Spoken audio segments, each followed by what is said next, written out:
in, well, cam work is what it seems like, for the financial gain of others. Essentially, a digital pimp, I think, is probably how you describe this. From what I understand, is what they're basically saying is Andrew Tate promised all this stuff to women, Team deathmatch. then to get them there, and then made them do cam work, and either paid them nothing or only a very small share of it. Pimp.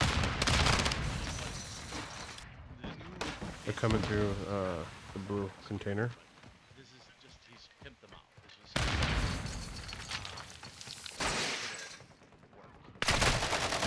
Upstairs, Essentially, there's all one. these people who stepped forward came forward. They want to stay anonymous, which I respect. You can't your story be concealed. I don't know. I'm not a fan, obviously, of cam work in general. And if he was forcing people to do it, that's obviously gross and a crime. But it just seemed like they just Taking the don't lead. have any evidence. Or the people that were, standing up and saying this happened, they just didn't. So, it's hard to be like, what the heck is going on here? You take all the research, you take all the Sniper on like C. right, all this stuff going on, you start to like, this is a real thing. That it is so Junkyard area. of the world. Okay, and then that would be just the end of it, right? It would be done. Bomb contact. If you made it this far in this video, hopefully click your subscription button right down below the video where you can subscribe. I'll continue to follow Friendly the UAV Andrew on Tate station. trial. Hopefully he gets a trial soon. I think that's all. I mean, he certainly deserves a trial. Enemy UAV. Incarcerating him, you know, it makes me think they don't have as strong a case as they want.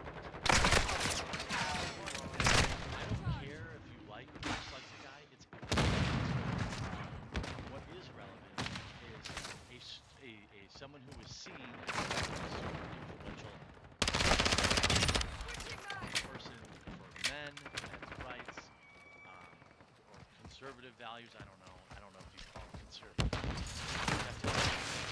But and then he's just in jail now, and everyone's like, yeah, oh yeah, he definitely did it.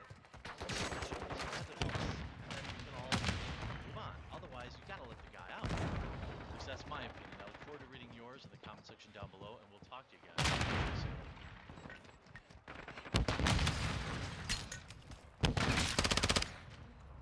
Loading! On your six!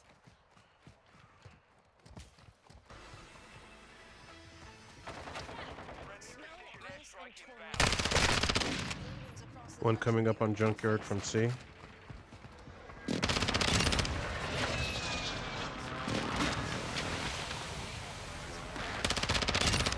rare blizzard warning Enemy affecting UAV Los active. Angeles. Plus,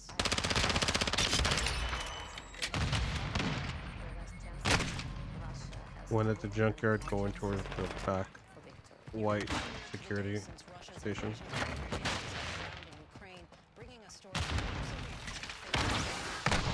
Fucking sniper, god damn it. All the way in the back on C. Sniper. Be smart. Take a deep breath. Pointing towards fuck. Pointing towards they're going towards the blue container. Quick fix activated. And then past the blue container towards that area. Yep. Thanks so much for streaming with us. Following those stories including World News Tonight anchor David Muir's exclusive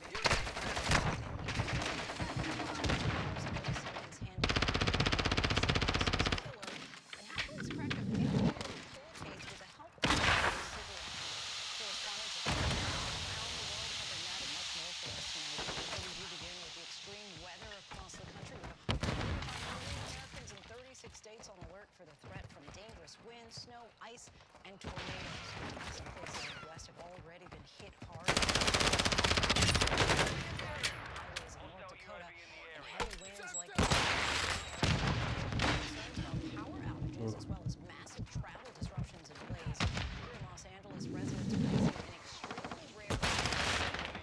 What the fuck? Hottest Mardi Gras on record as heat sweeps across the south. UAV on ABC's station. Trevor Aldridge tracking it all and leads us on. Tonight,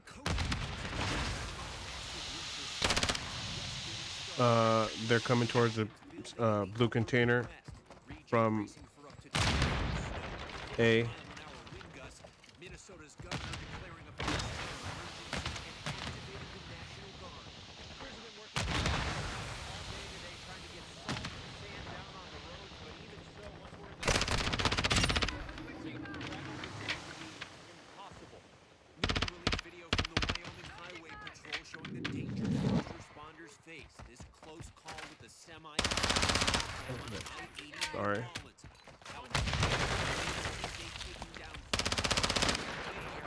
Going towards the forklift. Forklift's going. He's coming back towards the blue container. To the back. Right.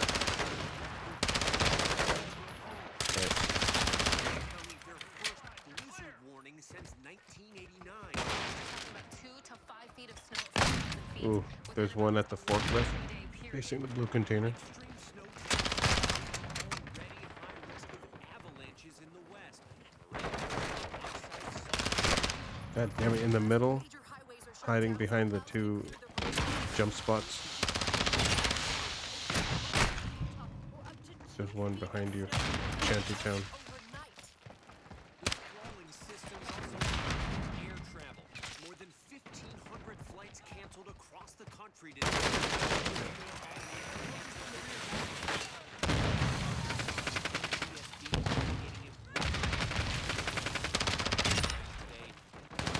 Five people on board. There are reports that there were heavy winds and strong rains at that time. Trevor Wall joins us now from Minneapolis. Trevor, what They're running behind the blue containers, too. Already the conditions are so bad that the Department of Transportation started to shut down some sections of highways.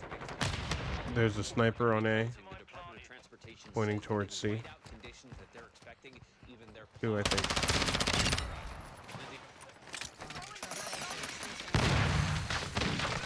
ABC senior meteorologist Rob Marciano. Hey, Lindsay, it's really stunning to come reaching this storm mid, kind of a stalled arc front, a lot of pulses. There's one upstairs.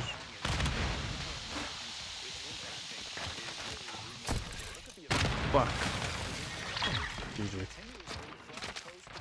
you see the blizzard Mission warning now accomplished. in LA County, the blizzard warning, of course, the upper plains, and now ice storm warnings and winter storm warnings pushing all the way towards a couple of hours. This morning and this afternoon across parts of Missouri, 50, 60, 70-mile-an-hour winds in some spots, trees down there. A dangerous icy mix just north of Chicago into Milwaukee, across Lake Michigan into Detroit. That will be ongoing through the overnight, and that icy mix moves down I-90 during the early morning hours tomorrow across Albany into Boston for a messy commute there.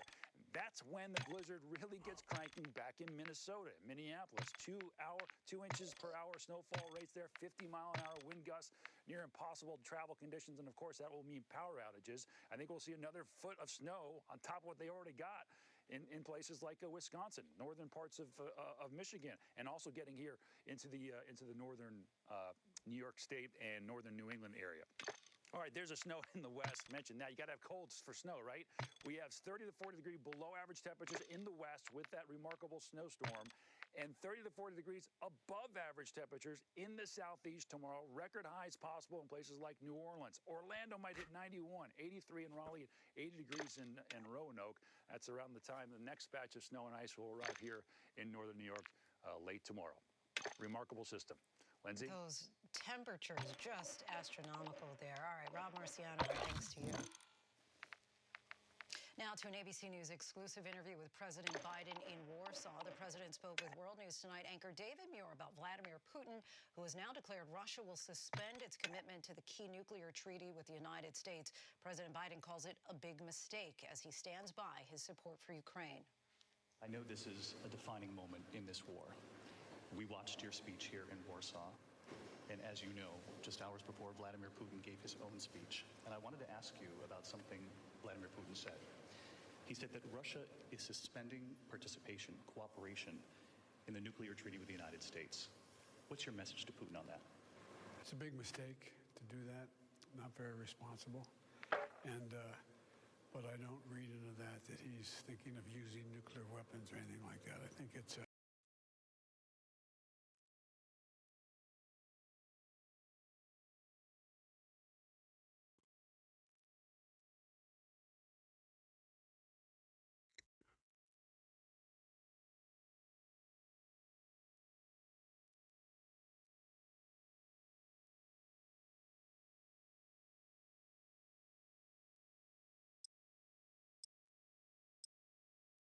Hi, welcome back to PC Builder. I'm Jason. This is our Q&A series for February. You ask the questions and we come up with the answers. We've got some great questions this month about what else the GPU market. Will we see massive discounts on the RTX 3000 GPUs, or will we see high prices until the new in the video description below. Let's start off where else the GPU market, pricing and availability. Andrew Games asked a question I think is in a lot of people's minds right now, looking at market behavior worldwide. Do I think that the RTX 3000 series cards are going to get cheaper because retailers want to sell them out, or are prices going to stay high? I think what we're talking about here is 3060 Ti, 3060, and a 3050. Those are the cards right now that are out there. Anything that is sold through the market is just ridiculous pricing at this point, and has effectively been replaced by the 4070 Ti, which has the same performance as an RTX 3090. But let's take a look at pricing for those cards. Now, we did see huge decreases in 2022 across the board on all GPUs because we came out of the mining boom. The miners were no longer buying those cards. Those cards started to rot on shelves.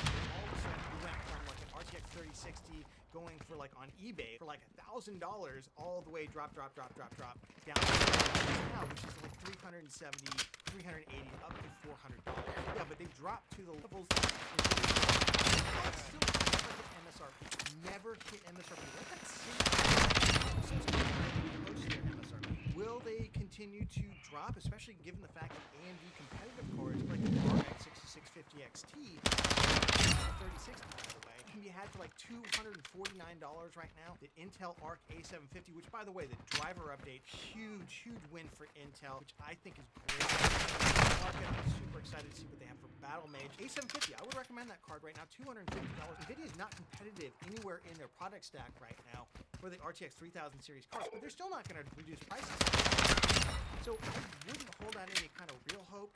I'd take a look at their competitors. We want to see NVIDIA prices go down, start buying the competitors' cards. How do we frame this long way away? What is it going to take to reduce their prices? I think they're losing a crap load of market share. It's not about whether or not they reduce their prices, or AMD or Intel or whatever. It's about what's the best card. Honestly, you've got $500 or less to spend. I wouldn't look at anything from NVIDIA right now. Great question from Volpeg. Do I think that NVIDIA and AMD are intentionally shorting the market supply to keep prices high? Well, honestly, it's not about what I think. They have publicly stated that they're doing that. That is their current corporate strategy. So what happened during the mining boom is that they overproduced RTX 3000 series GPUs and RX 6000 series GPUs. Huge amounts in the pipeline, in the chain, basically died. Back in September, at the stake, GPU mining is completely gone at this point, and miners are actually in the process of dumping their GPUs. At the same time, they got left with this huge backlog of GPUs that had not yet hit the market. And NVIDIA basically said to its investors in a shareholder call, this is still withholding the launch of new GPUs until the old ones sell out. And they're not going to reduce their prices. AMD recently released a statement, I think, for their in the market. Yeah, that means we're shorting the market. That means we're intentionally withholding supply to keep prices high. They're not just talking about RX 6000 series graphics cards. So, yes, do they do this? Absolutely. Can you imagine, though? Imagine if Ford Motor Company said that they are going to intentionally withhold cars manufacturing or to keep prices artificially high. What would happen?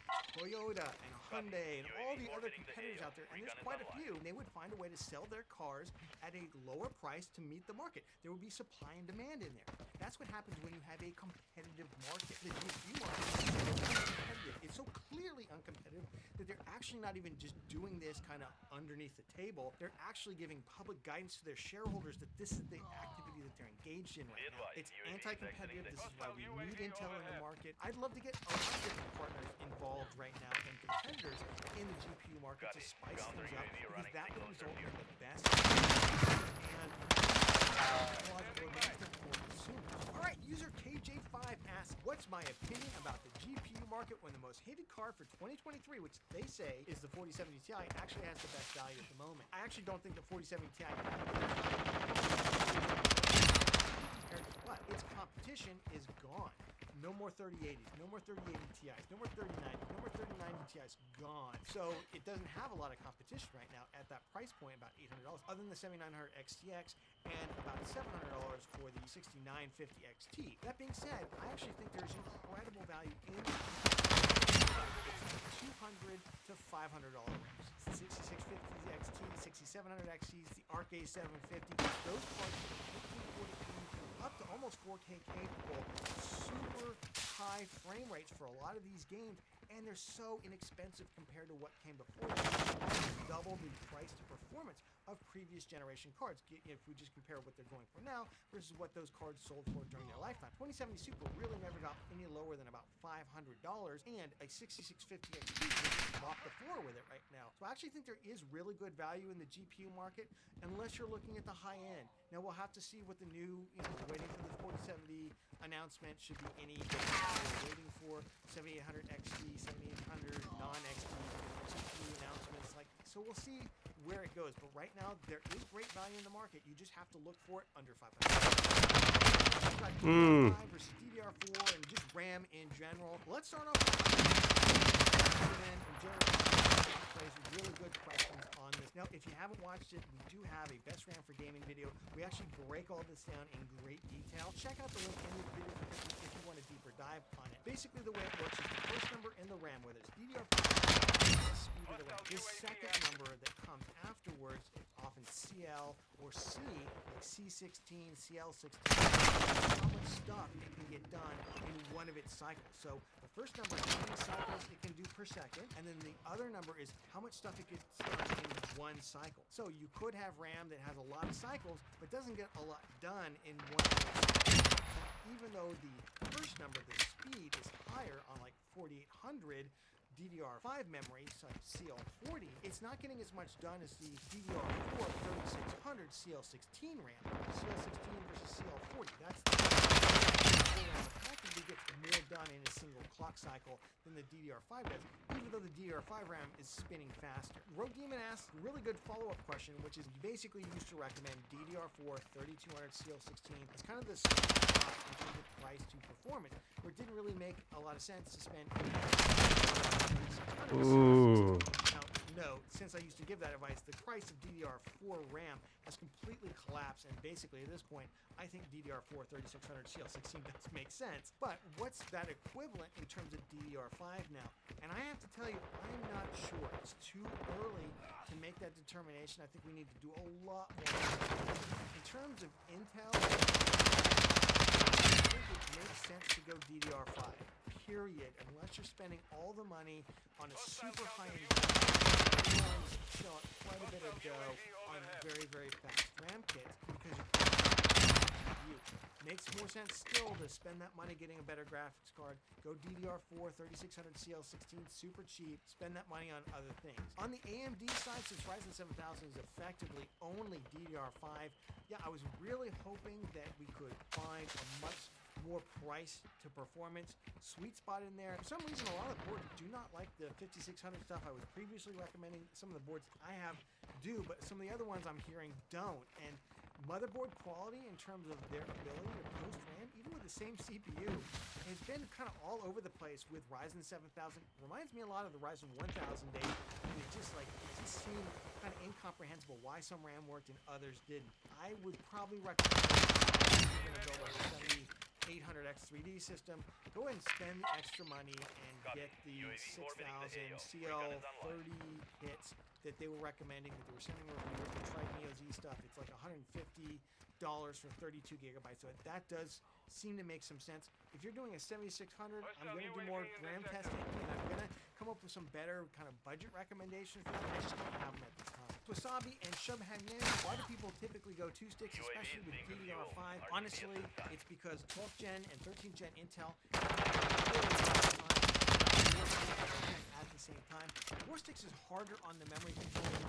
Basically, you have 2 channels, so you can either have 1 stick of RAM in each channel, that's 2 sticks total, or you can have 2 sticks. For some reason, controllers on 11th and 12th generation Intel for DDR5 haven't been 12th generation almost never could. 13th gen still very patchy. Ryzen 7000 has okay. That being said, RAM compatibility in kind of a larger sense for DDR5 has also been a little bit more challenging. I would recommend you just focus on 2 sticks. Get 2 sticks. Typically, it's even cheaper. Let's talk about motherboards. Vermilion Justice asked basically if what separates entry levels from a mid-range board audio codec, and couldn't I just get an external audio device instead and then buy that entry-level board? Sure, absolutely you could. It's not that bad. There is a discernible difference if you're going to use nice speakers, though. You'll get the audio codec. So typically, like the ALC 897 is the entry-level audio codec.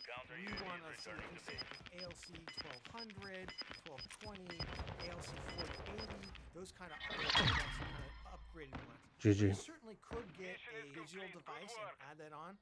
Now, that being said, what are the other features that you're often going to get with those microphones? Well, one of those features, you're going to get more VRMs.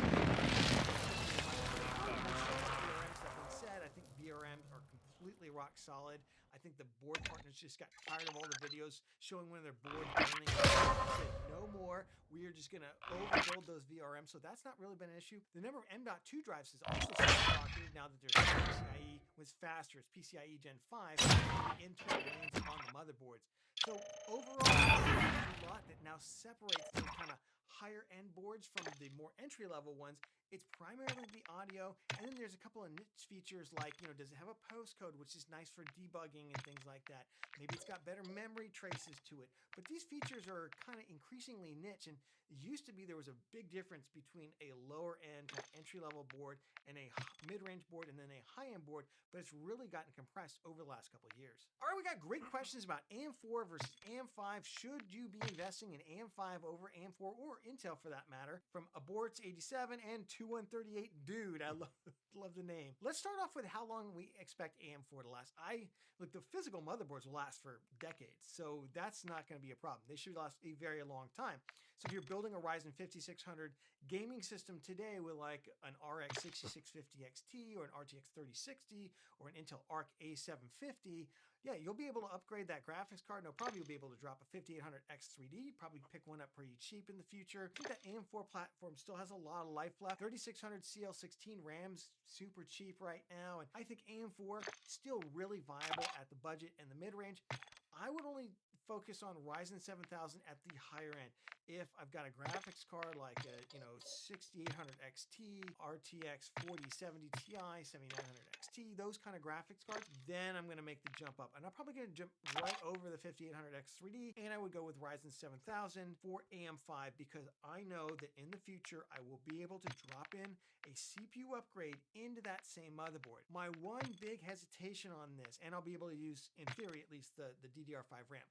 My two big hesitations, I should say, on going Ryzen 7000 to lock into AM5 platform, for future CPU upgradability, is that I feel like the speeds that we're seeing from DDR5 are increasing so rapidly that whatever DDR5 you buy today will feel like it's a Model T. It'll feel like a piece of junk in 2 to 3 years because the speeds are advancing so quickly with it. You'll feel like you're going to be forced to buy new RAM anyway. So I don't think the RAM is going to be a savings.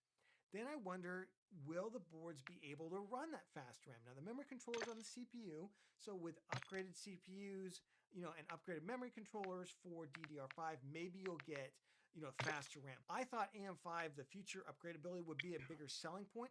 The other thing, let's just be honest, AMD is only committed publicly to the AM5 platform through 2025 plus. Like, what does that even mean? At least with AM4, they committed to, I think, 3 or 4 generations. They're basically committing to 1 more generation, and then we'll see. Well, that's what Intel does, so why should I buy AM5? I'm not saying that they're not going to do it. I think that they probably will, but they haven't said publicly that they're going to do it, so they're clearly leaving themselves an out just in case. And if they're leaving themselves an out, they're thinking about whether or not they're going to abandon AM5 after 2 generations. I think possibly Ryzen, especially if you're going to build a 7800X 3D gaming system that's coming down the pike right now, 2 years from now, are you really going to want to upgrade that CPU? It doesn't really seem like it. So I'm really wondering about, I think maybe we have overblown a little bit the future upgradability of AM5. I'm not saying it's not a selling point at all. I'm just saying maybe it's not the huge selling point that we thought it was. We got a lot of great questions about CPU and GPU.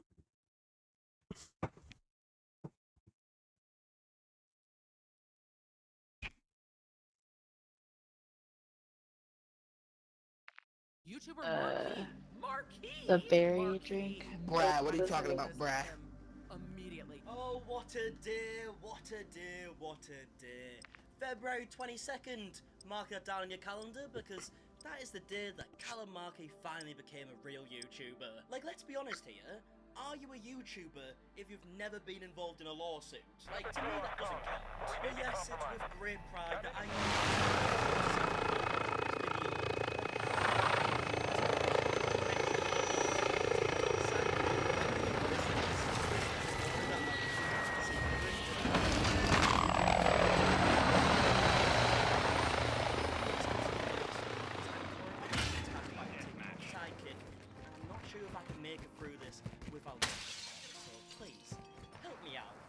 let me give some context of So I have made quite a few videos on TikTok sidekick Ashley is in the Book of Life. It's a TikToker who used tarot cards to try and solve a murder case, an actual murder case.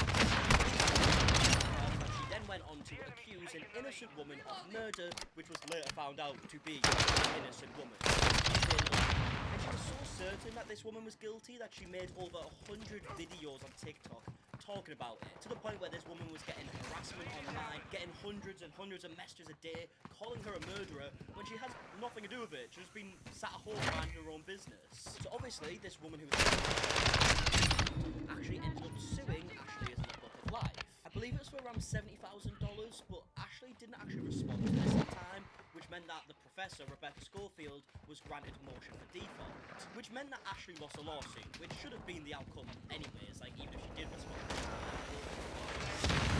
This is going down without a fight, because just hours after I uploaded my video yesterday, looking at like influencer lawsuits and more mainstream lawsuits, and she has very, very good videos. Well, her video yesterday was around Ashley and her claims to Rebecca Schofield, and I was just walking along my own video, and all of a sudden, I heard my name. Over student murder conspiracy. YouTuber Marquis. Marquis. I'm sending this to him immediately. Like, honestly, I burst out laughing when I was watching this. Not because my name was mentioned, but Emily's excitement when she says my name, it's a sight to behold.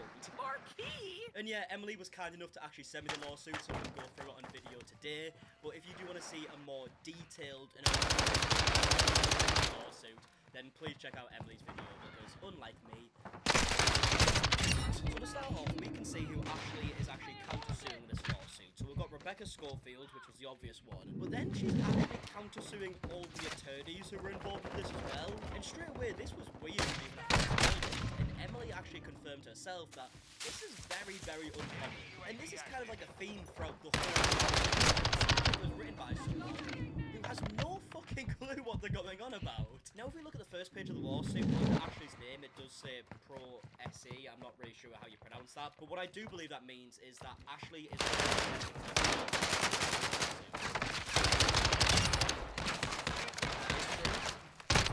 great way to go about it, but you do you. Also, we are made aware straight away that Ashley is not going to take back any of her claims, because she goes on to say, Rebecca Schofield of the allegations. How the fuck have you worked that out then? It's Rebecca Schofield's fault that Ashley accused her of murder with zero evidence. That seems like it makes sense. Ashley Gillard is the only person aware of Rebecca Schofield's role in the four University of Idaho students who spoke up about it. Yeah, the reason you were the only person to speak up about it is because you were the only person who fucking believed it. And the reason you were the only person to believe it is because it's not true. Alright? Can we get that in your heads, please? He then goes on to say that Rebecca is only making this lawsuit and I quote, away with murder, which is fucking because at this point we're not just making funny little TikTok videos. This is an actual lawsuit. It's just spewing shite. Attorney Wendy J. Olson and Schofield collectively executed a strategy to discredit, embarrass, humiliate, and assassinate Ashley Gillard's character by disseminating false statements in a press release that disseminated worldwide and to most of the major news outlets across the world. 2022 and continuing into January 2023. Like, honestly, it is absolutely mind-blowing that somehow Ashley is trying to play the victim. She's trying to say Rebecca Schofield embarrassed and humiliated Ashley. Like, surely you don't believe that. You called the woman a murderer when she isn't a murderer. Like, obviously she's completely wrong. And this point in the counterclaim is one of my favourite parts because she then goes on to list every single news outlet that spoke about her. I mean, look at the size of this list, for fuck's sake. Like, Ashley is I'm not reading through that. But one part I will happily read is the part that mentions me. So, here we go, guys. I'm just trying to complete a camo challenge, friends. Published a video on YouTube Let me kill you, please. Thank you. Appreciate you. What camo are you I'm trying to do the two for this gun to get the gold camo, but I need to do 30 crouch kills, and then some mounted kills. That's why you see me crouching around. Go for like 4 guys. Oh, that's cool. That's all I'm trying to do. So you see me crouching around. You do claim to be a TikTok sidekick, and you did lie about an innocent woman to ruin her life. Yeah, stand up. Oh shit. Emily seemed to have a pretty similar opinion on this when I was speaking to her after she sent me the lawsuit. Is that it's interesting. Like, it'd be very hard to right? So she just kind of like mentioned me in the lawsuit to try and make it seem as if I've been spreading lies. But yeah, Ashley, if you are watching this video, I appreciate the shout. Oh! There's 3 at the cathedral. A little bit, and she's confused why the attorneys are saying that Ashley defamed Rebecca Schofield, even though the attorneys know fine well that what Ashley is saying is true. Like, she's not what hasn't she? Yeah. She's saying this in a fucking counterclaim. Thank you, appreciate you. Oh. Let me just tell you right now, it's fucking I don't appreciate you, Pyro. 2022, the Moscow Police Department made a public statement. Tips. Detectives are looking for contact. Anyone who observed noble behaviour Oh my god, no. or can provide relevant information is asked to call the tip line with a phone number, and they said that they can email with the email address provided. Ashley Gillard's videos and statements regarding the murder of the 4 students and potential murderers were made after this statement. What's that got? He said if you have any tips or any information that could help them out, then you could email them or phone them. They didn't say make 100 TikToks, and they also didn't have any relevant information. They didn't say American, claim someone's a fucking murderer. Like, honestly, it's I'm actually gonna say this. But she genuinely looked at the statement from the police and went, oh, okay, so the detectives want me to make a few TikToks about it. Let me get me started. Investigators believe someone has information that adds context to what occurred on the night of the murders and continue requesting additional pictures, video, and social media content. Ashley, I do realise this might be very hard for you to understand. They're saying that they want people to post social media content accusing people of murder. They're asking for social media content that might have been posted by some of the people involved.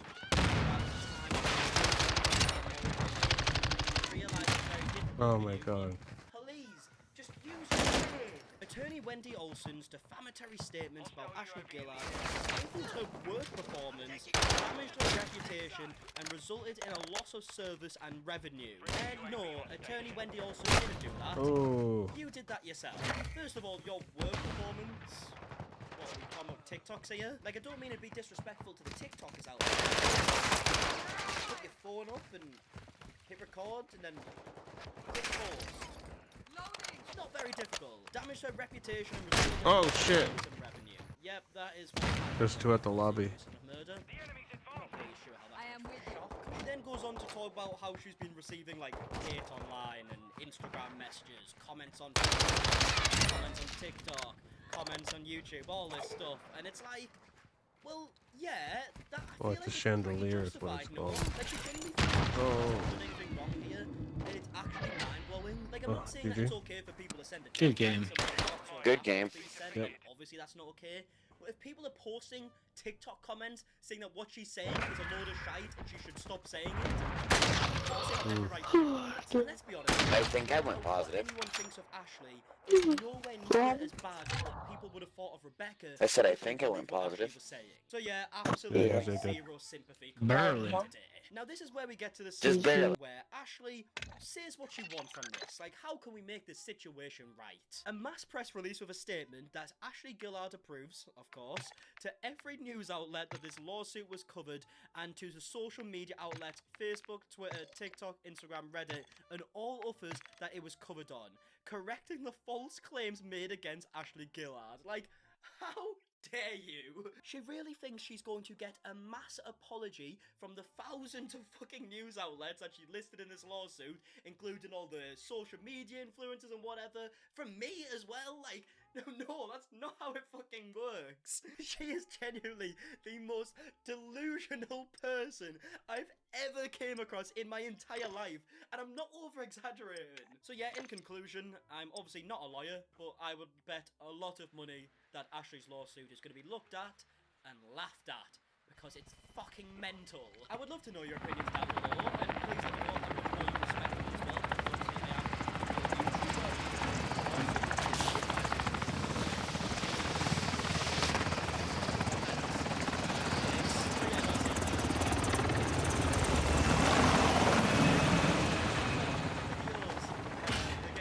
Very interesting recently, so I would love to hear your thoughts on Instagram. It's @CallumMark. For the next one, I'll see you guys in a bit. Alright, goodbye.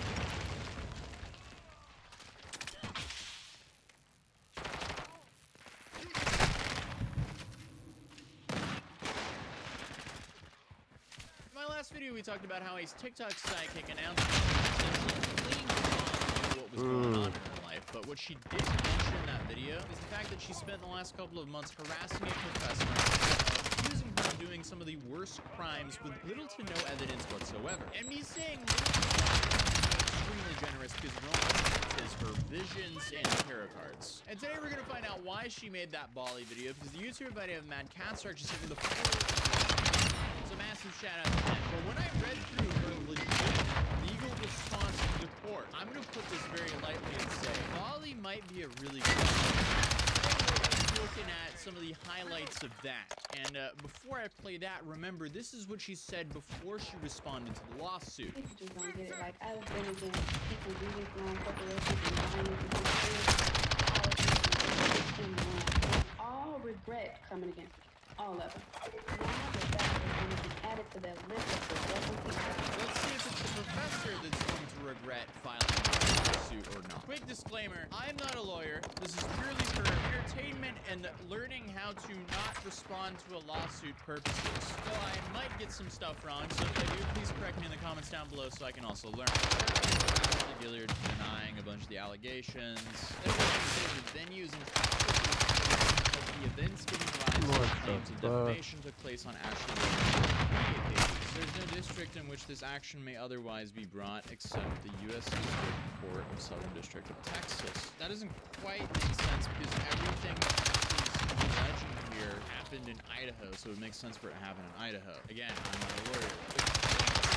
state a claim upon which relief can be granted. Plaintiff's claims are barred by the substantial truth doctrine pursuant to Master versus New York Magazine and corporate. Plaintiff's claims are qualified privilege. The 4 University of Idaho students were brutally without the arrest of there's a presumption of danger to the public. University of Idaho constituents and Idaho residents discovering and revealing with the intent to get them investigated and arrested is an act to warn others about harm and danger to the resolution of the problem. Statements were made in the best interest of public safety. Ashley Gilliard made these statements without actual malice. Therefore, qualified privilege permits Ashley Gilliard to make the statements that in the different circumstances would typically be considered defamatory.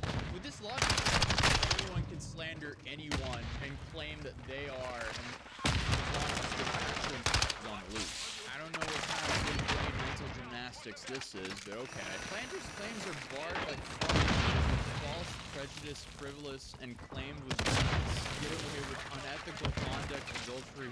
Yo, plaintiff's claims are barred by comparative negligence. The plaintiff, Rebecca Schofield, committed the allegations that defendant Ashley Gilliard alleged as they're substantially true. Plaintiff Rebecca Schofield is at least 51% at fault for being accused of the allegations. Therefore, the plaintiff Rebecca Schofield may not recover damages. What is this? I mean, you're gonna down so many times, I guess, why not do it yet another time in a literal legal letter? I want to know, like, how did she get to that the professor is at least 51% at fault for being accused of the allegations? Make it make sense. But moving on, barred by illegality because they are prejudiced pursuant to U.S. Code. Barred by illegality. I am tired. I slept like 2 hours in the last 24 hours. Well, my son said first time to me today, so it's all worth it. Plaintiff's claims are barred by Plaintiff's claims are barred by illegality because they're claimed with an intent to obstruct civil justice and with the intent to obstruct criminal justice pursuant to plaintiff Ashley Gilliard bring these counterclaims against counterclaim defendant Rebecca Schofield and their attorneys. This is where it gets absolutely bad. It's this is a doozy. I don't know how much we're gonna go through here, but wow. If the red so far is bad, you're in for it, guys. You're really in for it. As set forth, more below on December 21st, Rebecca Schofield and attorneys with blah, blah, blah, blah, blah, blah, blah, filed a complaint against Ashley Gilliard, notwithstanding the fact that the claims are false, with the intent to obstruct justice for the case for 4 University of Idaho students. All the victims' names. Ashley Gilliard was the only person aware of Rebecca Schofield's role in of the 4 university students who spoke up about it. Have you ever been to Idaho, Ashley? Like, if you really are a psychic, what are the Powerball numbers? This is so insane. She's claiming she was the only person who knew about this. Has no evidence. Saw it in a vision and whipped out a tarot card. And by the way, I learned how to say tarot card now. I guess we learn something new every day. Ashley Gilliard was apparently the only person where Rebecca Schofield supported the 4 university students who spoke up about it. Stop Ashley Gilliard from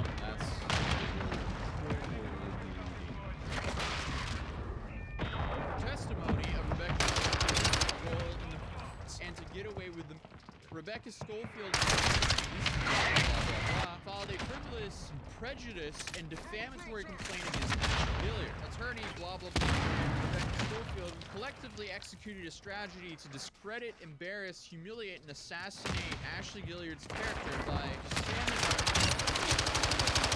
that was disseminated worldwide and to most of the major news outlets across America at the beginning of late December 2022 and continuing into January 2023. Now, the small evidence apparently was that Ashley Gilliard decided to use the campaign for her online self-promotion. A false statement that Ashley Gilliard made false statements about Rebecca Schofield knowing they were false. A false statement that Ashley Gilliard had no basis to make factual statements regarding any of these events that occurred in Idaho. A false statement that said Ashley Gilliard made false statements regarding Rebecca Schofield's involvement in the 4 University of Idaho students that were not based in substantial truth. A false statement that Ashley Gilliard damaged Rebecca Schofield's reputation. A false statement that Ashley Gilliard undermined law enforcement efforts. And a false statement that Ashley Gilliard compounded the trauma that the families of the victims were experiencing. How was any of that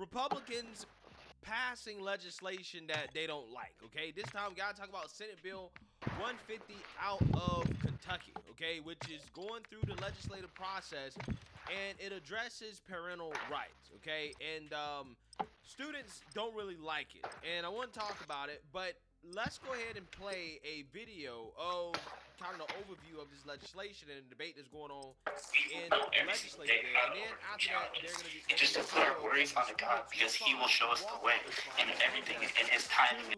This legislation that is being passed through the Kentucky legislature. Take a look. With 29 yay votes from Kentucky state senators, SB 150 has passed. This legislation is one of a handful of bills centered around parental rights. But more controversially, it addresses how students' pronouns are used in the classroom. Nothing in that bill prevents a parent or a guardian from requesting the use of a name or a nickname different from the name in the student's educational records. SB 150 would give educators the option to use pronouns in line with the student's gender identity, but not require it. A middle ground can be found without forcing a teacher to use a pronoun that does not conform to the student's sex. If pronouns are different, the terms he and she communicate, and teachers should not be forced to violate their conscience regarding what they know to be true or not true. The bill was introduced by Republican Senator Wise. Wise is also senatorial candidate Terry Kraft. Opponents of the bill believe it's harmful to transgender kids, including Senator Karen Bass, who lost her transgender adult son to suicide in the Senate. Your vote, yes, on this bill. Either you believe that trans children do not exist,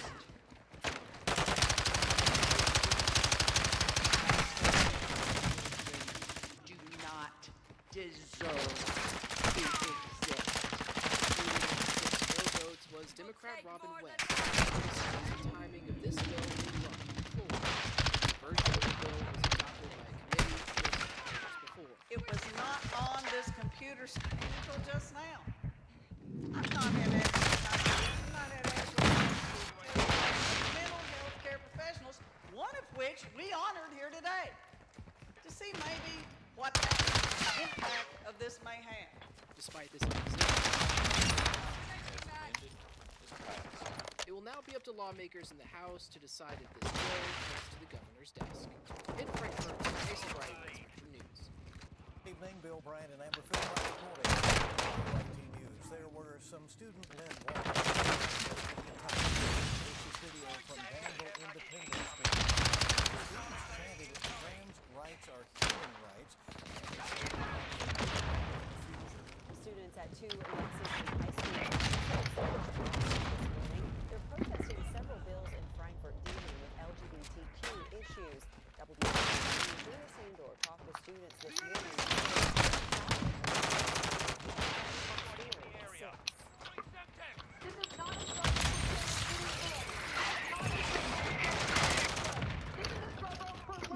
Hundreds of students stood side by side, walking out from class as supporters and allies, speaking out against what they say is anti-LGBTQ legislation. Coming out here is a way to show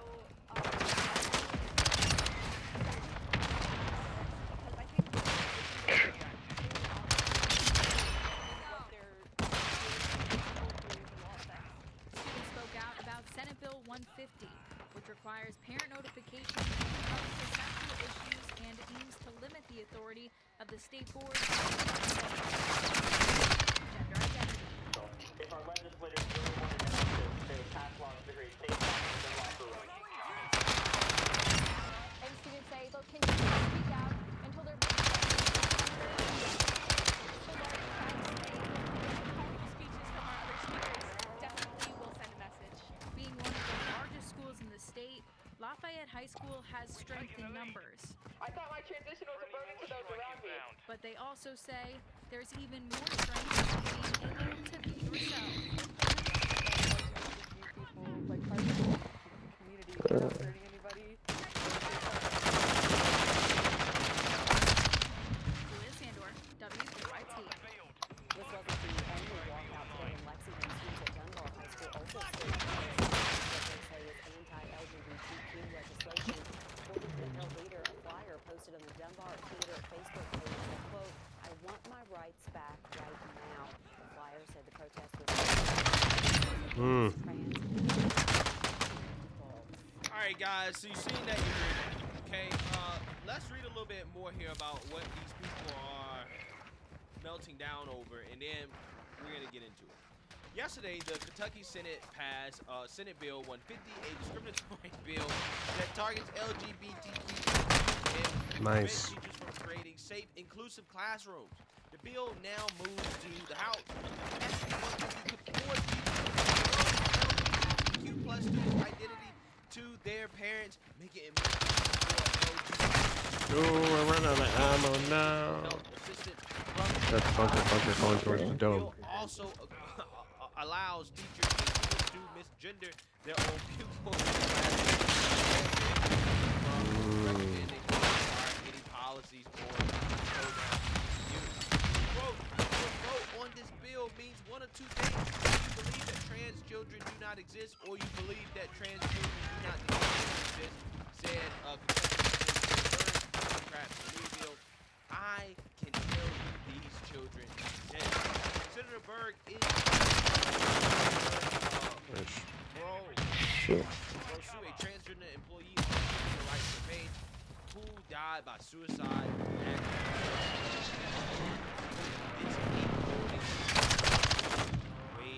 They're at the loading dock, going towards the containers.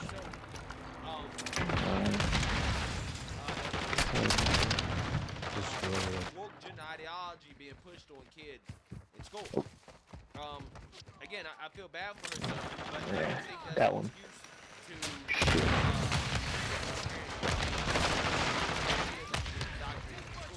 for kids to be informed about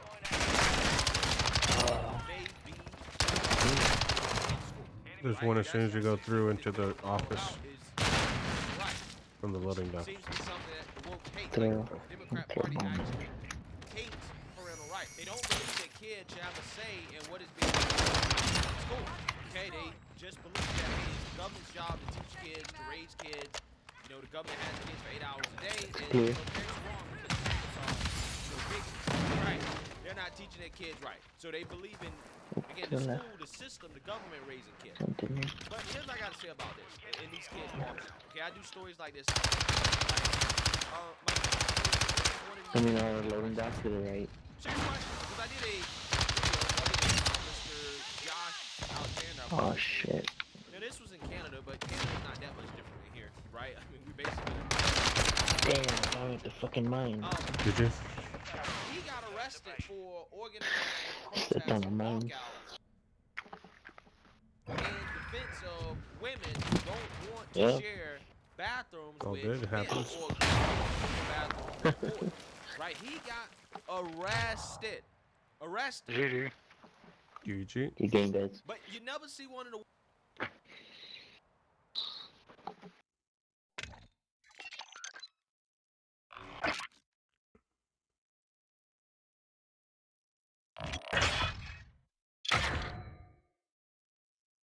Society needs to make you as soft as possible, so that everybody feels good about themselves. But everybody wants to be body positive. Let's celebrate black people. Why? They're gonna die because they're. But was he wrong though? Was he wrong though? Let's celebrate black people. Why? They're gonna die because they're. But was he wrong though?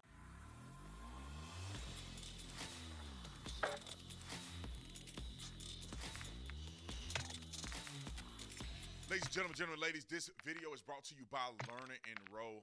Lerner and Rowe. Ladies and gentlemen, Lerner and Rowe is one of the largest, most recognized law firms with 450 plus legal professionals that are ready to help you 24/7 anywhere in the United States of America. They're focused on helping fight against these insurance companies that try to devalue your injury claim. The truth is, if the insurance companies want to come in after you and trying to nickel and dime you and not giving you what you're worth, there will be no Lerner and Rowe. So if you were involved in a car, a truck, or motorcycle accident and it wasn't your fault, if it was your fault, I don't know what to tell you. But if it wasn't your fault, they can help you. They've been able to collect or recover over $1 billion for their clients in the last 32 years, and they've done more than just about anyone in the United States of America, period. and there's no fees until you win. Learn and Roll is that confident. If they are waiting until you win, because they sure you're going to win, to collect their money. That should tell you something about a law firm, is that they are that confident that you're going to bank that they're willing to wait till you win to collect their money. In a wreck and you need a check, I should be a rapper, then you need to get with Learner and Roll. All you have to do, the link is in the description section. You go to learnerandroll.com/YouTube/Officer-Tatum. learnerandroll.com/YouTube/Officer-Tatum. That link is in the description section. You can get everything I say. And also, I want to make this point about Learn and Roll. Also philanthropic. They help out and they contribute with a big Christian faith-based organization. And that's the thing I love about Learn and Roll. So hit the links in the description section. Like, subscribe to the channel. Y'all already know what to do. Let's get into this. Ladies and gentlemen, and ladies, I want to have a conversation about this coach, which I know he's probably going to get fired because schools, districts, and school systems don't want people to tell the truth. And now, I know that there probably will be a problem with the way he went about doing this or the words that he chose to use. At the most, I would just have a conversation with him about, you know, burnout and frustration and I don't like it. But was what he said true? I'll leave it up to you to make the opinion about it. Let's see what he had to say. Society is trying to make you soft so that everybody feels good about you fault with that. Yours. I'll say that straight up. That's because of the things you put in your mouth. That ain't nobody forcing in your throat. But everybody wants to body positive. Let's celebrate people. Why? They're gonna die because they're. Yeah, y'all laugh. This is the truth. Yeah, don't care. It can be genetic. That's a fucking excuse. It can be genetic, yeah. Guess what? My entire family, I'm not one of the most in shape people around. I do marathons. All my parents, so is my brother. That's not genetic. That's a excuse. That's okay. That's fine. That's the mindset y'all have. Let's find the excuse. It's somebody else's fault. It's always somebody else's fault. I couldn't get to class, coach. Whatever. It's somebody else's fault. To say the thing. Especially when you come to my class. I understand that by now. We're almost 20 weeks into school. Some of y'all still don't understand how it operates. Some of y'all still don't understand if you just turn your brain on the fast. The people who do, you're like, this is easy. I don't see how you're failing, but I mean, there's over 50% of the class you fail. That's all it is. And that frustrates me as a person because I just feel like I'm wasting my time talking to a bunch of don't get. That's frustrating as a teacher. You got heads up now because Coach Dickens throwing an F-bomb out over there. It's more block. Yeah, y'all pay attention now because I'm fired up. 5 minutes ago, most everyone else's head was down. And I'm just talking to a blank document. And this is the state of I can to say the he's probably at an inner city school with mostly black people. I used to go to a school like that. I know what he's talking about because people just don't care. At Dunbar High School, we had two-tier system in our school. If you wanted an education, you'll go to these classes. You'll be at AP classes. You'll get a really solid education. The regular classes, you can cheat and do whatever. We used to cheat. I used to cheat every time on my spelling test. Miss Turner would watch us cheat, and all she would say, I see those paper away. Oh, I win. We up on the table, just cheating hard. I ain't never cheated so hard in my life. I ain't even really trying to hide it. Literally put the spelling papers under my shoe. Roll it out, look at it, write it down. She catch you, she don't even do nothing. She'll just still give you the grade that you got. She'll just tell you to put your paper in. Didn't give a F.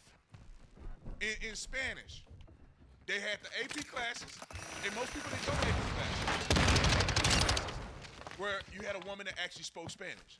The regular class was a black lady, como te amo, they hable. And man, I made a B in that class. And I don't know no Spanish. And so it's sad because in these schools, Little bitch. these young people are literally not even participating in their education. And they sitting there with their head down, in the bathroom shooting dice. I went to an inner city school. I know, I saw them in there. That's all you hear them. Shooting dice in the bathroom. Gangbang. Fighting, people coming off the street in the school fighting. Dudes pulling guns on each other in the parking lot. But then it's everything. And as a teacher, I see his frustration. I wasn't a teacher, but I was in the class, and I'm a grown man. Now I look back, I probably wanted to have a stroke. The fuck Or was they you gave at? up. I don't want to work. Why am I here teaching y'all? But you can't teach them. You can't be strict with them. You can't tell the truth. He just said it. It's like teaching a bunch of kids that don't want to do anything. It's the truth. And when these young people grow up, they'll realize that what he said is true. You say the For your own thieves. action. If you late to school, why are you late? Because you are late. You didn't wake up on time. It's your fault. It's your fault. You're not applying yourself. Why you don't make it in life? Why am I in prison? Why do I mean? Your decision making is why you're doing that. Don't blame your mom and them. Your decision making. What do you want out of life? You will get what you put into. It's like just like the force of nature. Not force of nature, but I can't think of the term that I'm trying to say. But with every action, there's an opposite and equal reaction. Newton's force, maybe that's what it is. I ain't paid attention to school either. However, I understand that with every action, there's an equal and opposite reaction. The same applies to your life. If you put a lot of input, you're going to get a lot out of life. You're going to get a lot out of life. Maybe the best analogy would be if you're driving in a sport car, Aston Martin Superleggera, which is my favorite. You hit the pedal, you're going to get a response. The more you hit that pedal, Yo, the come more find me that one turbo's side. going to kick in, and you're going to get a lot more of a response. If you don't want a lot, it'll give you a little bit. It'll roar a little bit. You put that thing to the flow. Now you rolling. Now traction control got to kick in. I hope we identify analogies to our lives. You put a lot in, bro, you're going to get a lot out. It may not be right away, but over time, you're going to see a return on your investment in life. You go in, you build yourself as a person, get a better education. You don't need to go to college to get an education. They got so much. I literally built an e-commerce store, and I knew nothing about e-commerce. Never went to college for it. I did it all on YouTube.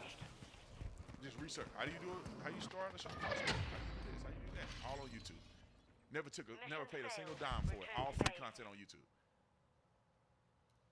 You can do whatever you put your mind to in this life. You live in another country, I can't guarantee you nothing. You live in America, bro, you can do whatever you put your mind to. It's really that simple. And some people haven't figured that out yet, but I'm here to tell you, and I hope that this coach can motivate you to put it in perspective for you. Whether you like what how you said it or not, it's true.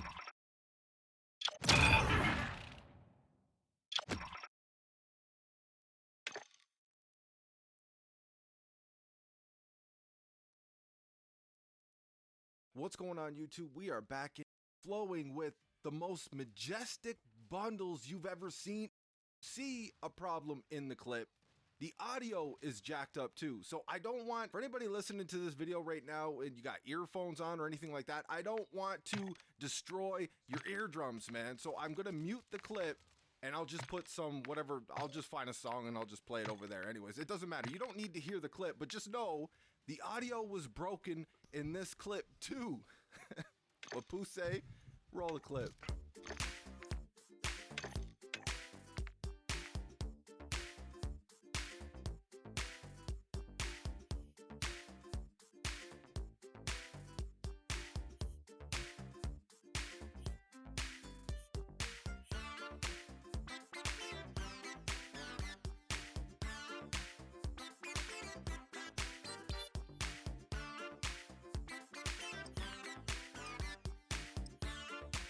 drill charge developers, man.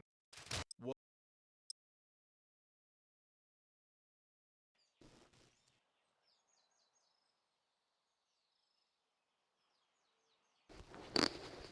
Thanks to for sponsoring this video. The 12 tribes of Israel. You know your Bible. Odds are pretty good you've heard of them. But how much do we really know about these tribes and what happened to them? From nearly the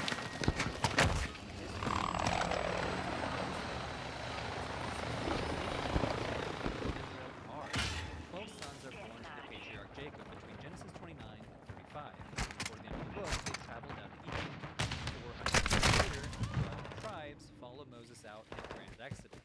They conquer Canaan and divide the land into 12 different parts. Then they're led by the judges, then by kings David and Solomon, and at that point, according to the kingdom of Israel splits into two. But even this division is described explicitly in tribes. Tribes form the northern kingdom, which keeps the name Israel, while the remainder What happens next is disaster.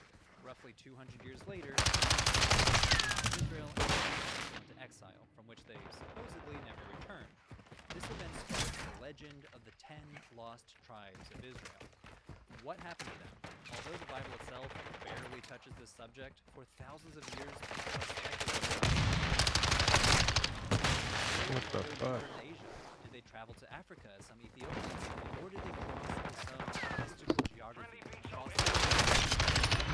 In addition to these legends of where the 10 lost tribes might have gone, there are many groups who have claimed to be Israel, almost always claiming to be So even now, there are self-proclaimed Israels all over the world. Totally unparalleled history of any other identity. What's going on? Let's start with the historical origins of the legend. Are the 12 tribes of Israel even historical in the first place? Well, the evidence tribes of some sort, but the exact number of tribes called differs depending on which biblical text you read. For example, Genesis 3, the blessing of Moses, claims to bless all the tribes of Israel, but leaves out the The most striking example though is Judges chapter 5, or the Song of Deborah, which many scholars believe is the oldest text in the entire Hebrew Bible. This chapter describes a war between the king of Canaan and many other tribes mentioned by name. However, including the few not mentioned as tribes elsewhere in the Bible, like the tribe of Gilead. Moreover, Judges 5 is specifically missing the tribes most Judah, Levi, Simeon, and well, the tribe of Judah itself. Judah is not mentioned in our earliest source. This is important because the vast majority of specifically 12 tribes of Israel were not composed of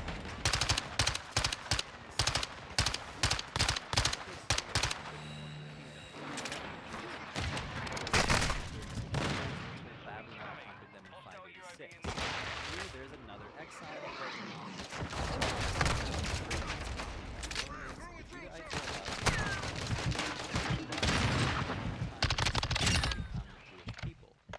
during this time, from 722 to after the Babylonian exile, that much was by the people of Judah. So many scholars now believe that the tribe's vision Israel identity, an identity created by Judah to include them and raise their profile in Israel's history. This narrative is historical, but it was based on an older, smaller tribal system that actually did exist in early Israel. In fact, some scholars question whether the early Judahites even initially thought of themselves as Israelites at all, or whether later Judahites adapted an Israelite identity. Inventing an idealized 12-tribe system might have played a crucial part in forming this identity.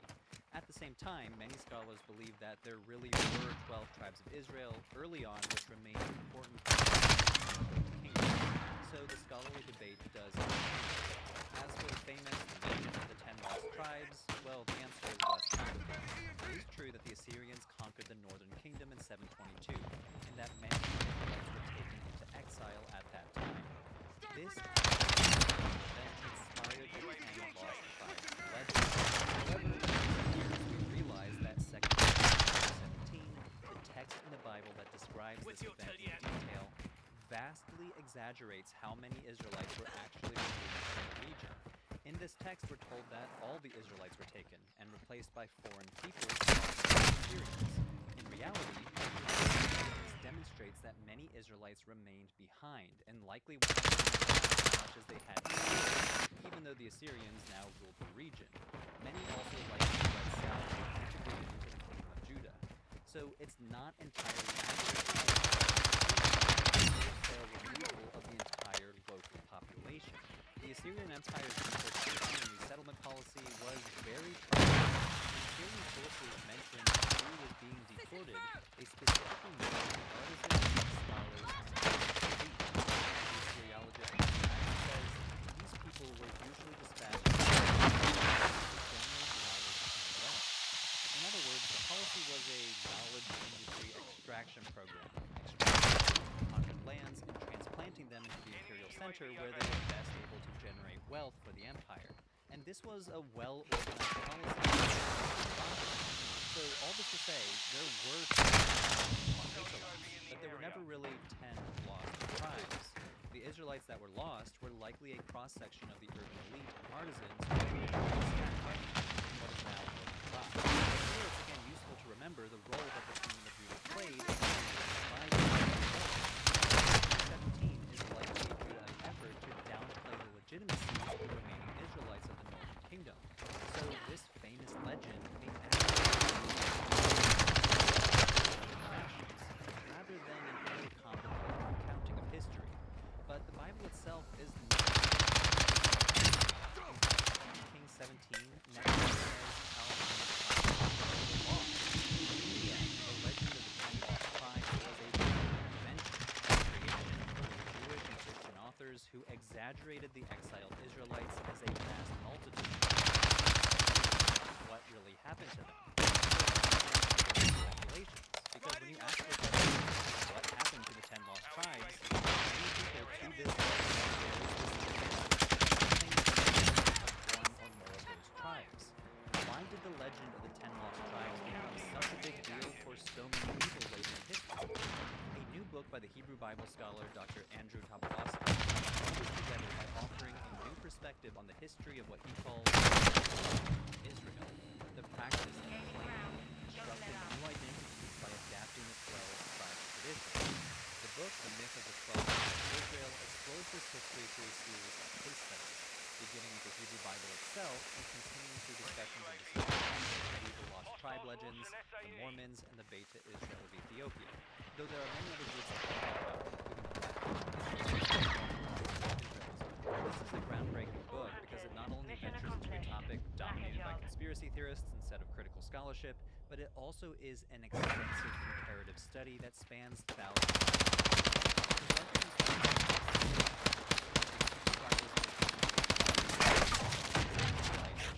Though historians debate how much of the 12 tribes tradition is historical, there's no debate that the tradition itself was shaped in Judah after the Assyrians conquered the northern kingdom.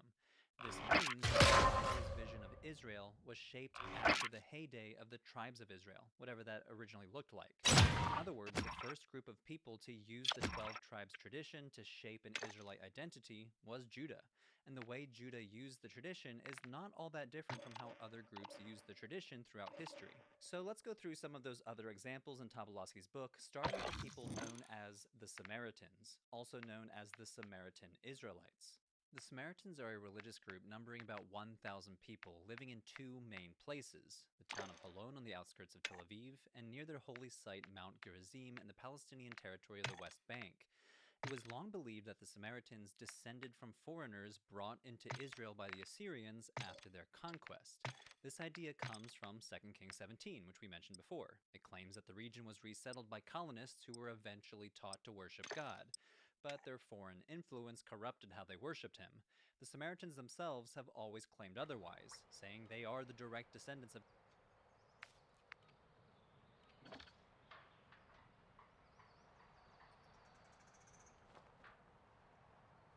sponsored by Wondrium. And that's kind of the point. Jesus is saying that it's impossible for a rich person to enter the kingdom of God. But is this what the passage clearly says? There are two scholarly sounding theories floating around the internet that claim claim to understand text. And today we're going to examine those theories.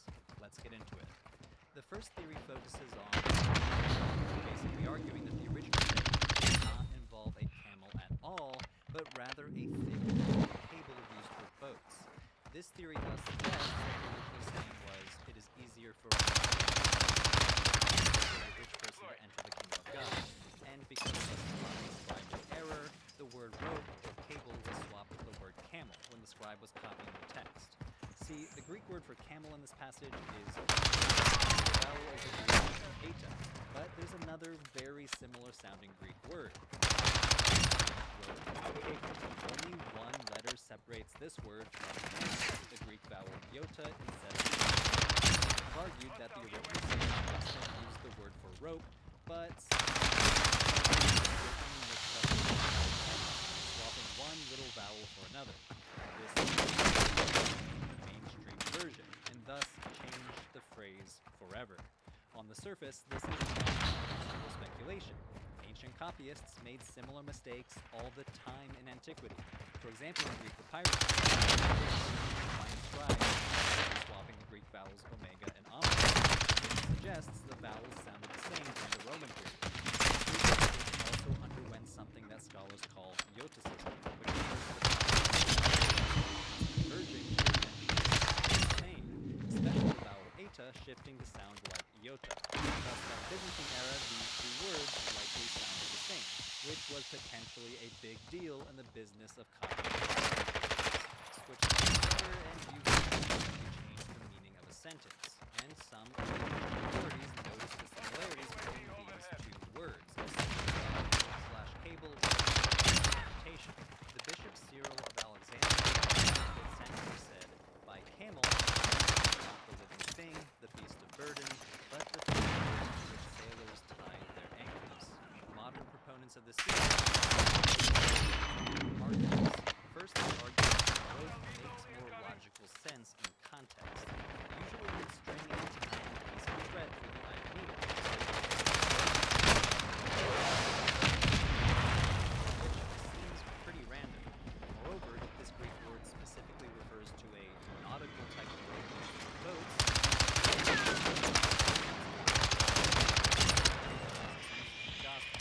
some may be argument that rope makes more sense if the native language of Jesus. Arabic, thus the word camel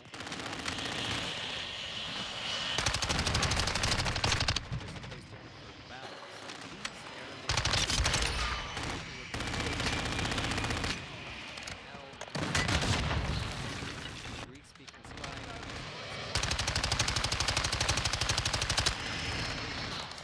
However, there are several problems with this.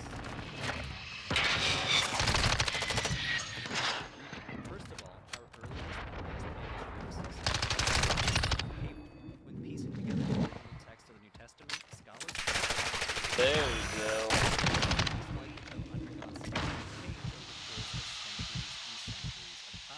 Now, admittedly, a small handful of much substitute camel, but these are likely to be later changes, possibly even the result of attempting to soften the language of the original saying, as the scholar Bruce Metzger argues. Against the majority of gospel manuscripts, but they also argue against based on the manuscript evidence, camel is the most likely reading. Text of the Babylonian Talmud that uses the metaphor of the New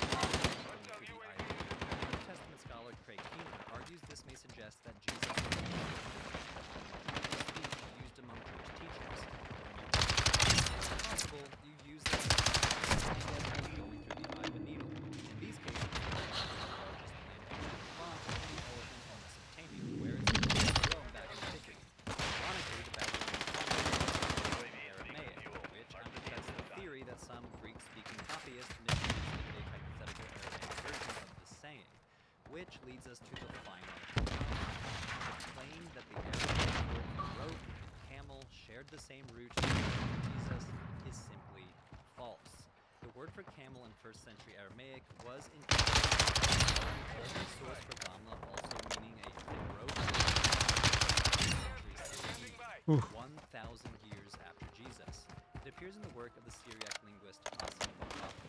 He wrote a big Syriac and Arabic dictionary, and in his entry on Gamla, he included a supplementary edition where he says it can also mean a... He then goes on to cite the exact same passage from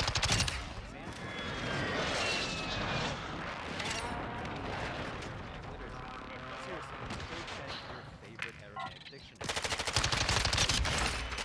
Sokolov, Dictionary of the Byzantine Period by Michael Sokolov, or the Dictionary of Polish Babylonian Aramaic of the Talmudic and Gaonic periods by Good Michael game. Sokolov, and you will not find a single meaning rope or the fact that it was either a very rare use of the term or he was engaging in his own exegesis, relying on Cyril and the confusion of the two words in Greek, which went on to influence Bible translations used by churches in the Syriac tradition, many of which follow his exegesis and translate the verse as rope, but he was writing in classical Syriac, also known as Syriac Aramaic, a different version of the language that Jesus spoke and one that was spoken hundreds of years after Jesus. As the Aramaic translator Steve Caruso says, this would be like claiming that a rare American meaning of a modern English word was known to someone speaking Anglo-Saxon back in the 10th century. Absurdly unlikely. However, although the boat cable interpretation is unlikely, it ultimately does not matter that much because it doesn't change the core meaning of the saying. It's equally impossible to pass a cable or a camel through the eye of a needle, though the latter is a much more comically absurd example.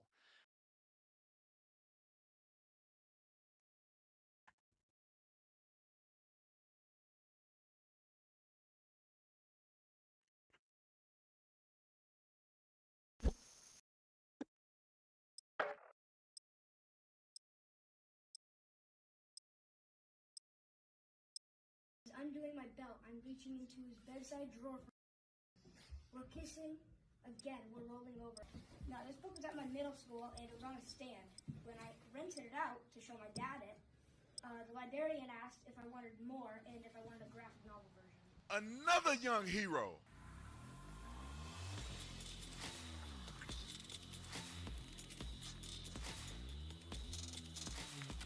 This video is brought to you by TatumStore.com. TatumStore.com, ladies and gentlemen, we still have our discount at the top, 40% off our clearance rack. All of your favorite items are there. But I want to talk to you real quick about the Anti-Groomer Social Club shirt, the one that I'm wearing right now. Our blackout shirts are absolutely epic, and people are literally buying them up. So you better go on and get one right now, and I'll give you a discount code. Discount code, not my kid. You'll get 22% off the entire store. Not my kid. One word, 20%, 22% off the entire store. We got a whole bunch of new products. We got a whole bunch of products that you love. We got categories here. I mean, you go down the list. You can get it all at TatumStore.com. Like and subscribe to the channel. Hit the bell notifications anytime I go live and make a video. Y'all make sure that you like and subscribe to this channel. Share the video. Because when you share the videos, when you hit the like button, when you comment in the video, it makes the video go viral. Now, without further ado, let's get into this. Ladies and gentlemen and ladies, I had to make this video about the young man who went to, it appeared to be like a school board meeting. And let me give a shout out to the people who made this video. Lexit Movement is where I got the video. I may have been able to put a link to the description, in the description section of their particular channel. But I wanted to make this video because this young man is incredibly brave, and it is going to take young people. One video had 3.3 million. The young man that stood up in his school and didn't. Alexander, the young kid, he's a dual citizen, and he was in the school in Canada, and he stood up for what was right, and they ended up arresting him. And so I made a video about him as well. But I want all these young people to be encouraged, to have the platform that they need, because this is absolutely invaluable for us to point these things out. Because Have your mic is busted, Ben. the public act like this doesn't exist, but a 6th grade Sorry, bro, I gotta boy mute you. read a book pushing to your kids. Now I want you to listen how bad it sounds for this young man to even read this. Let alone this is in a middle school library. Don't listen to me. Listen to the young man. Roll the clip. I'm a 6th grader. I was in the library, and this book was on a stand. I'd like to read you a page. My back over my hips as Ooh. Hostile UAV in the area. I'm reaching into his bedside drawer for a call. We're kissing again. We're rolling over. Obviously, you can see where this is going. I don't know if it's because we're feeling especially emotional or just past.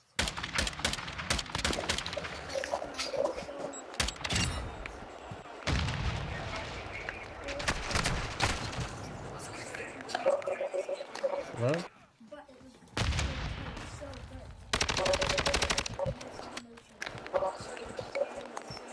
And everything felt good. This sort of feels like that. This book was at my middle school.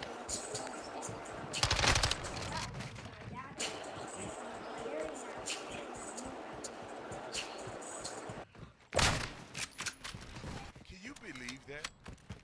Can you believe that there are adults in this world that think that this makes any sense whatsoever to expose a young man to something like this? I just can't believe it. 6th grader exposed to explicit at Wyndham Middle School Library. Now, I don't know where Wyndham is at, but I'm pretty sure you can Google it and look at the news and you'll find out where it's at. But can you believe that thinks it makes any sense whatsoever to push this to a young child, a 6th grade kid? You know, the book is describing an encounter that I would argue most adults shouldn't get exposed to too early. It's not about love. Ooh. This is not about marriage. This is not about responsibility. This is about lust. And they're projecting a sinful lust on our children. And it was one of the reasons why I make this shirt, because I want people to walk around and to be able to wear, to be able to point out that we have to be outspoken, and people need to know we're not putting up with it anymore. And the young people are coming through and they're performing, and they're, and when I say performing, they're doing what God has called them to do, and they're standing up for truth. Every American should be outraged at the thought that a school will be pushing books like this young man read to them, and not how to build your credit, how to be an entrepreneur, how to be a good person who works on a job. I mean, you don't have to be an entrepreneur, but if you know how to go to show up on time, put in a great effort, all of these things that you should be teaching young people to make them successful, you're talking about things that can destroy them emotionally and potentially destroy their future. We gotta stand up, ladies and gentlemen. Jesus We gotta Christ. support our young people that are going out and making a difference by speaking out. And I want you guys in the comment section to let me know what you think about this. Do you think this is just an isolated situation? Or do you think this is more of what is to come? Meaning that they're so deranged. Their minds are so far gone, it's like it's catching up. Their minds have been gone for the last 5 years, but now the residual effect of their minds being gone, ungodly individuals, in my opinion, that now the rhetoric is starting to catch up. And are we 5 years too late? Comment in the comment section. Let me know what you think about this. Anybody know this young sixth grader and his parents? I would love to interview his parents and have him there to talk about what happened here, because I know his parents probably had something to do with this. Kudos to them. Comment in the comment section, like and subscribe to the channel, and get you one of these Rumor Social Club shirts today. Ladies and gentlemen, see you in the next one. I'm out. Ooh.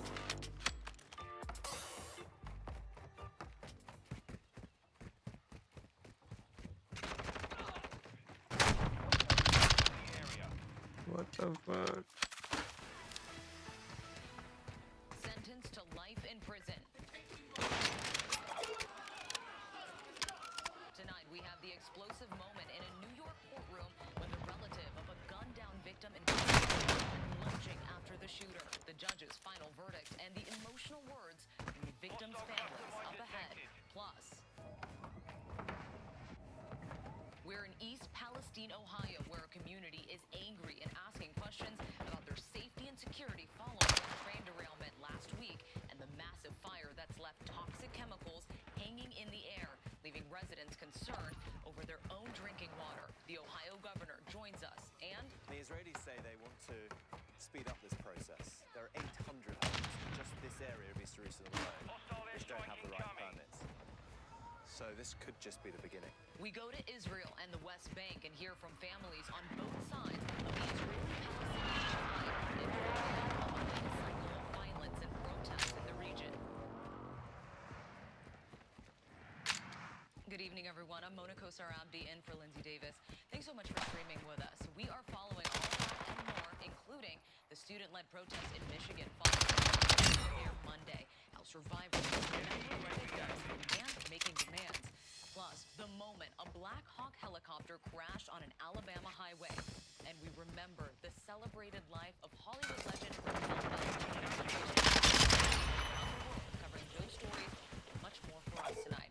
But we do begin tonight with that dramatic Buffalo courtroom where the man who killed 10 Black Americans in a racist attack at a neighborhood supermarket last May was sentenced to life in prison without any chance of parole. Before that sentencing, some of the families of his victims expressing their pain and anger, and one grieving family member could not contain their outrage, rushing forward and lunging at the gunman seated at the defense table before he was pulled away.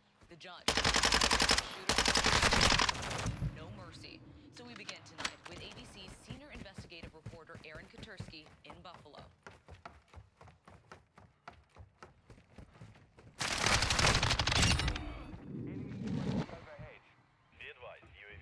Tonight, attack at a Buffalo supermarket roared into court as families of the 10 Black men and women shot dead faced their loved ones killed. Peyton Gendry, deputies rushing him out of the courtroom. His sentencing hearing ready to deploy. I understand the anger. The dramatic interruption Man, this gold gun, whoever had this gold gun, is pretty nice.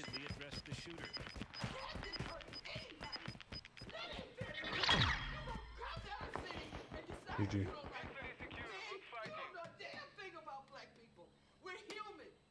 months after Gendron opened fire at the Hot supermarket in a well-planned attack,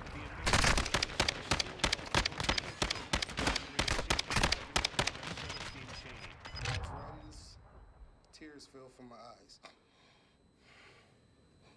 Thinking about what a beautiful person you took.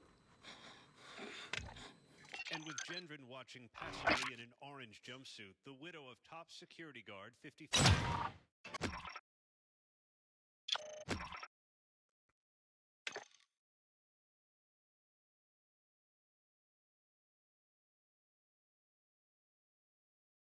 So in today's video, we're going to look at one of the greatest archaeological finds of all time. We're going to go to the place it was discovered, and we're going to talk to the archaeologist that discovered it. This great archaeological discovery was found in the country of Israel, in the city of Jerusalem, at a site called Ketef Hinnom.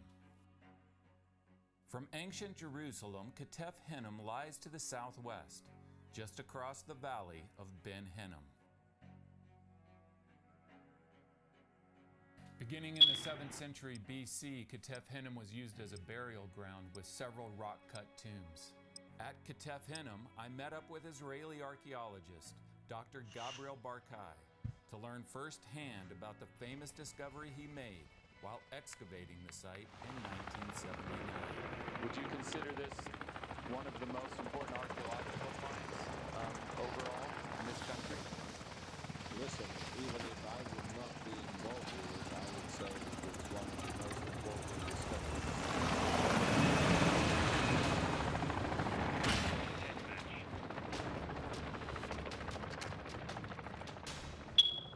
So in ancient times, the dead were buried with valuable grave goods, but this made them a target later in history for grave robbers. And so even though there's thousands of tombs around Jerusalem, It's the great frustration of archaeologists that when they excavate a tomb, they don't find anything valuable in it because it's been robbed out in antiquity. So it is the ultimate dream of archaeologists, including Dr. Barkai, to find an untouched tomb that's never been robbed out in antiquity. In 1979, Barkai's team excavated tomb number 25 at Ketef Penem. This tomb had been greatly damaged by later stones. What was left was the floor of the tomb and a chamber underneath the floor called a repository. Okay, so let me draw this out for you. We have the bedrock coming down like this. We have a vertical face, perfect. Charge complete. Tomb, and so tomb number 25, you have the chamber itself carved out. Friendly UAV on station. And then inside of it you have burial benches. These are for laying out the bodies of the dead. Below that burial bench we have another entrance to another chamber that I'll put in a dotted line that is underneath the tomb itself. Archaeologists call this the repository tomb. And so the dead are laid out in the tomb, and this, we got to keep in mind, this is a family tomb that's used generationally for centuries. And so as later burials come in, those earlier burials, make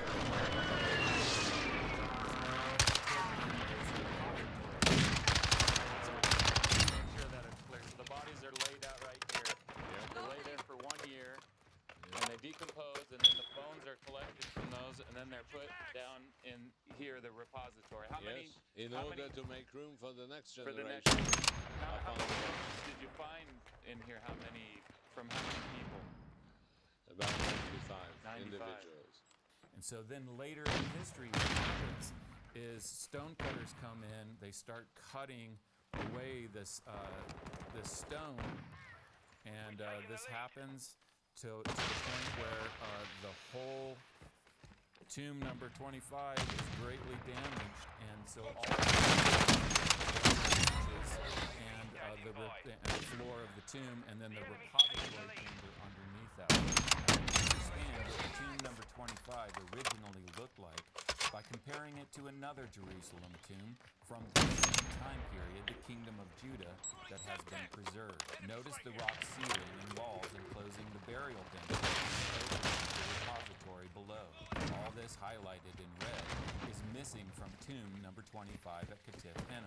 Here I am lying on the burial bench in the preserved tomb, and then with two friends on the burial bench of what is left of tomb number 25.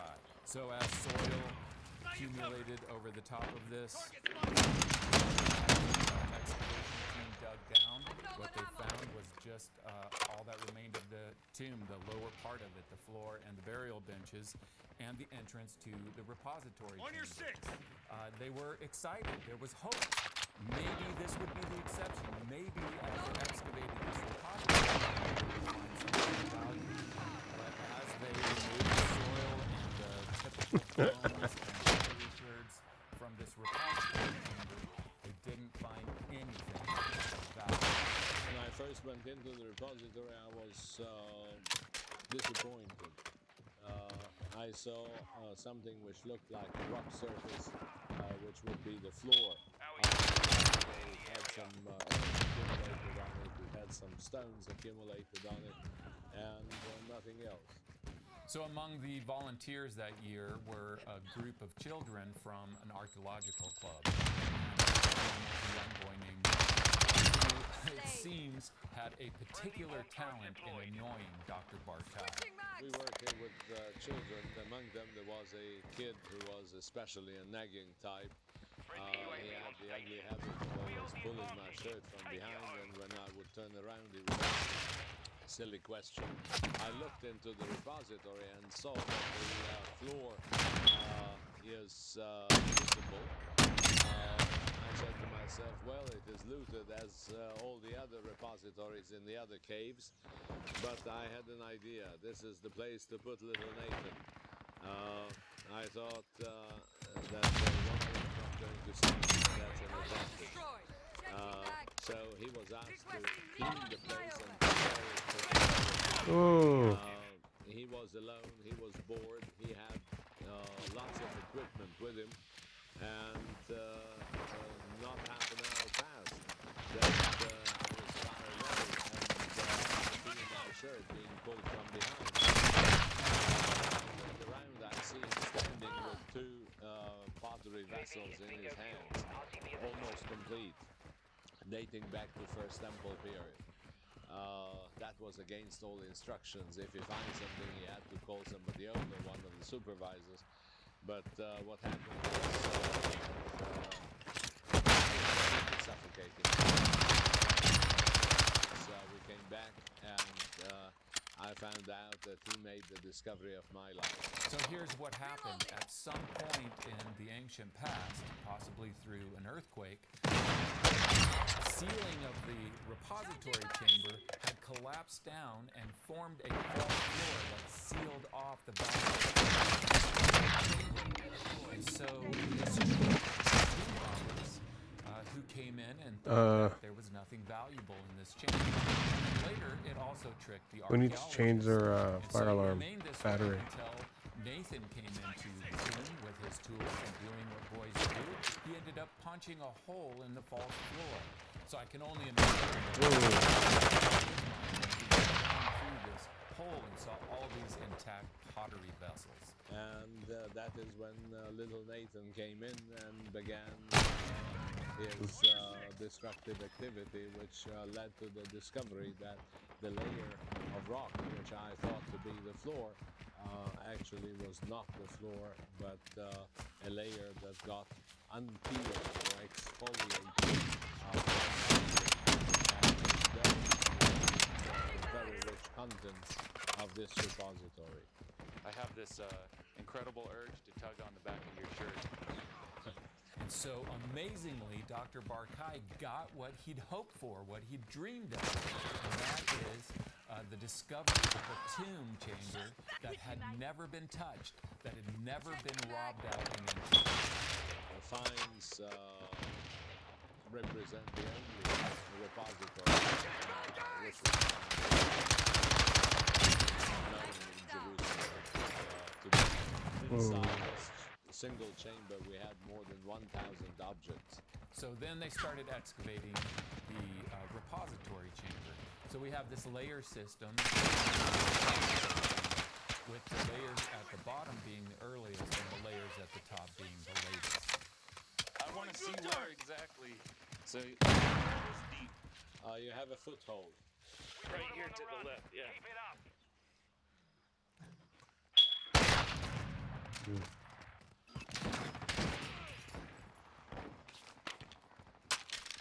Okay, Dr. Barkai.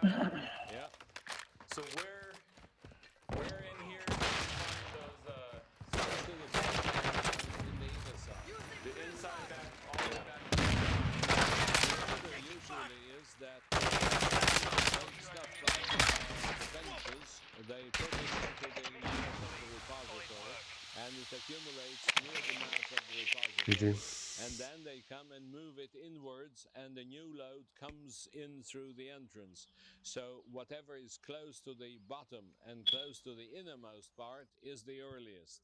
So in the back of the repository chamber, down at the bottom layer, right next to the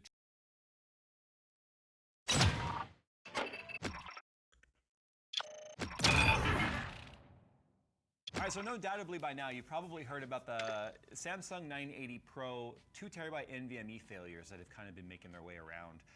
Turns out I had one of the drives that was on its way out. So I figured we would go ahead and make a video today talking about quickly an overview of what the problem is, and if you have this drive or you're looking at buying this drive, how you can make sure that the NVMe drive failure is not something you find yourself being a victim of.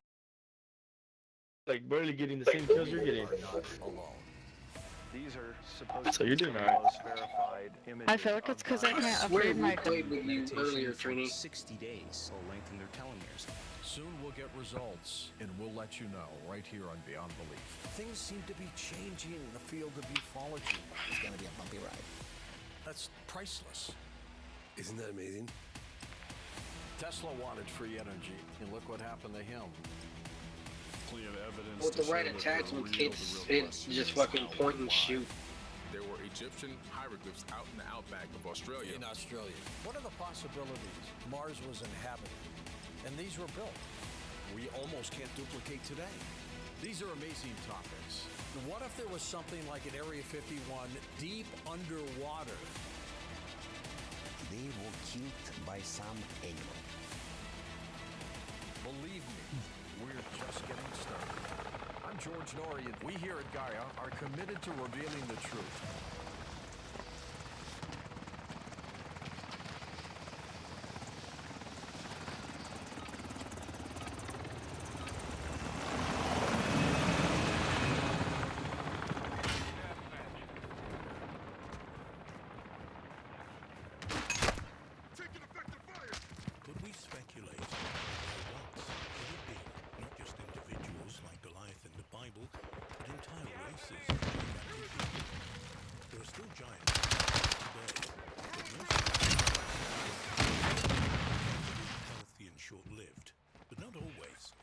The tallest man on record is Robert in the US. He was 8 foot 11 inches tall and lived only 22 years from 1918 to 1940.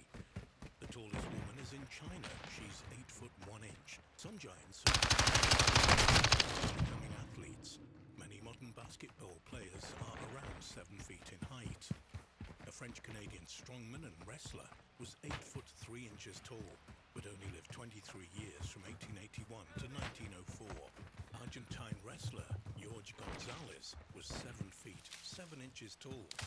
The wrestler Andre the Giant was 7 foot 4 inches and weighed 500 most giants. He suffered with his pituitary gland continuing to produce too much growth hormone even in his adult years. This causes the hands, feet and jaw to be unusually large and causes a variety of health problems. Entire modern tribes and ethnic groups can be extraordinarily short, like the rainforest pygmies of Africa. However, others are unusually tall, like the Watusi tribe of East Africa, where many of the men are up to 7 feet.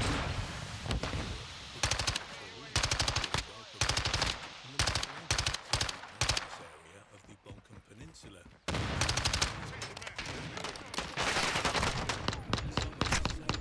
And many women were 6 feet tall as well. Have, they believe, identified a species of prehistoric man that they have named Heidelberg man. It has been theorized that some prehistoric human species may simply be the same species as modern man. To support neo-Darwinism, as it's known, scientists had to discover supposedly primitive species ancestral to us and related to other primates.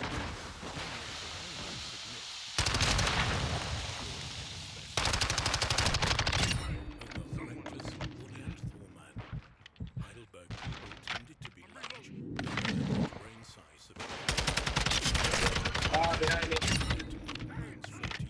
cubic centimeter average, and most were known to be modern people.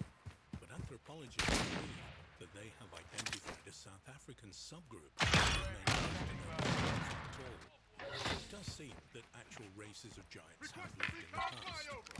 There are also rumors of giant human remains in places as diverse as Sardinia in the Mediterranean and Nantucket in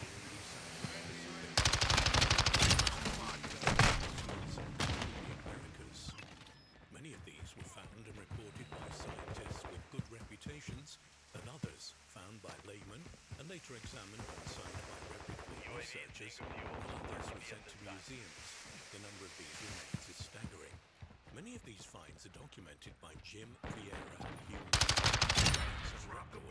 In addition to the skeletons that have been unearthed,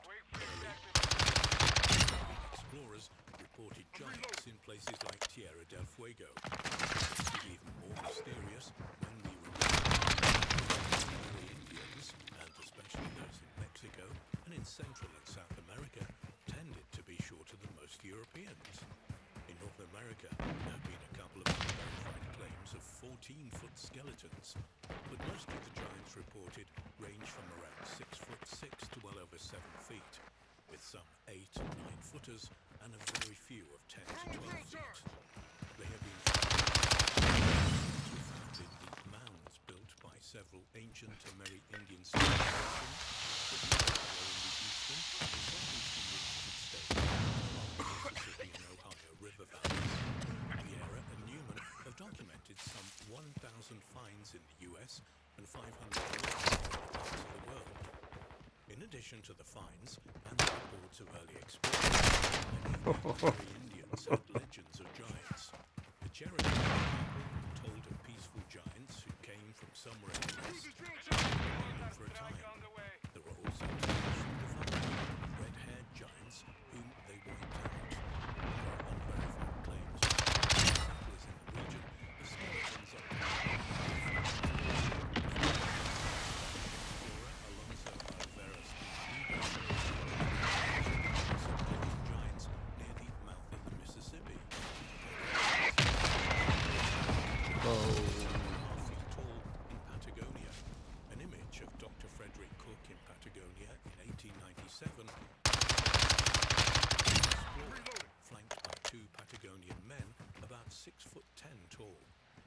An estimated 7-foot human skeleton was found in Ohio's mysterious crater. You did. Giant tools and weapons have been found in other Ohio mounds, although skeptics claim that they were merely ceremonial. This may or may not be true, but some of them allegedly show signs of wear, as if they could actually be used by people of great strength. There were also claims of an 11-foot skeleton in Michigan, found in 1894, and Ohio in 1899. Skulls were formed in Virginia. In 1937, researchers found a skull with a 2,100 cubic centimeter brain capacity in Virginia.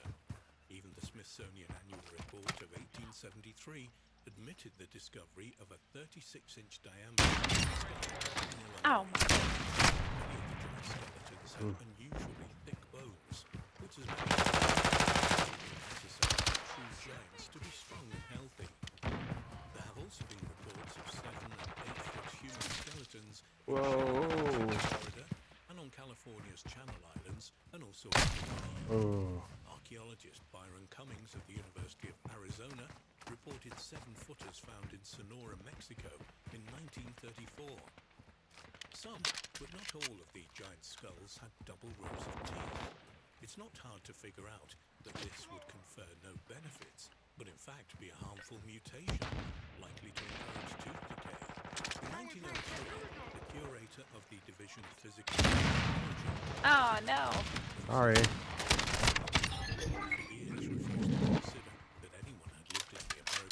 Pretty gun though, thank you. Oh.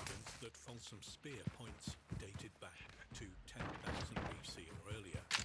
Another I want to try out that fancy gun. Foundation archaeological digs. But its officials admitted that their main goal was to learn how to control people.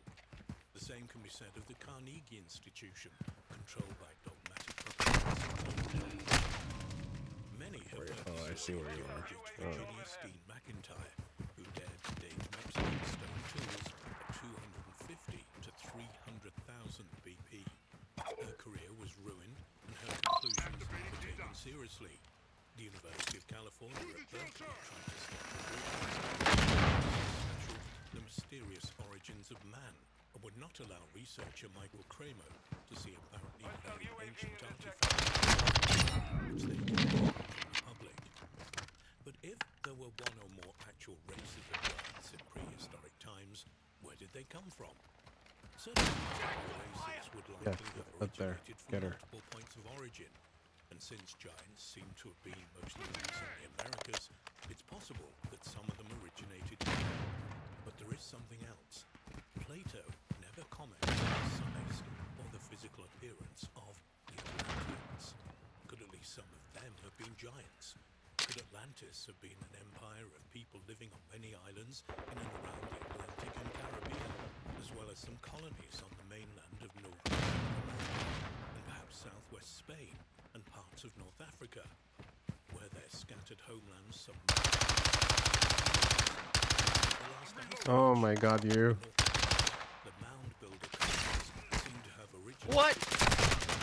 and spread northeast and west along that river and its tributaries, mainly the Ohio River. Meanwhile, a somewhat similar culture is now known to have existed in Amazonia and other parts of tropical South America, also building mounds as well as roads and canals. They even traded with the people of Mexico, supplying them with the mica. Geologists have identified its South American origin used in their pyramids and temples. So could both the mound builder and the Amazonian cultures have come from the Atlantis, with survivors settling the coasts of the river systems? Did they teach the arts of civilization to people already in the Americas and perhaps dominate some? But much remains a mystery. That once lived on Earth could simply be They're upstairs on that rooftop up here. There's one more up there, I think. Where did we come from?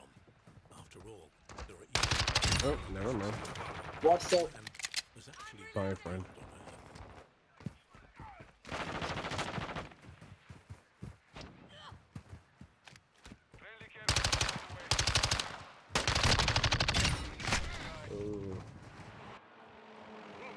It is easy to talk about the existence of giants and how ancient humanity has created myths around these supposed beings of incredible proportions. But are they? Oh my God! How dare you! Interestingly, in many ancient writings, we find that in the distant past, giants were said to walk among people of normal stature. If we look at the ancient writings of South America, North America, Europe and Asia, we will find that ancient cultures However, some ancient texts not only mention giants, but mention that they were real. Necessary. For some, this proof is the footprint of God. According to some sources, this imprint belongs to a being of great stature. The imprint was discovered many years ago and has appeared in varying reports of investigators and explorers who claim that this footprint is proof of giants in our remote past. In early 2000, researchers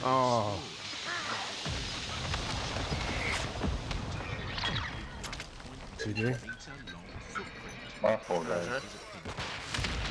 Fucking A, that was nasty. Good game, guys. That was fun. That's pretty good. Good game. Yeah, look at that. The trophy system. I call Max. That fucker didn't move.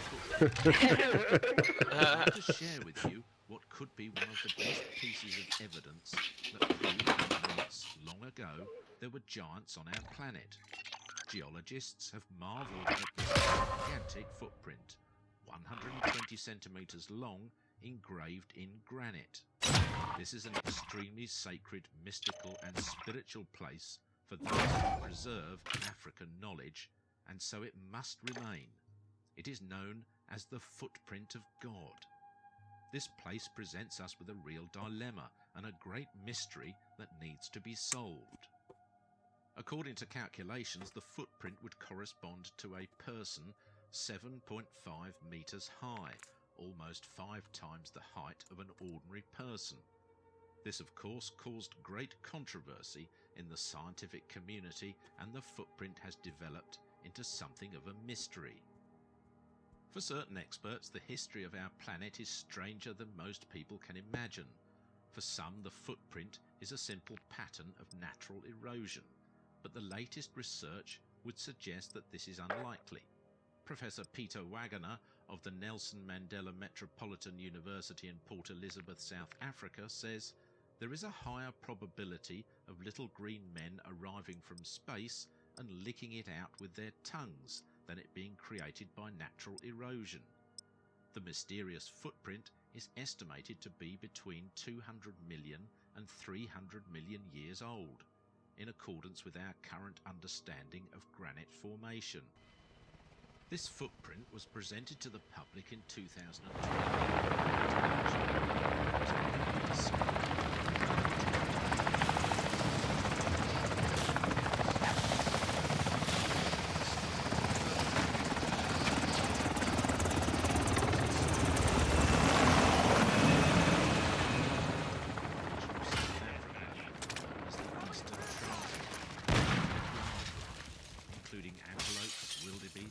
lions. According to Tellinger, the remote location of the footprint suggests the possibility that it has been sculpted by someone. The footprint has not been sculpted too much since the time of its discovery. The possibility that this footprint was a hoax is very small in a remote location. The pattern that represents the erosion within the footprint is very similar to the pattern we find around it.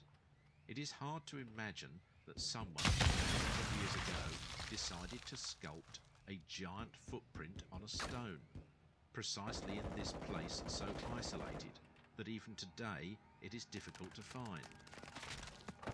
Even today the area is difficult to find if you don't know its exact location, which is that this cannot be Charge complete. Geologically speaking, the area and the rock that contains the footprint can be described as a thick porphyrite granite which has undergone several different stages of cooling. The result is an interesting mixture of large and small granules. This is why construction companies are willing to exploit this area to extract granite, since it is of high quality. If, as Tellinger argues, the erosion pattern inside and outside the footprint is the same, then we can deduce some data. Assuming counterfeiter is sculpted long ago. The difference between the erosion of the sculpted part and the unsculpted part is imperceptible. The same would happen if it was actually created by a giant. It is possible that the giant has managed to melt the granite to be able to leave his footprint engraved. Perhaps thousands of years ago, the erosive force of water created a shape similar to that of a footprint, just the outside. A group of men decided to use their primitive tools to improve it. Toes and other details to look like the print of a foot. But why make such a footprint? The answer is elusive because the mind of prehistoric man is a mystery as deep as the footprint itself. Some observers have responded to the theory that it was carved by prehistoric humans perhaps a couple of thousand years ago, arguing that if it was carved into the rock by humans, we should expect to see chisel marks, sharp edges, and file impressions. There are no such marks. But the fact that there are no signs of human agency leads to the conclusion that it was caused by other means. But what? Renowned Austrian researcher Klaus Dohner, famous for claiming that a race of giants inhabited along with Michael Tellinger in January 2012. According to him, the print is a footprint of a huge human being.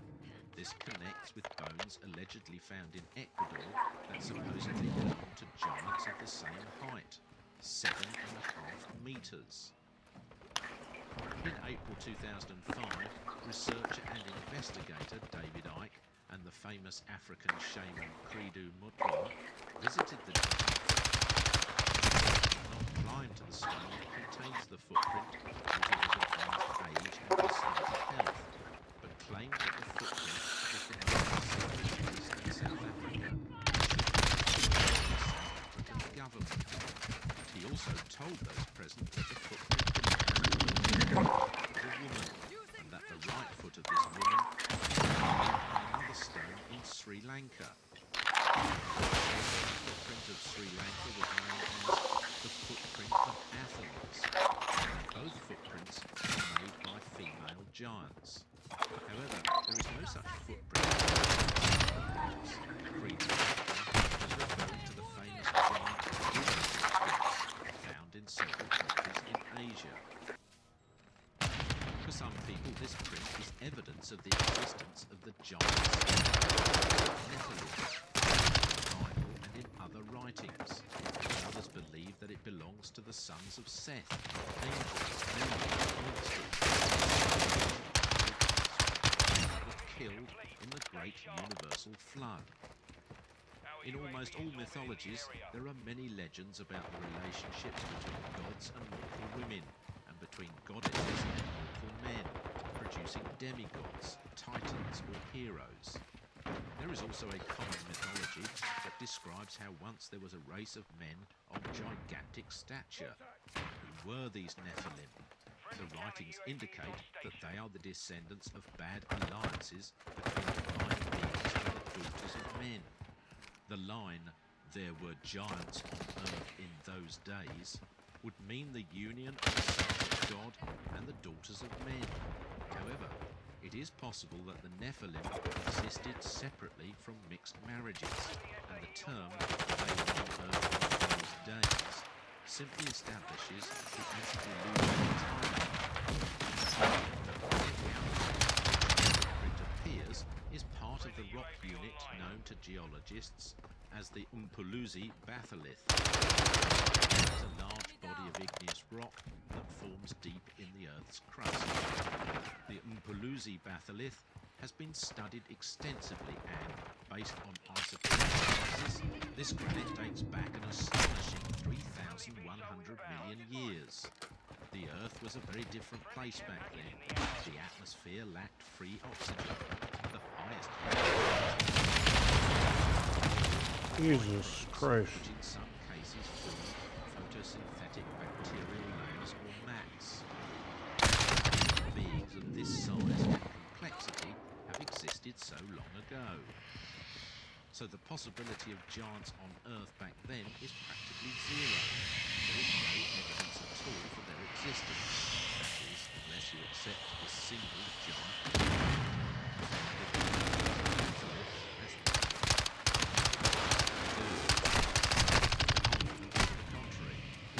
But even Michael Tellinger admitted that he would be hard-pressed to explain how a giant could be striding through molten granite several kilometres below the surface millions of years ago. The footprint is in a vertical granite outcrop. What acquired that position should have been pushed up by tectonic movements. The rocky mass having been displaced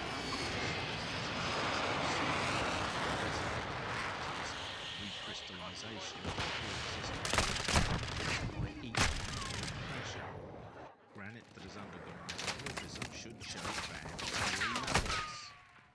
Going by geologists' estimation of the age of the rock formation, it could be about 1 million years old. It has proved a brain teaser for geologists who have struggled to explain it convincingly. But for locals, the explanation is left behind by a supernatural being in the distant mythical past. Is the footprint of God the result of natural forces, a hope of ancient giants? Believers and detractors have evidence they believe in, but only a careful study of the rock and footprint truth.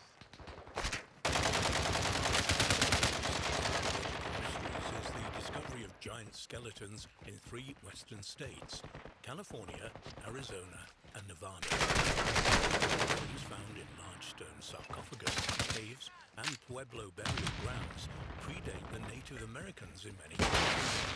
Some tribes worshipped men. When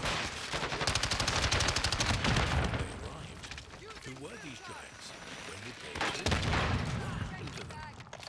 In 1833, soldiers uncovered a particular level of gravel and stone cement in Longport, Conception, California. When the workers broke through it, they were startled to find the skeleton of a 12-foot-long man. This giant had been buried in a massive stone coffin. On closer inspection, the men found that the giant possessed a double row of both upper and lower teeth. Relics buried with the skeleton included several huge stones, giant spears. More bones of a giant were excavated on Santa Catalina Island. Accompanying the man were the charred remains of a small species of elephant which evidently had roasted. Incidentally, the elephant with a double row of choppers, both upper and lower. Significance of these elephant remains. Remarkably, it suggests that the giant lived there. American mammoths became extinct. Elsewhere on Rosa Island, someone found a skeleton of a giant which not only had double rows of teeth, but also artifacts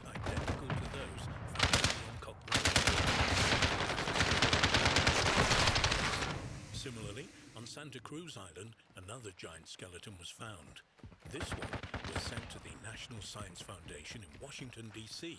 However, it was misplaced. Furthermore, at Santa Barbara, a cave full of giant skeletons was found. The entrance to the cave was sealed shut before proper excavation could be conducted. In 1895, the Chicago Record reported that fossilized remains of men and women who had been 8 to 9 feet tall were found in California. Reportedly, their bones were found in the same rock layer as those of extinct mammoths, like the bones from Santa Catalina. Earlier in 1891, Crittenden, Arizona, workers were excavating the remains of an old building when they came across an enormous stone sarcophagus at a depth of 8 feet. When archaeologists opened the tomb in front of a large, curious crowd which had gathered, the scientists found a mummy case which had been built with blocks of red rose granite. When it was broken open, everyone was disappointed to see only a handful of dust, all that remained of an ancient giant whom the ages had pulverized. Everybody expected it had taken a long time for a skeleton to dissolve into dust, particularly in the dry desert. This fact would make the giant older than the California specimens whose skeletons were found intact. Although not a single bone or artifact was found, the inside of the mummy case had been carved in the likeness of the body, a characteristic reminiscent of Egyptian sarcophagus.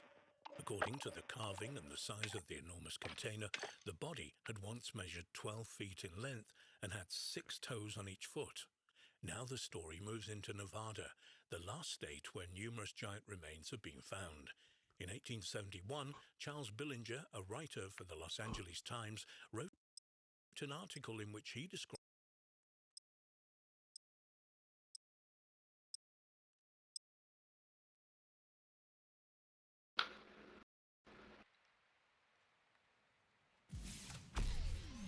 We paid $6,600 for this Origin pre-built gaming PC. Origin's owned by Corsair. We bought this ourselves because we thought probably this is the one where they can't possibly have screwed anything up, and we want to review a pre-built that's done everything right. We were very wrong. The GN curse continues. This has many problems with it, and they are all the more offensive because of the price of it.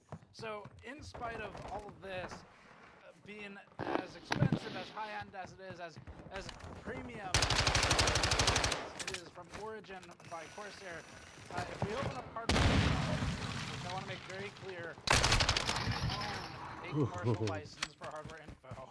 We paid for it. We have an editorial license. This is from Origin. There is non-commercial. So I am showing it for review and editorial purposes, but I do have a license. It's Origin that Hardware Info needs to go talk to, not me. Anyway, we open this up.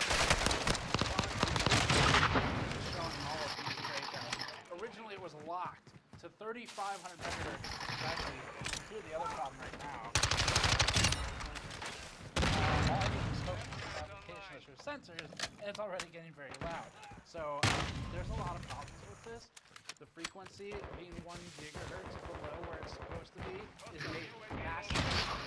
And then there's another massive. Let's get started with this disappointment. This video is brought to you by us, GamesAccess.net, because we bought this $6,600 computer for our payment. Next 3 days, we're donating 10% of the revenue to technology education programs at the Crandon Institute. Had a huge restock. Our highest selling items ever, and we have it in stock and shipping now. We're also running low on our blue and black wireframe mouse mats, and it'll be a few months before we stock. So if you want one, grab it now while 10% will benefit grants to e-waste recycling and tech education programs, and while it'll ship immediately. The mats feature wireframe versions of PC components, custom blue rubber undersides, order, wide mousing and visit store.gamersaccess.net to support our purchases of pre-builts like this one, even when they're train wrecks. Figured it to ramp the fan to 100% speed when the CPU hits 40 degrees Celsius, which is basically all you can hear. Wow. And that's what's on the screen. It's not running. running a test. Paint job was $350 extra, and the quality of it. For $350, you get something like this, and these chips only widen. Behind the camera. I'm feeling pain watching me chip the camera. Shaking. So this is what happens at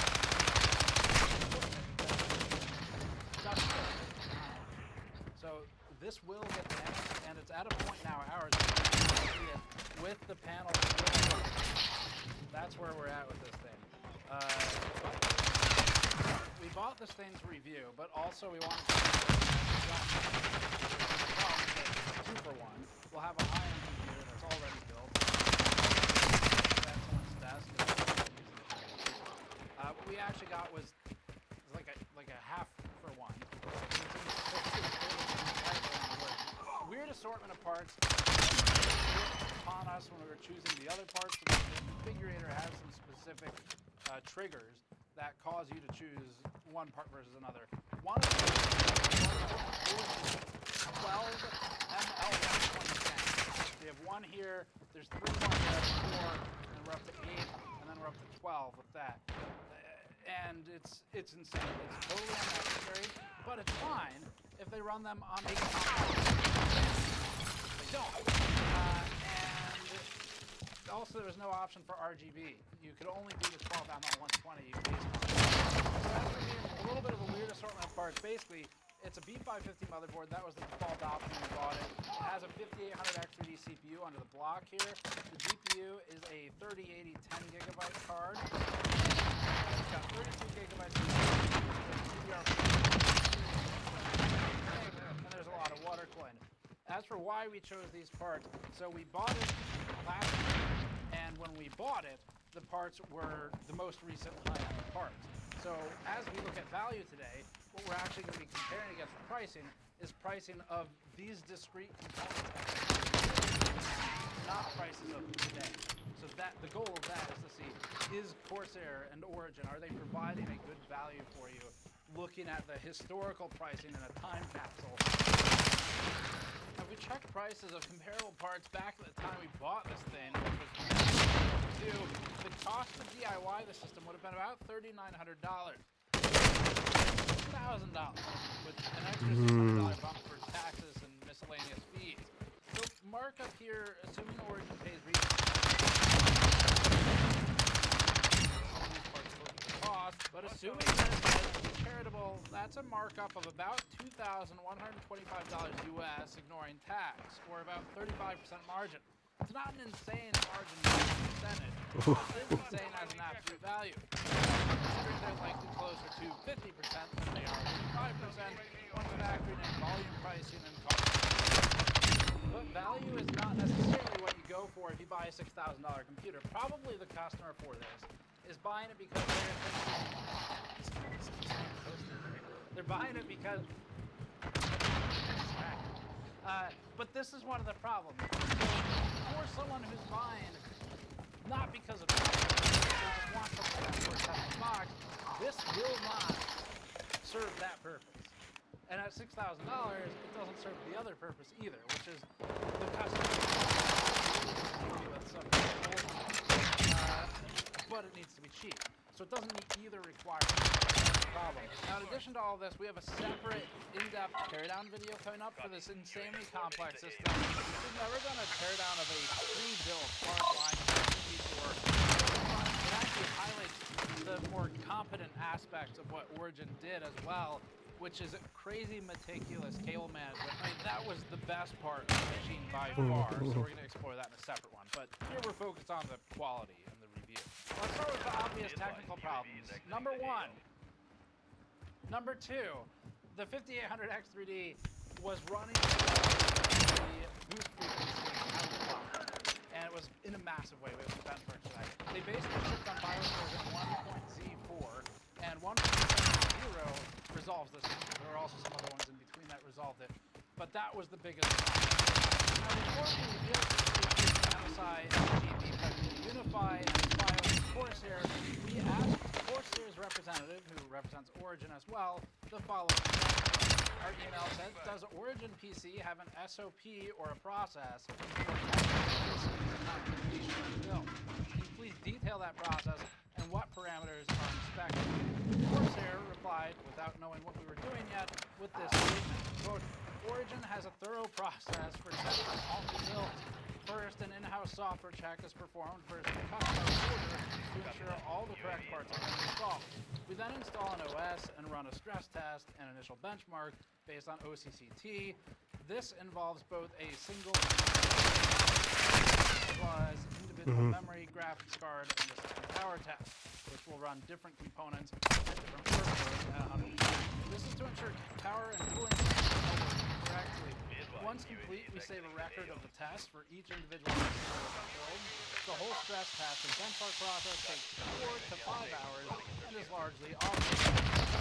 We go for final QA to ensure that all tests are performed as expected, as well as a final part. So, all of this is really bad. That is probably the worst possible reply that we sent, because it was Corsair replied to us and said, we assemble it, and then we just hope it turns on and works when the customer gets it. Because what they're telling us here is they are actually trying kind of hard to find problems, and they're still not finding them. They talk about looking for cosmetic problems. This has cosmetic problems, especially. They talk about looking for performance. I'm not hacking. This It's just a has shotgun. at least one massive objective problem with the frequency, and then subjective problems with the noise. So their processes don't work. That's the problem. And that's what's really concerning, because you can fix these issues if you know what you're doing. If you're an end user who gets this and you know how to work a computer, it's solvable. But you can't fix SOPs. Only they can do that. Anyway, here's the performance cost of all of that oversight. After discovering the clock bug, our performance testing focused on comparing the original BIOS with the newest available public BIOS, or version 1.70, to see what the difference is. For our 1.70 test, we made the same changes that Origin made to the original BIOS settings. So we loaded defaults, we applied the primary XMP, which is what they did, and we set these 6 motherboard-controlled case fans to smart PWM control. We also confirmed that MSI's Combo Strike was still disabled by default in version 1.70. Starting with a quick 7-zip test, we can already see the clock speeds definitely affect performance. The BIOS Origin shipped averaged 74,170 MIPS in 7-zip compression, or millions of instructions per second, and 90,383 in decompression. So for an update, we saw a 24% and 28% uplift in the 2 tests respectively, when all we did was flash BIOS to a new version and make sure the CPU was operating at the right frequency. Our CPU bench can't be used as an exact comparison since it uses different hardware, better memory, better GPU, less extreme cooling, but the numbers do confirm that flashing the BIOS has put our CPU in the range of normal performance from our benchmarks. Moving to the GN logo render test with Blender rendering using Cycles Renderer, the BIOS update reduced render time by 22% versus the original score of 22 minutes. The new 17-minute render time is again within a reasonable range of the reference result from our CPU bench. Part of our original plan for this system was to use station after the review. Bad render performance in applications like Blender would have caused us some very real problems. Up next is Chromium Code Compile. The total build time for Chromium was reduced from 118 minutes to 5 minutes just by updating the BIOS for version 1.7. That's a 20% improvement. The performance doesn't have an Origin's part at all. It's fucked. Even something as basic as just running Cinema and checking against literally AMD's own reference numbers. They didn't even have to run it properly. You just looked up the announcement day reference numbers and they would have had the baseline. For our final quick test, we ran times by extremes at CPU benchmark, which is sort of a CPU gaming standard. This isn't part of our normal suite, but the uplift here was 27% with the new BIOS, averaging 5,449 points. Had extremely consistent results for obvious reasons, with all test passes scoring within a 2-point range. Next, we're going to look at fan ramp and the fan behavior like noise. Poison Hydro X open cooling responds to the maximum fan width, which includes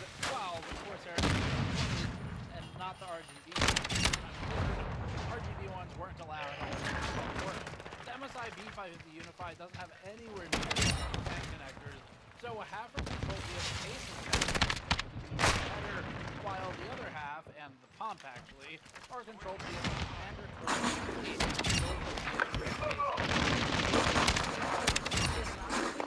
Between the two either.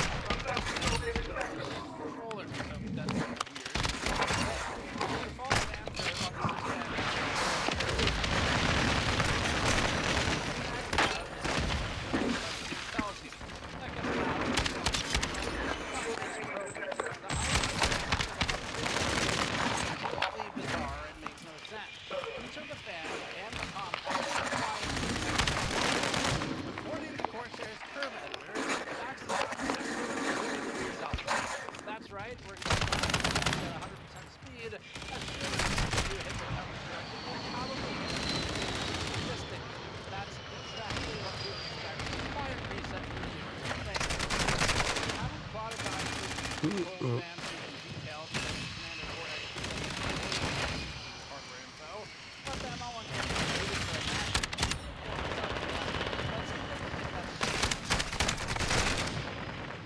The hell is that?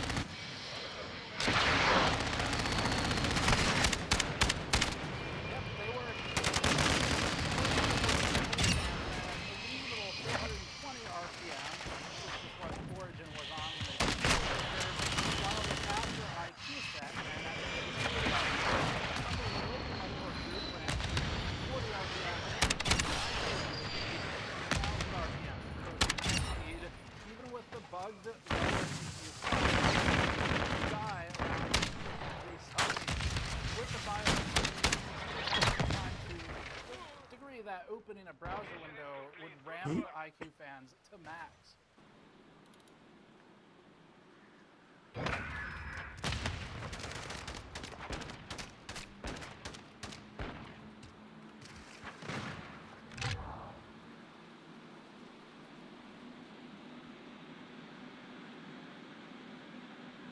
So on to the thermals. With a full GPU and CPU load and an ambient temperature of 22 degrees Celsius, the CPU held at a ridiculously low 44 degrees Celsius. That's only 15 degrees above idle. And it turns out that locking the CPU to base clocks and then blasting all the fans at max speed is pretty cool. With the 1.7 BIOS update, temperatures held at 71 degrees Celsius. That's still great for a 5800X 3D under full load, but it damn well better be good when considering all the cooling hardware pointed at it and the noise it's creating. Origin has enough thermal headroom to slow the fans down a bit, or they need to reconfigure to something that works smarter, not harder. Here's another chart. As a byproduct of all the fans going into overdrive over minor bumps in CPU temperature, GPU temperatures were tightly controlled. The 3080 leveled out at 38 degrees Celsius on BIOS 1.Z4, with hotspot temperatures of 54 degrees and memory junction at 58. The BIOS update to 1.70 had no significant effect on those temperatures, and that makes sense, because the BIOS update only changed the CPU performance, and the GPU would only be affected by whatever minor amounts of extra heat end up in the loop.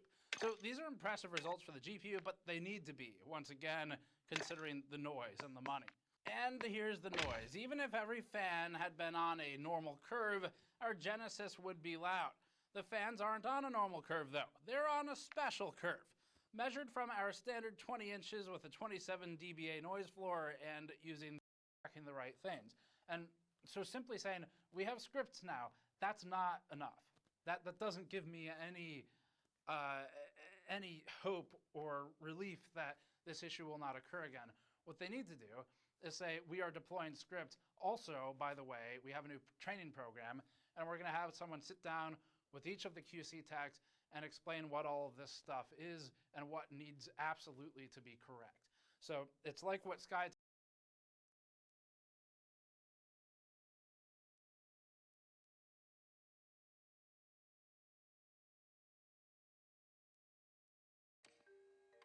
On July 6, 2022, a bomb detonated on a 5-acre plot of farmland in Elberton, Georgia.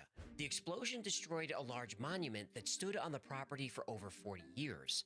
Known as the Georgia Guidestones, it was 4 monolithic slabs of granite weighing over 230,000 pounds that contained a set of rules for a more peaceful and orderly society. The identity of the builder was a mystery for 40 years, but today I'll tell you who he was. But why did he want to keep his identity a secret? Probably for the same reason the Georgia Guidestones were destroyed. Because, according to the Guidestones, the way to a perfect society is through a one-world government, genetic and racial purity, and massive global depopulation. In other words, a new world order.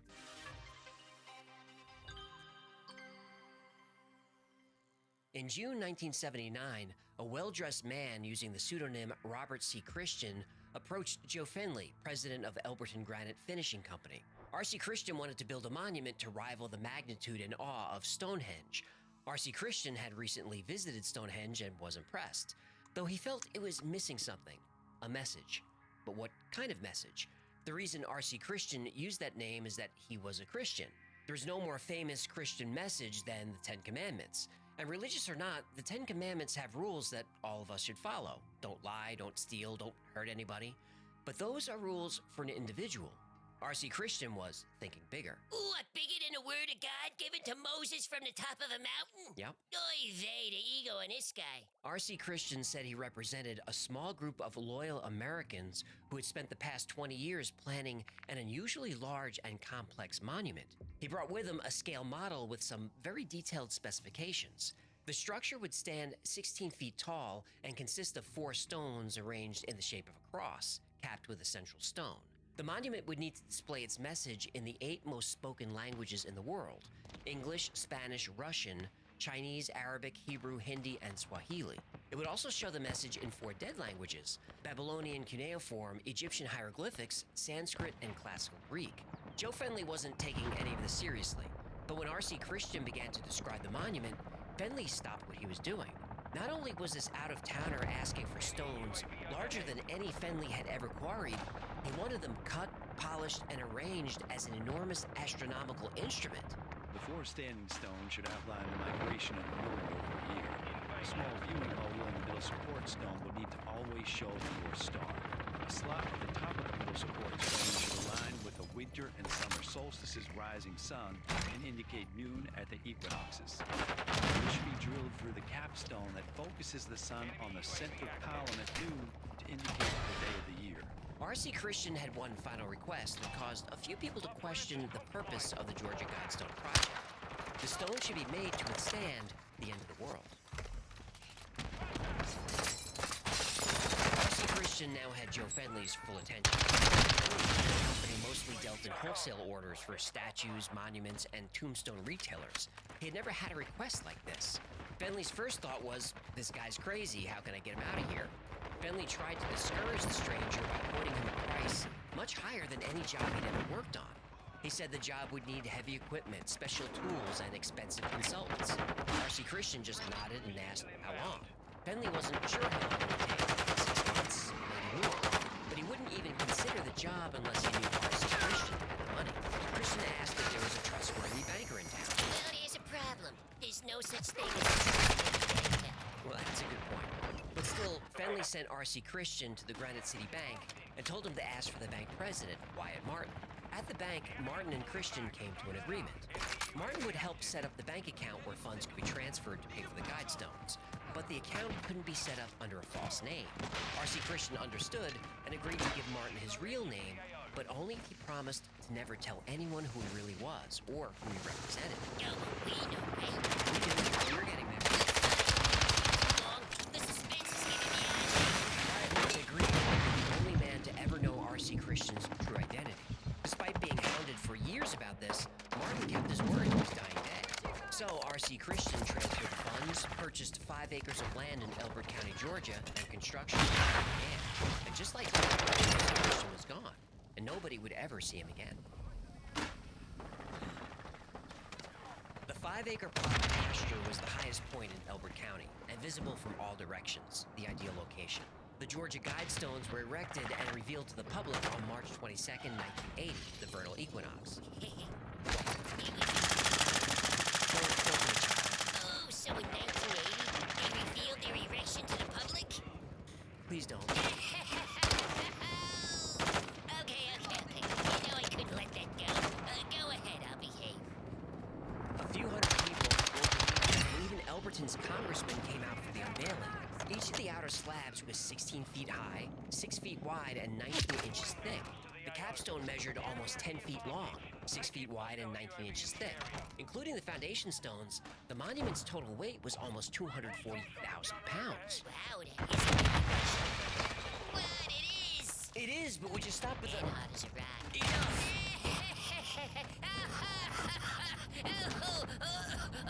I'm choking. I gotta pee. Okay, go ahead. Over the years, thousands of visitors from all over the world would come to see the Georgia Guidestones. But what was so special about the stones? It was more than just an impressively large granite construction. It was the new 10 Commandments, sandblasted in 4-inch high letters that R.C. Christian used to benefit humanity. Maintain humanity under 500 men in perpetual balance with nature. Guide reproduction. Unite humanity with a living new language.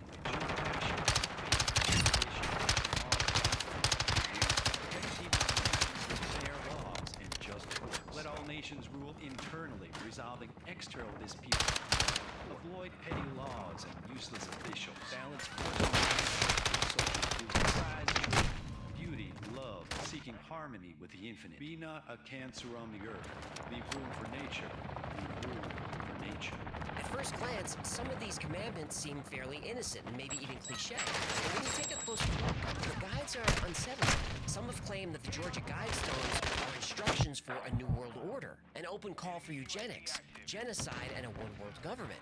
But we're told this is all conspiracy theory, that there's no evidence to support these claims. But there's evidence. Oh yeah, plenty of it. At first glance, the 10 rules on the Georgia Guidestone sounded like a cheesy New York bumper sticker. But if you read the book carefully, let's start with the first one. Maintain humanity under 500 million in perpetual balance with nature. The current population is just under 8 billion people. To achieve the Guidestone's ideal population means that roughly 94% of people on Earth would need to be eradicated. There are many people and think tanks that support this. On this channel, we've covered the Club of Rome, that defines itself as a non-profit, informal organization of intellectuals and business leaders whose goal is a critical discussion of political issues. Fine. What Rome doesn't advertise so openly is that it was created in 1968 by the Morgenthau Group during a secret meeting at Rockefeller's private estate below. Here we go. In August 1980, just a few months after the Guidestones went up, Howard Odom, a member of the Club of Rome, said, "It's necessary that the U.S. cut its population by 2/3 within the next 50 years. He didn't mention how this should be accomplished, but there are theories. Ooh, I love theories. I know you do. But it does mean if you want the same standard of living, we're going to have to cut our population. In the U.S., for example, certainly 2 1/4. That we have so many wasteful things, that won't be hard. You say it won't be hard to cut the population by 1/4? It just takes one generation to get the population down. If nobody bred for one generation. You've probably heard of the Bilderberg Group. It was formed in 1954 as a way to prevent another world war. That's what they say publicly. So why are Bilderberg meetings so secret? All kinds of conspiracy theories. I love theories. One of these is that the Bilderberg Group believes the current population growth is not sustainable. Allegedly, one way the Bilderberg Group would try to reduce human population is pandemics. Oh no. The theory also says the Bilderberg Group will keep their true plan secret by consolidating all media to a handful of mega companies, and then use governments to work with these media companies on censoring any ideas that go against the group's wishes. Ooh, that's not a theory, that's true. Well, of course it's true. Just look at Twitter. Both Trump and Biden aggressively pressured Twitter into censoring any information that went against their agendas. But whether the Bilderberg Group is behind this or not is unknown. No, only Who writes the foreign policy for the Bilderberg Group? the Club of Rome. Now, it's been alleged that the Club of Rome supports massive depopulation using any means necessary. Well, didn't we fight World War II over these ideas? Well, funny you should mention that. The founder of the Bilderberg Group was Prince Bernhard. At the beginning of World War II, he was a Nazi SS officer. Of course he was. Now, to be fair, after Germany conquered France, Prince Bernhard switched sides and fought for the Allies. Oh, so that makes him okay? Hey, I'm just giving both sides of his story. Well, many people say that all of this is a conspiracy theory. The Georgia Guidestones don't want to reduce the current population, but instead are instructions for the society after this important event. Okay, let's say that's true. How should the remaining survivors maintain control of the population? And who decides? The second Guidestone rule addresses this. Guide reproduction concept, including fitness and person. R.C. Christian wrote a book entitled Common Sense Renewed, which he sent to each member of Congress in 1986. Among a myriad of statements, Christian wrote, "It's vitally important that each national government have a considered population policy. The need is urgent and should take precedence over Okay, so he wants the government in charge. So what kind of people should the government allow to have children? Responsible parenting will consider both genetic and environmental factors. We must seek to produce healthy children and then to mold their characters and to develop their potentials as social. In turn, carry the process indefinitely into the future.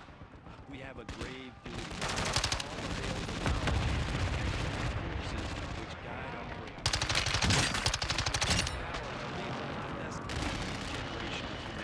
Slacking superior intellectual, physical, and social capabilities. Oh yeah, he's a fan of punishing people who want big families.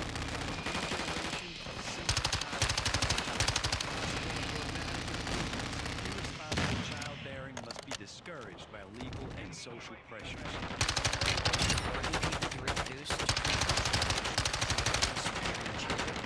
That's called eugenics. It is. It's what the Nazis were trying to do. It's also a war crime. Well, maybe not a crime at all in the New World Order. The Rockefeller that helped create the Club of Rome is the same guy who founded the Population Council in 1954. The Population Council supported, and still supports, research in birth control and early birth termination, specifically in those people with undesirable genetics. How do we know? Rockefeller said so. Modern civilization has reduced the operation of natural selection by saving more weak lives and enabling them to reproduce, resulting in a downward trend in genetic quality. An organization needed to be created that would be devoted to the reduction of fertility of weaker individuals with undesirable genetics. One of the members of the Population Council, as recently as 2020, was accused of supporting forced sterilization. The council is still active today. It operates its programs in Africa, Asia, Latin America, and the Middle East. Notice that North America and Europe are not on that list. Now, maybe it's just a coincidence, but the council is focused on countries that are primarily non-white. The Population Council takes in millions upon millions of dollars every year, and the biggest contributor, the United States government. Improved public health has caused the world's infant mortality rate to decline by 50% over the last 40 years. In the same period, the world's average life expectancy has increased from 46 years in 1950 to 53 years today. The negative impact of population growth on all of our planetary ecosystems is becoming appalling evident. Guide number 2 was breeding a superior society through eugenics. Guide numbers 3 and 5 are just chilling. Humanity is living new language. Let all nations move internally, resolve external disputes in a world. Uniting the world under a new single language and rectifying all disagreements in a world court. These are key to creating the New World Order. And local ministers pointed out that the Book of Revelations warned of a common tongue and a one-world government as the accomplishments of the Antichrist. And guide number 4, rule passion, faith, tradition, and all things with tempered reason. This also upset Christians who believe in faith above all. After all, it's the first commandment. God said, "You shall have no other gods before me." God wasn't down with tempered reason. These seemingly anti-faith messages made the Georgia Guidestones a location for alleged satanic worship, witchcraft, and pagan rituals. Elders and locals have reported seeing lights near the Guidestones. They've heard chanting. They found melted candles on the capstone. Now, no humans were sacrificed there, but I can't say the same for a few chickens who had a less than amazing visit to the Georgia Guidestones. Now, other theories suggest that the stones were built on native lands, and that the Hopi have a prophecy against him. Other theories say that the stones are set on ley lines along with other icons, like the pyramids, Great Wall of China, and Stonehenge. And that's not even mentioning the proposed connections to the Order of the Rosy Cross, the Rosicrucians, who deserve their own names. But the biggest mystery of all was, who funded this project? Well, it would take 35 years, but we finally have our answer. The planet can support something like 1 billion people. If you want more liberty and more consumption, you have to have fewer people. And first, you can have more people. You can have leadership, probably, if we have a very smart leadership, which is smart. Unfortunately, you never have smart dictatorships. They're always GG's, guys. But if you had Good a game. smart dictatorship and a low standard of living, you can have it. But we want to have freedom and we want to have high sentences. So we're going to have 1 billion people. And we're now at 7. We have to get back.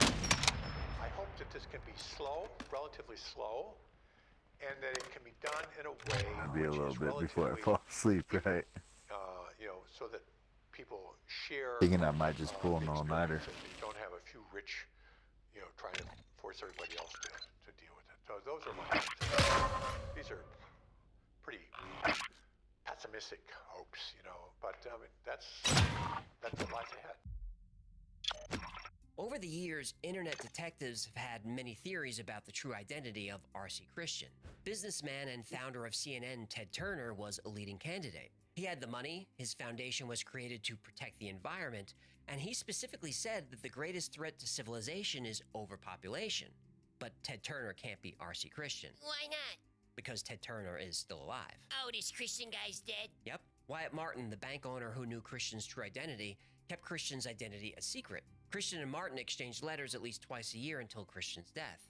The letters were never sent from the same place, nor were the funds transferred from the same place twice. Martin passed away in December 2021, but he did drop some clues along the way, whether he meant to or not. Martin confirmed that Christian died after the year 2000.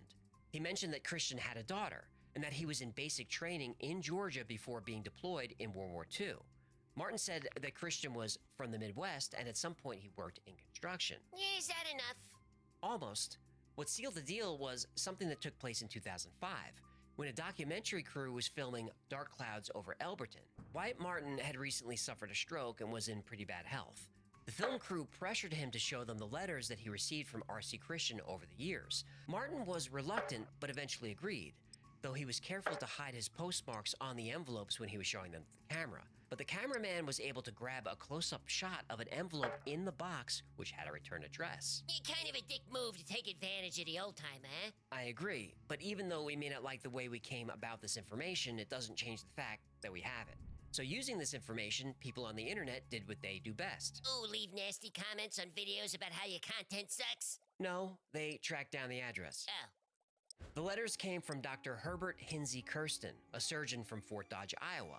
Kirsten is an old German form of the name Christian. He died after 2000, like the old-timers said? Kirsten died in 2005. Yahtzee! Now, according to Kirsten's obituary, he served in World War II. He was a conservationist who loved nature and trees. He was a naturalist who was very involved in environmental and world population issues. Bingo, this is the guy! Kirsten also worked in construction when he was younger, and he had 2 sons and 2 daughters. Wait. The guy who wants to limit people to one rugrat had 4 of them? Yep. Rules for thee, but not you. You sure this guy wasn't in Congress? Well, I'm sure he did have a lot of famous friends. Shockley was a physicist and inventor. He actually won the Nobel Prize for physics in 1966. He was also known for being racist and eugenics. I take back what I said. Now, Shockley argued that less intelligent people were having too many children and reducing the average intelligence of the population. He also believed that some races were more intelligent than others. Clearly, Dr. Kirsten, aka R.C. Christian, shared similar views. Though the Georgia Guidestones aren't specifically racist, we know that Dr. Kirsten was a supporter of David Duke, former Grand Wizard of the KKK. Oof, maybe it's not so bad that somebody blew these things up, huh? Well, destruction of the Guidestones is the piece of the story. Or is it? On July 6, 2022, just after 4 a.m., CCTV picked up an individual running to the stones carrying something. Seconds later, there's an explosion, and one of the 4 monoliths is destroyed. Less than a minute later, a car is captured on camera leaving the scene. What's strange is, within hours, heavy equipment was brought in to clean up the site. Shouldn't this have been a crime scene for longer than a few hours? ATF was on the scene almost immediately. Weren't they curious about what kind of explosive was used? What components it was made of? What kind of trigger device was employed? Modern forensics can give us all kinds of information, but all the evidence was quickly removed. The guide stones were in a remote location. There's only one road in or out. There's no footage of this vehicle once it leaves the area. It's the middle of the night in northern Georgia. It would be one of the only cars on the road, but we don't have any new information. Government was in on it? Well, I'm not saying that. I'm just saying there are questions that can now never be answered because the site, along with any evidence, was cleaned up almost immediately. It's very possible this was carried out by someone who is very anti-government, or maybe someone who is just anti-hypocrisy. All these people that want us to live by the one-child policy seem to have plenty of children. Rockefeller had 6 kids. William Shockley had 3. R.C. Christian, aka Dr. Kirsten, had 4. But the rest of us are only allowed to have 1 child, and only if we're genetically fit. Who decides who's genetically fit? Well, they do. They want to limit the population of the Earth without acknowledging that it was the rapid growth and advancement of the human race that allowed them to amass ridiculous wealth. Now that they have theirs, they want to limit what we can have. These same people are the ones who scream about climate change, fossil fuels, pollution. They want to decide who can own what kinds of vehicles and how much energy you can use to warm your house in the winter. But how did J.D. Rockefeller make his money? Oil.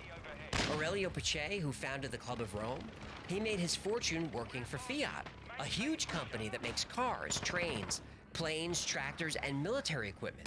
When they were making their families rich and powerful, the climate wasn't as big a concern, but now it is. All the problems facing our planet can be solved like they've always been solved, through our collective innovation and cooperation.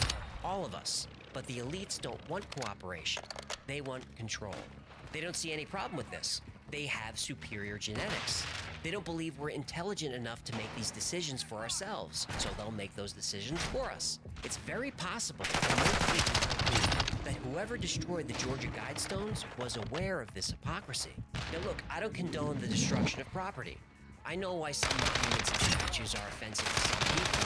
Those people don't have the right to just decide on their own to tear them down. People should vote on what statues go up and what monuments come down. Anything else is vandalism and vigilantism. I don't like the fact that someone took the law into their own hands and destroyed the Georgia Guidestones. I hope he's found and sent to prison for what he's done. But now that they're gone, I say good riddance. Thank you so much for hanging out with us today. My name is AJ. That's Egglefish. This has been the Y-Files. If you had fun or learned anything, do us a favor and subscribe, like, comment, share. I know everyone tells you to do that stuff, but it really helps our channels. And like most topics we cover on this channel, today's topic is recommended by you. So if there's a story you'd like to see or learn more about, go to theyfiles.com/tips. A special thanks to our patrons who make the Y-Files possible. I'm constantly amazed by your generosity. And if you'd like to support the channel, consider becoming a Patreon member or grab something from the Y-Files store. By wearing a Hecklefish t-shirt, you can prove to the world that you have superior genetics. I can't argue with that. That's gonna do it. Until next time, be safe, be kind, and know that you are appreciated.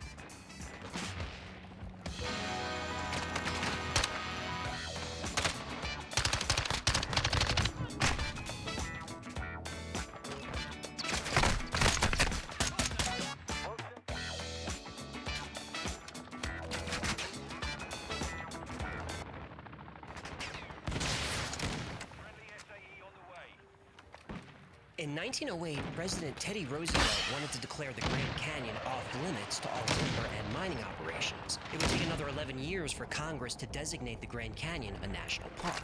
Sensing a final opportunity for adventure, explorer G.E. Kincaid took a boat down the Colorado River and through the Grand Canyon. The canyon was rich in minerals like gold, silver, and copper, and Kincaid wanted to see what he could find before the area was closed off for good. About 40 miles upriver from the El Tovar Crystal Canyon, Kincaid saw stains in the sediment formation about 2,000 feet up. He tied off the boat and got out to investigate. Kincaid couldn't find a trail, but after a short hike, he found something interesting covered in desert brush. Steps, hundreds of them, carved in sandstone. Steps that wound their way up to a high shelf on the side of the canyon. He followed the steps until he came across a cavern entrance, an entrance that was clearly man-made. Kincaid entered the cavern and turned on his flashlight. On the walls, he saw writing, but it wasn't English or Native American writing. It was ancient Egyptian hieroglyphics. Kincaid lifted his flashlight and saw that the tunnel ran far into the distance. He didn't realize it at the time, but this was only the...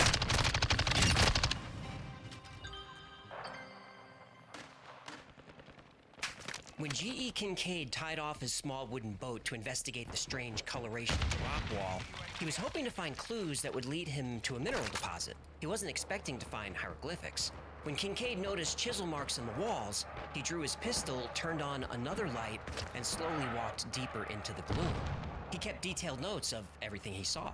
The main passageway is about 12 feet wide, narrow into 9 feet toward the far end. About 57 feet from the entrance, the first side passages branch off to the right and left, along which on both sides are a number of rooms about the size of ordinary living rooms of today, though some are 30 by 40 feet square. These are entered by oval-shaped doors and are ventilated by round air spaces through the walls into the passages. The walls are about 3 feet 6 inches in thickness. The passages are chiseled or hewn as straight as could be laid out by an engineer. The ceilings of many of the rooms converge to a center.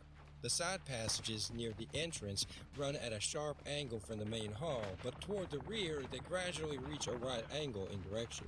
G.E. Kincaid now realized he was in a huge complex. He estimated that as many as 50,000 people could have lived here. In some rooms he found granaries with shelves of glazed pottery, many of which still contained seeds. He found cooking areas and a huge dining hall. The rooms were full of ancient artifacts. Kincaid carefully wrapped a few small metal and ceramic objects for later study. Another large room Kincaid described as an area for metalwork, a technology that should not have existed in this area. Here are found tools of all descriptions made of copper. These people undoubtedly knew the lost art of hardening this metal, which has been sought by chemicals for centuries without result. On a bench running around a workroom with some charcoal and other material probably used in the process. There's also slag and stuff similar to mat, showing that these ancients smelted ores, but so far no trace of where or how this was done has been discovered, nor the origin of the ore. G.E. Kincaid explored the underground complex for several hours, still having no idea when this place was used, what it was used for, or who the builders were. Then he came across another large room, a crypt. The crypt had shelf upon shelf and row upon row of mummies, dozens of them. At this point, G.E. Kincaid realized that if he was going to explore this entire underground city, he was going to need help. G.E. Kincaid sent a few artifacts to the Smithsonian along with his notes of what he found. He requested financial and logistical support for what he felt was the most significant archaeological discovery ever made. The Smithsonian agreed. 2 weeks later, Professor S.A. Jordan arrived with a team of about 40 scientists, researchers, and laborers to excavate and explore the ancient underground city. Now with more lights and manpower, the scientists realized that the cave system layout wasn't random. It was a symmetrical, deliberate design. The tunnels all led to a central chamber. In the chamber was a large statue of what Kincaid thought looked like Buddha. Like butter. Buddha. What I say. Over 100 feet from the entrance is the cross hall, 700 feet tall, in which are found the idol or image sitting cross-legged with a lotus flower or lily in each hand. The cast of this face is oriental, and the carving in this cavern. The idol almost resembles Buddha, though the scientists are not certain as to what religious worship it represents. Taking into consideration everything found thus far, it is possible that this worship most resembles the ancient people of Tibet. I didn't think we were allowed to say Oriental. Are we bringing that back? We're not. This was written over 100 years ago. Where we had freedom of speech. No, Oriental in this context just means Eastern. Because of this discovery, Kincaid's team started calling the complex the Citadel. The crypt was one of the bigger rooms discovered. Now, with enough light, he was able to fully describe what he saw. The walls slant back at an angle of about 35 degrees. On these are tiers of mummies, each one occupying a separate hewn shelf. At the head of each is a small bench.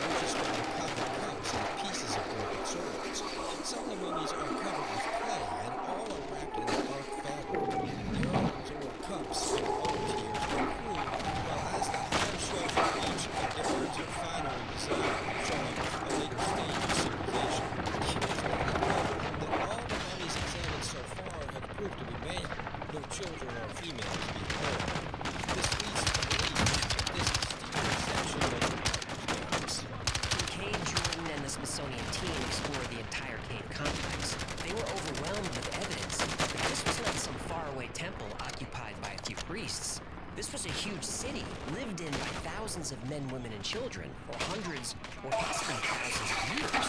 The question nobody could answer was, who were they? By the end of the investigation, G.E. Kincaid and Professor Jordan's team had discovered hundreds of rooms, barracks, granaries, metal weapon shops, temples, and many rooms. But most of the rooms were empty. Thousands of artifacts were found. They found swords and shields made of gray metal that scientists couldn't identify. They thought it was platinum. They found pottery, urns, utensils for cooking, small yellow stones called cat's eyes, and large stone tablets, all engraved with hieroglyphics. On all the urns or walls of the buildings and tablets of stone which were found by the image are the mysterious hieroglyphics, the key to which the Smithsonian Institute hopes yet to discover. The engraving on the tablets probably has something to do with the religion of the people.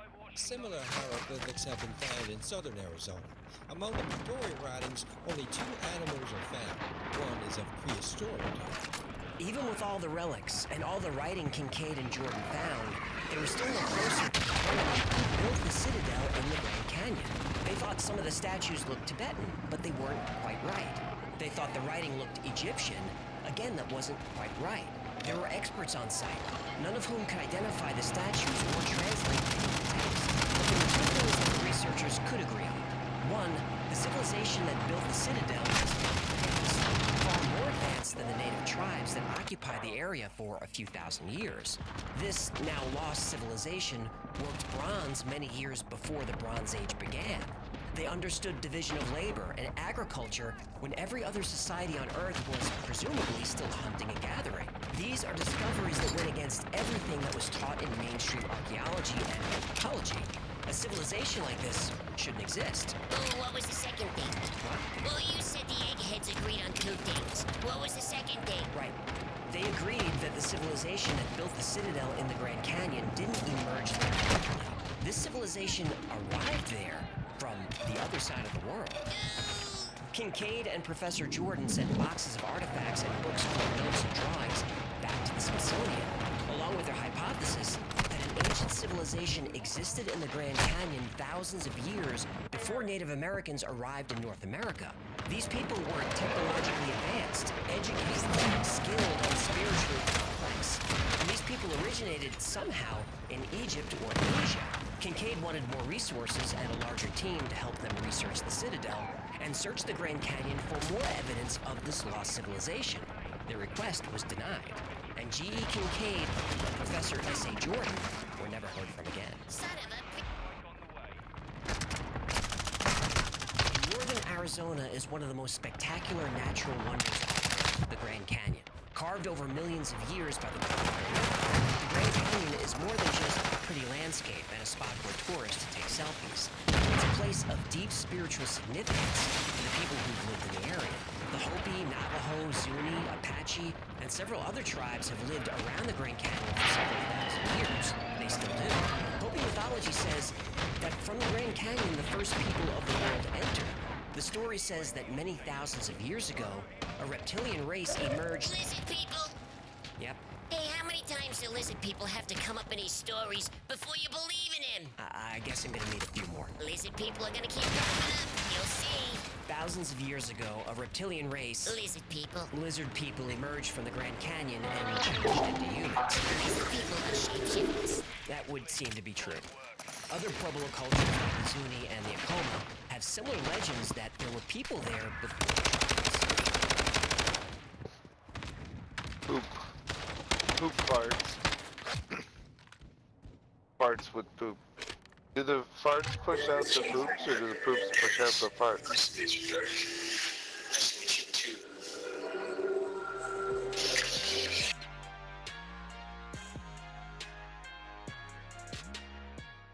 When you're part of woke Hollywood, you're not allowed to question the approved narrative. You're not allowed to step outside the echo chamber. And in fact, as soon as you step one toe out of line, they'll try to cancel you. They'll try to push you back. They'll try to control you.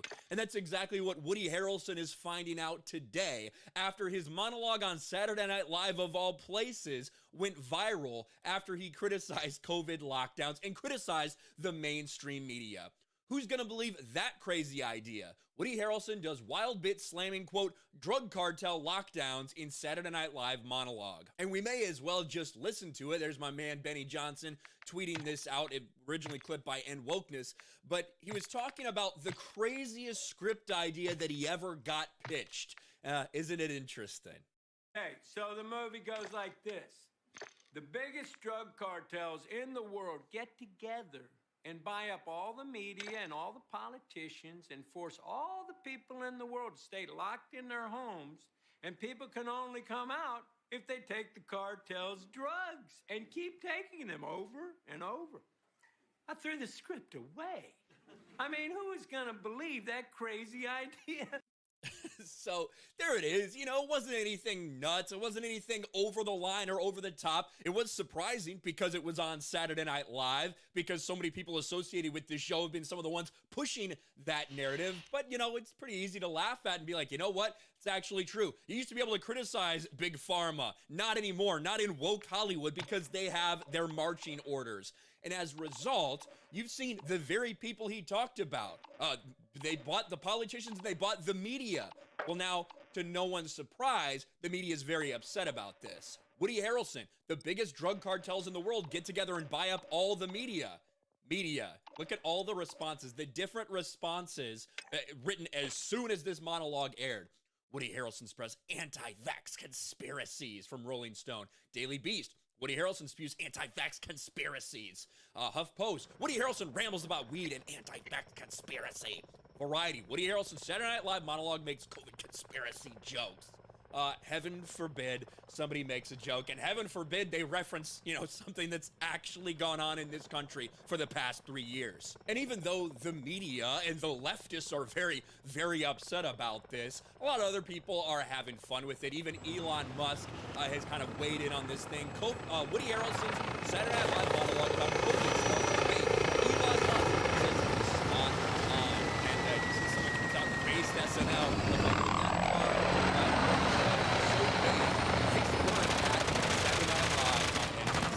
I think we all understand that it's tough to tell Saturday Night Live, it's tough to call Saturday Night Live based at this point in time with what they've been putting out the past several years. But then End Wokeness on this initial video, get ready for the meltdowns. SNL host Woody Harrelson calls out Big Pharma over COVID.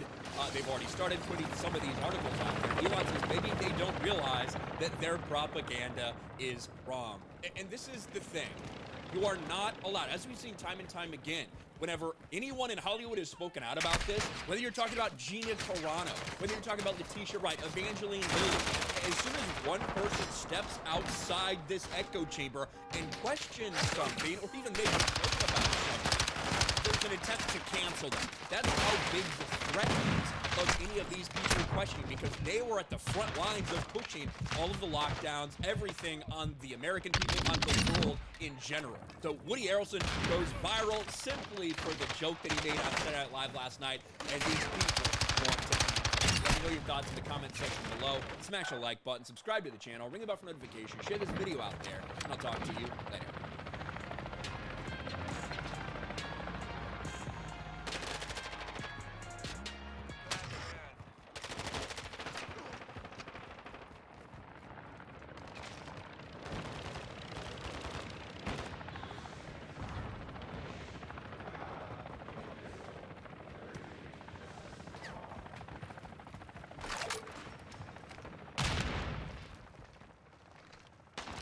Now recognize himself. November 18th, 2021, an FBI whistleblower discloses to Republicans on the House Judiciary that the FBI created a threat tag for parents voicing their concerns of stillborn people. April 26th, 2022, another FBI whistleblower discloses that the FBI employees are being run out of the bureau for attending conservative May 11th.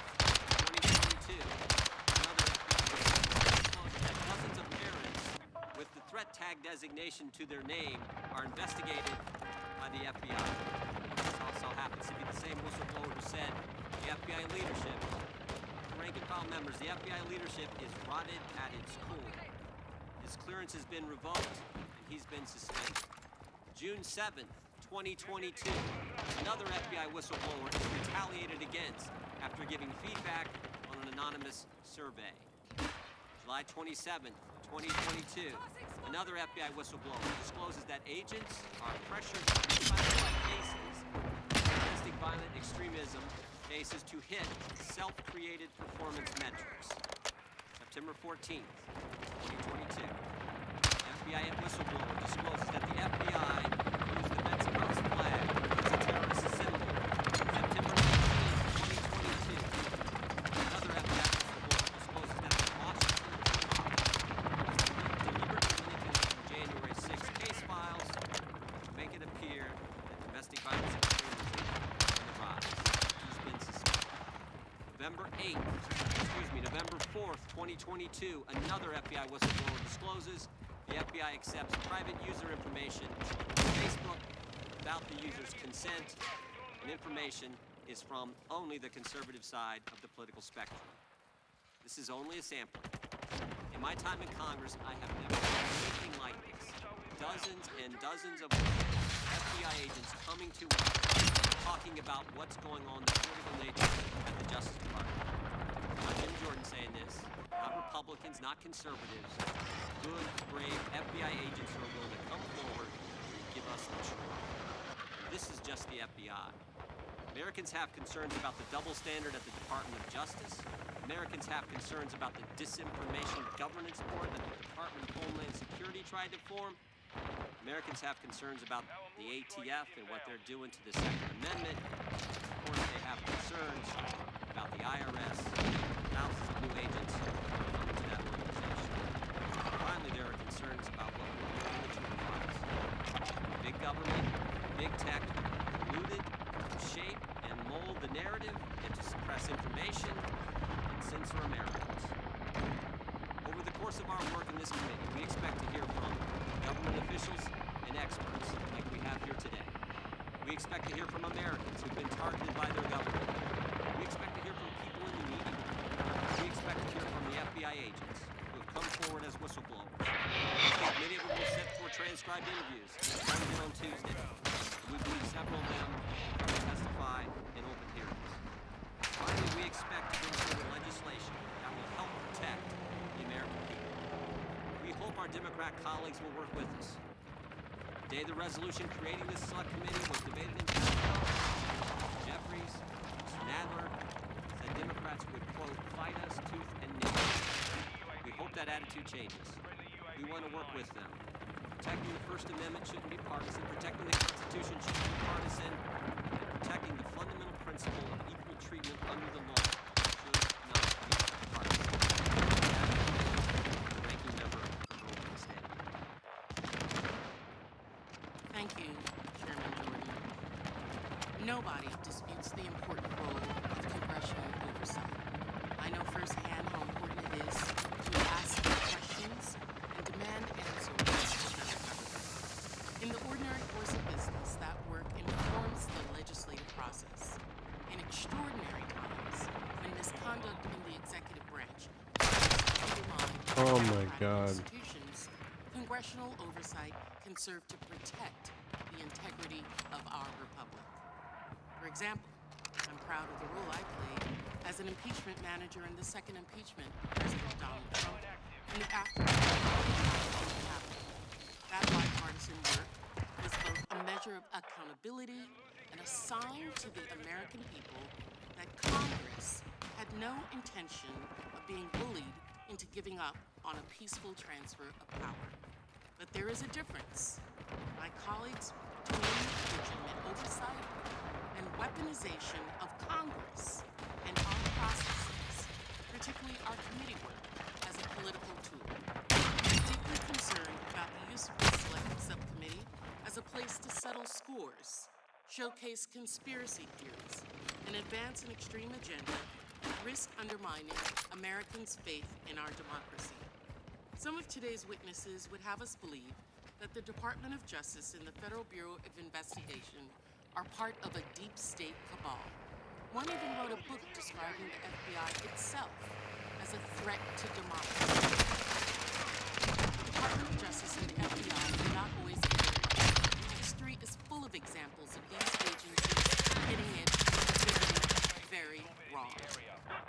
colleagues in this Congress who have been subject to politically motivated, hateful, racist investigations by our government. It does not logically follow that every investigation of criminal intent by the FBI or the Department of Justice is political or ideologically based.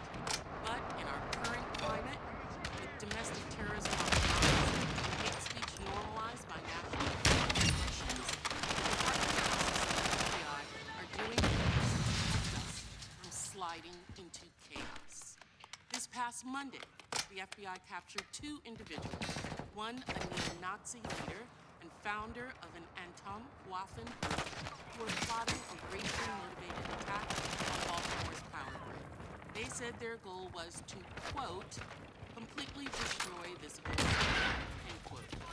Last week, the FBI infiltrated and disrupted a major cyber criminal group extorting schools, hospitals, and critical infrastructure around the world. Last summer, the FBI engaged in a mass violent crime enforcement effort that took nearly 6,000 violent criminals off of our American streets. Let's not forget the tremendous work of the FBI and the Department of Justice after the attacks on our homeland on September 11th, 2001. Some of my Republican colleagues love to talk about it all the time, but they appear oblivious to the fact that their dangerous rhetoric and baseless accusations against the Justice Department and FBI itself at times pose a direct threat to those organizations' ability to do the work that they are doing to protect our communities. Recent threat bulletins have highlighted a shocking increase in attacks against law enforcement agencies and a significant uptick after the FBI executed a search warrant on President Trump's property at Mar-a-Lago. The Federal Law Enforcement Officers Association has vehemently denounced what he described as politically motivated threats that are history and absolutely. Unfortunately, these threats are not hard to find. Last year, someone threatened to plant a dirty bomb outside the FBI headquarters. Another attempted to storm the Cincinnati FBI field office while wearing body armor and an AR-15 rifle. A third was arrested after he made a credible threat, stating, quote, every single piece of expletive who works for the FBI in any capacity, from the director down to the janitor who cleans their expletive toilets, deserve to die. You declare war on us, now to open season on you. End quote. These allegations are untrue. The risks that go hand in hand with any threat. A rush that without fact-checking basis and without any effort to engage with agencies creating a nomination process flies in the face of due process and demeans congressional oversight process. It makes a mockery of our institution. As a former prosecutor, I'm even more troubled by the suggestion that the Senate may continue to investigate the editor of the Justice Department's Office of Legal Counsel wrote years ago, granting Congress access to information about active criminal investigations in effect made Congress a partner in the investigation, creating a, quote, substantial danger that congressional pressures will influence in the course of the investigation, and decision-making in future cases. This would not only damage law enforcement efforts, but shake the public's confidence in the criminal justice system. I hope not. I suspect the majority colleagues want to look into it and potentially muck up, involve criminal investigations into former President Donald Trump. I want to be crystal clear. My Democratic colleagues have not resist any attempt by this subcommittee to derail ongoing legitimate investigations into President Trump, any other president, and others within his orbit. During the course of this subcommittee's work, I suspect we will hear both members and members describe the events of January 6, 2021 in ways that simply do not mesh with reality.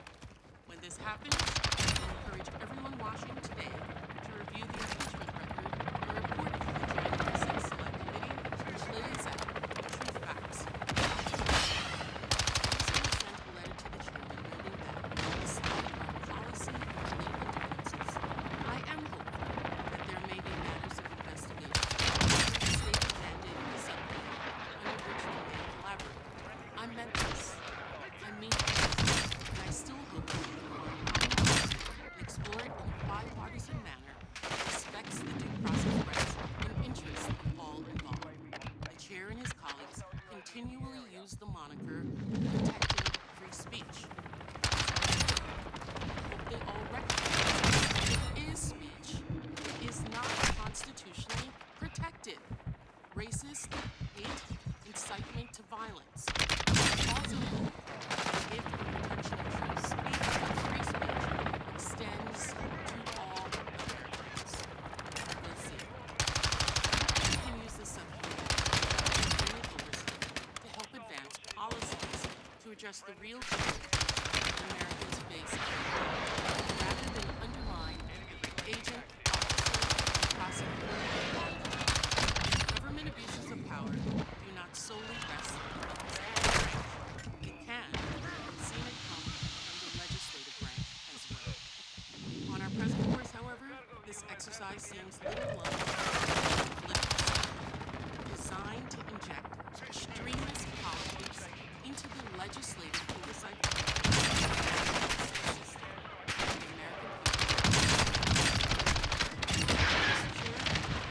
Thank the ranking member. Without objection, all of the opening statements will be included in the record. We will now introduce our first witness, Senator Chuck Grassley, who has represented the United States Senate since 1981. He is currently the ranking member of the Senate Committee on Budget. He is former chairman and ranking member of the Committee on the Judiciary and the Committee on Finance. Welcome, Senator Grassley. Senator Ron Johnson has represented the state of Wisconsin in the United States Senate since 2011. He has served as the chairman of the Senate Homeland Security and Government Affairs Committee.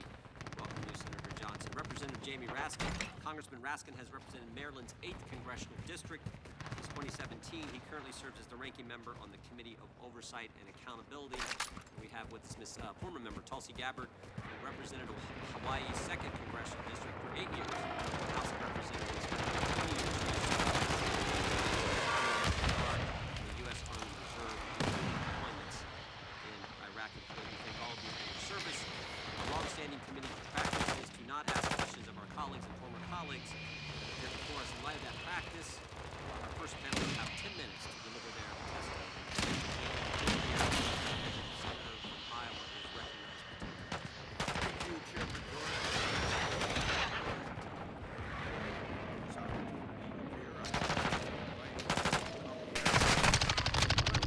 Sounds like it's out of some fiction spy thriller. It actually happened, and it happened in our own government.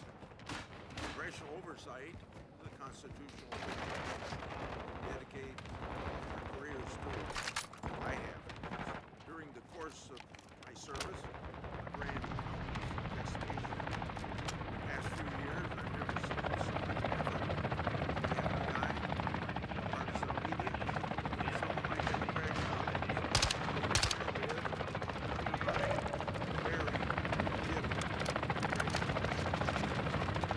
It's because a triad gives information and outright falsehoods. As one example, look at Crossfire North. Peace has been deeply and shown to be politically motivated investigation, which it was.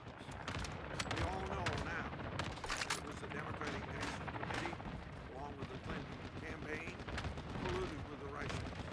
They used a former Russian spy, Fusion DPS, and a law firm to create a fake dossier and then tried to cover it up.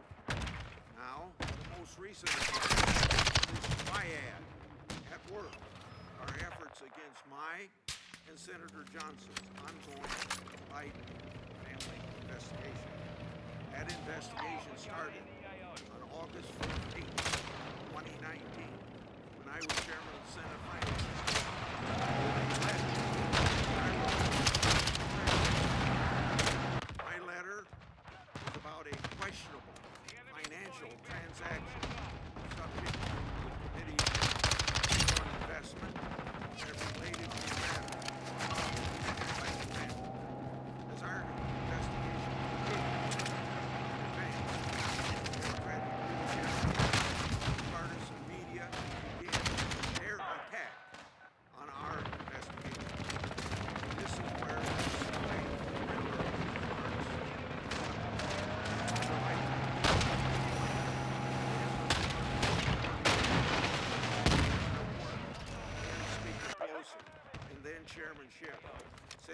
letter with a classified attachment.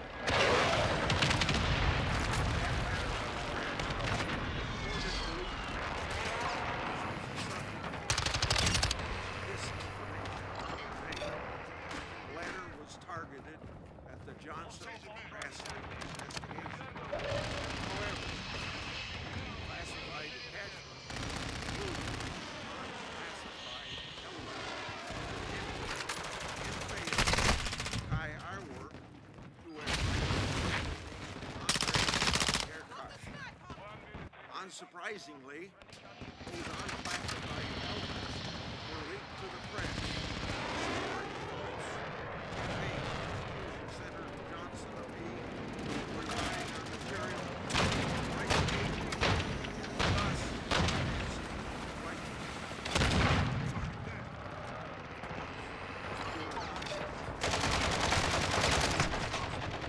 media treated this guess what? Chairman Schiff claimed without any evidence whatsoever that our oversight work was rooted in Russian disinformation. Of course, we conveniently left out that our oversight work was actually rooted in official U.S. government administration records. Then, guess what?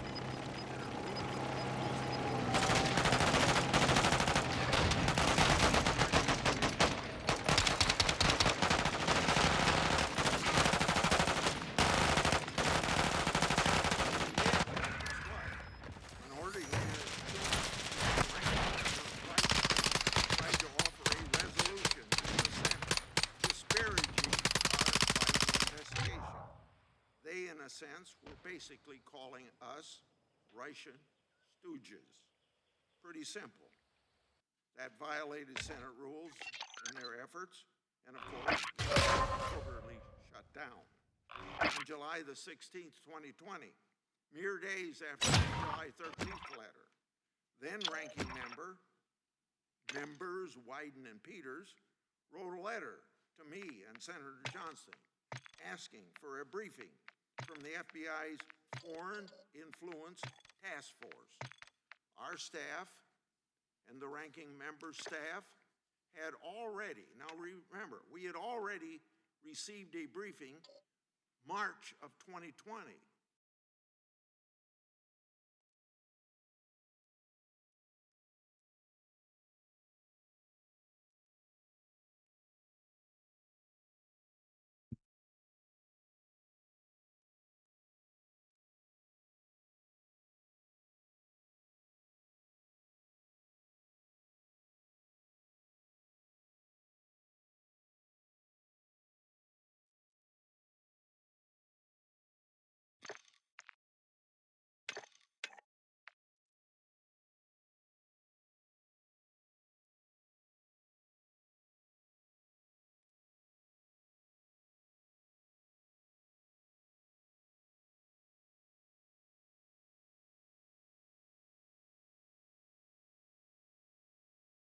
Charge complete.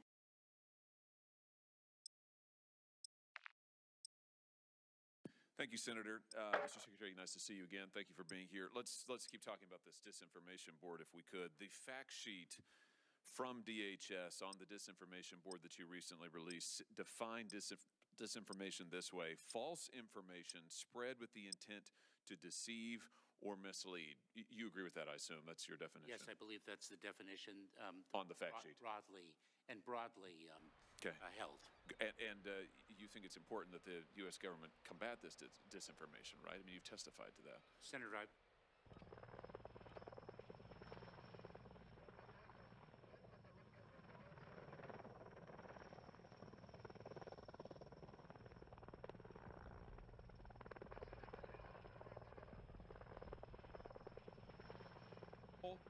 causes of action that they can bring against parents that are not about violence, they're about harassment and intimidation. I'm looking here at this memo.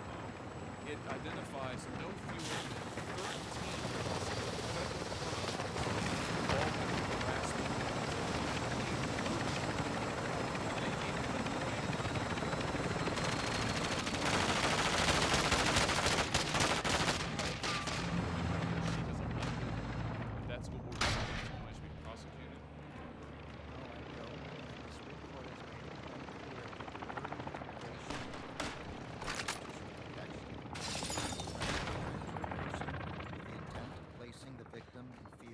bodily harm or death.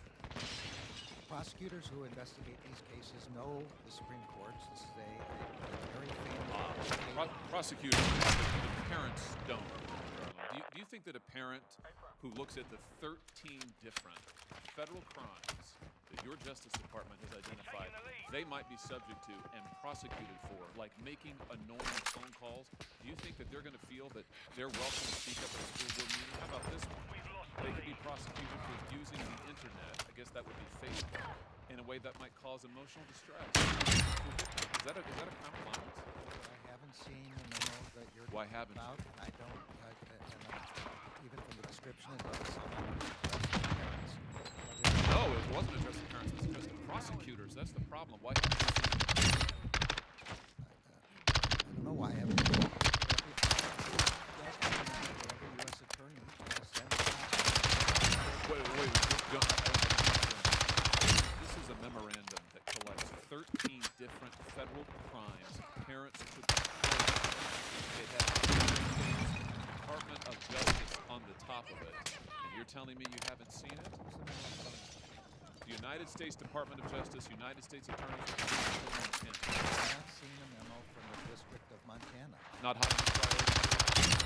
That's not the question. I don't. It is the question. Answer my question. Is it not a high enough priority for you when you're threatening parents with 13 different federal crimes? These aren't crimes of violence. You testified today. You're focused on violence. That's not what your U.S. attorneys, they work for you. That's not what they're saying. You haven't seen it because it's not a high enough priority, or what? Question of priority. No one has sent me that memo, so I haven't seen it. What do you mean no one has sent it? You run the United States Department of Justice, do you not? There are 115,000 employees of the Department of Justice. Indeed, and you are in charge of every one of them. And this was a sufficiently important case that you issued a memo. You, over your signature, issued a memo involving the FBI and the Department of Justice and the local school boards and the school districts. Your U.S. attorneys are now threatening prosecutors. You got lost in the mix. That's what concerns you, General Garland. I hope you will assure your constituents that what we are concerned about here, violence and threats of violence. That only leads me to conclude, General Garland, all I can conclude from this is either that you're not in control of your own department, or that, more likely, what I think will be the case, is that you knew full well that this is exactly the kind of thing that would happen. When you issued your memo, when you involved the Department of Justice and all of its resources, and the FBI and all of its resources, local schools and local school districts, you knew that federal prosecutors would start collecting crimes that they could use against parents. You knew they would advise state and local officials that these are all of the ways parents might be prosecuted. You knew that that was the likely outcome. And that's exactly what happened. And we're talking about parents like Scott Smith, who's behind me over my shoulder. This is forcibly restrained, he was assaulted, he was arrested. Why? Because he went to an elected school board meeting. He's a voter, by the way. He went to an elected school board meeting. He was assaulted, sexually assaulted in a girl's restroom by a boy. This is what happened to him. Now, you testified last week before the House that you didn't know anything about this case. I find that extraordinary. The letter, there's so much weight on the letter that's now been retracted. It cites this case. It cites Mr. Scott's case. There's a it's discussed in the letter, but you testified you just couldn't remember. Maybe it was people like Scott assaulted ought to be treated like Parents who show up to complain about Do you think that they ought to be prosecuted?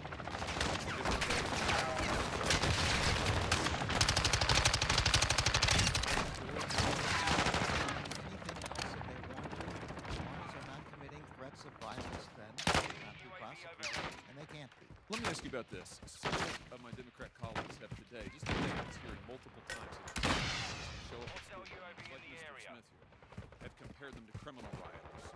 You think that's right? You think that a parent who's showing up at a school board meeting, who wants to complain, wants to voice that complaint, maybe she doesn't use exactly the right grammar, you think do not remember any senator here making that comparison. Oh, really? These people are just like the folks who came here on January 6th and the riot in the Capitol?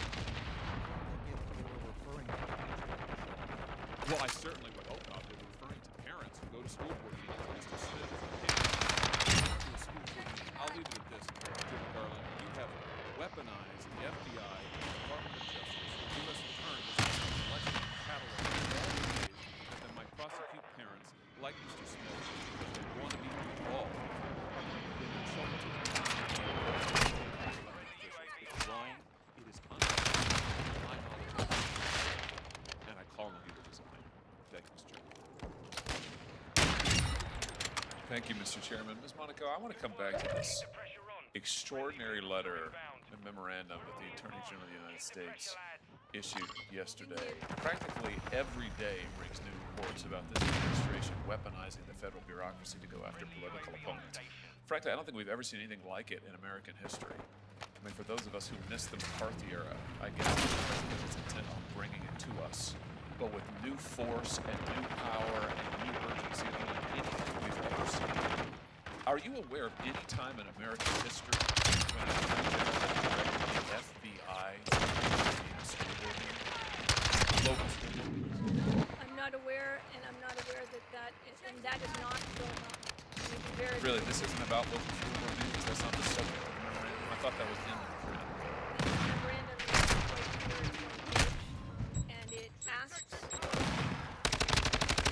attorney community and the FBI special agents in charge to convene state and local law enforcement partners to ensure that there's an open line of communication to address threats, to address violence, and that's the appropriate role of the Department of Justice to make sure that we are addressing criminal conduct and violence. At local school board meetings, let me just ask you this. Is parents waiting sometimes for hours to speak at a local school board meeting to express concerns about critical race theory or the masking of their children? Is that, in and of itself, is that harassment and intimidation? Is waiting to express one's view at a school board meeting harassment and intimidation? As the Attorney General's memorandum made quite clear, is welcome, is a hallmark of No, I don't think so, Monica. With all due respect, it didn't make it clear. It doesn't define those terms, nor does it define harassment or intimidation. It talks about violence. I think we can agree that violence shouldn't be condoned or looked aside from in any way, swept under the rug at all. But harassment and intimidation, what did those terms mean in the context of a local school board meeting? I mean, this seems to, in the First Amendment context, we talk about the chill to speech. If this isn't a deliberate attempt to chill parents from showing up at school board meetings for their elected school boards, I don't know what it is. I mean, I'm not aware of anything like this in American history. We're talking about the FBI. You're using the FBI to intervene in school board meetings. This is extraordinary. Senator, I have to respectfully disagree. That is not... Quite the instance. The Attorney General's memorandum made quite clear that violence is not appropriate. Spirited public debate on a whole range of issues is absolutely what this country is all about. Then why is it being investigated by the FBI? It is not. When and if any situation turns to violence, then that is the appropriate role of law enforcement to address it. The memorandum covers more than violence. It talks about intimidation. It talks about harassment. So I'm asking you to draw some lines. We do this all the time in the First Amendment context. This is the sum and substance of First Amendment law, so I expect it to be available and you need to do it now. Tell me where the line is with parents expressing their concerns, waiting for hours in these school board meetings. We've all seen the videos. This happened in my state. Parents have waited for hours. Sometimes the school board meetings have been ended before they can speak because the school board doesn't want to hear it. And now parents are told that if they wait and they express their views, that they may be investigated for intimidation. I don't know who's telling them that, Senator.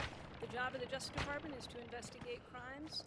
When a situation turns to violence, when and if a situation turns to violence, it's the job of the Justice Department and local law enforcement to address that. The Attorney General's memorandum simply asked the U.S. Attorney Community, the FBI, and their counterparts to ensure that state and local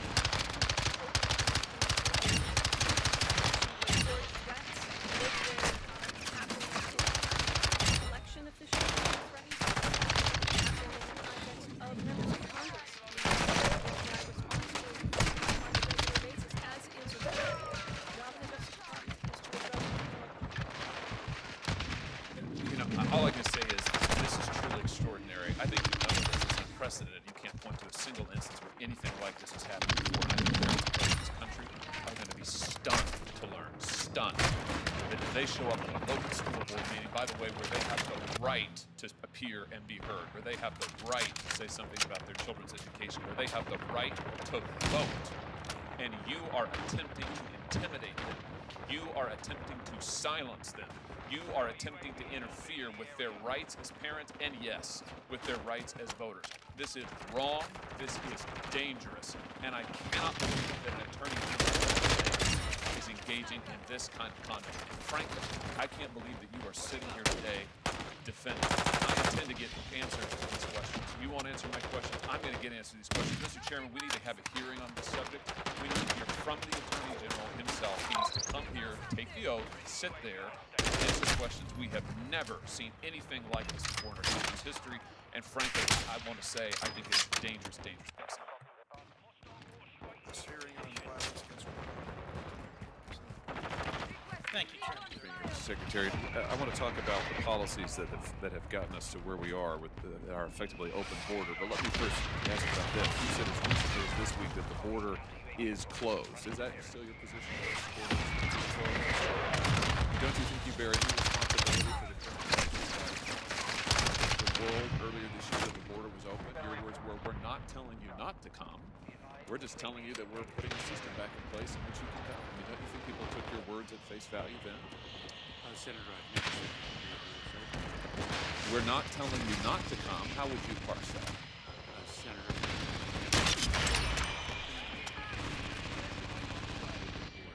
We have laws that Congress.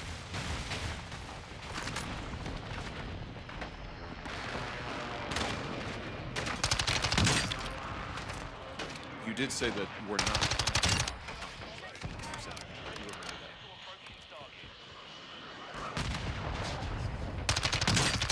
You remember saying, don't you, that we're not telling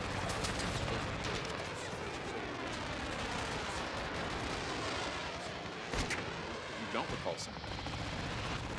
I never said. We'd be happy to refresh your memory for you with some questions.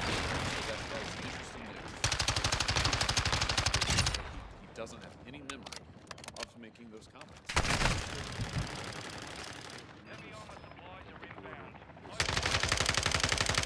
Let me ask you about this. CBP data says the agency had 178,000 enforcement encounters at the southern border with April. It's the highest in 2 decades. Of that,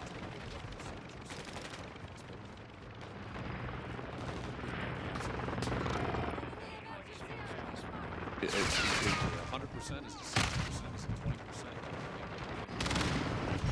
100% of families and single adults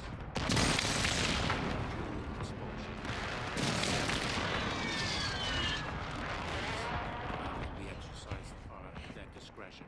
However, our ability to actually expel families under CDC's Title 42 authority is limited by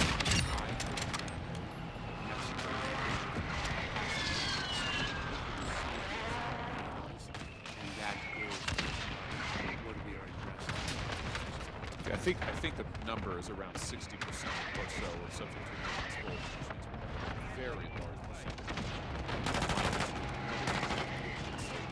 Still here.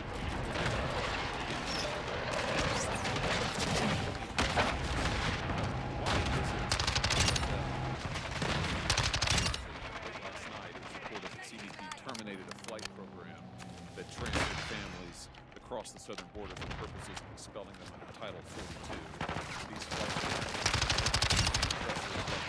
is that accurate? Senator,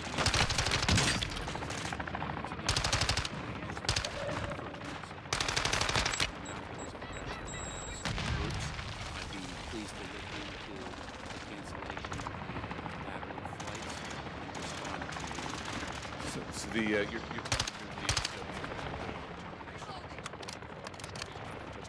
Senator, we are addressing the ACLU's claim that our authority is not supported by the law. We are working with the ACLU, actually adverse to the ACLU. You're working with them.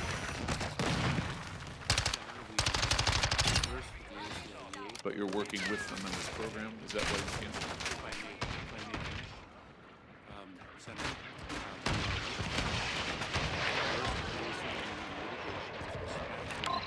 legal authority underpinning our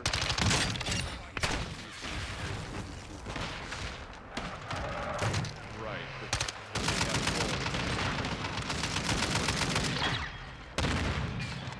Oh no! The decisions with respect to AJ. flights are ours because based on the reasons that we think execute on our mission.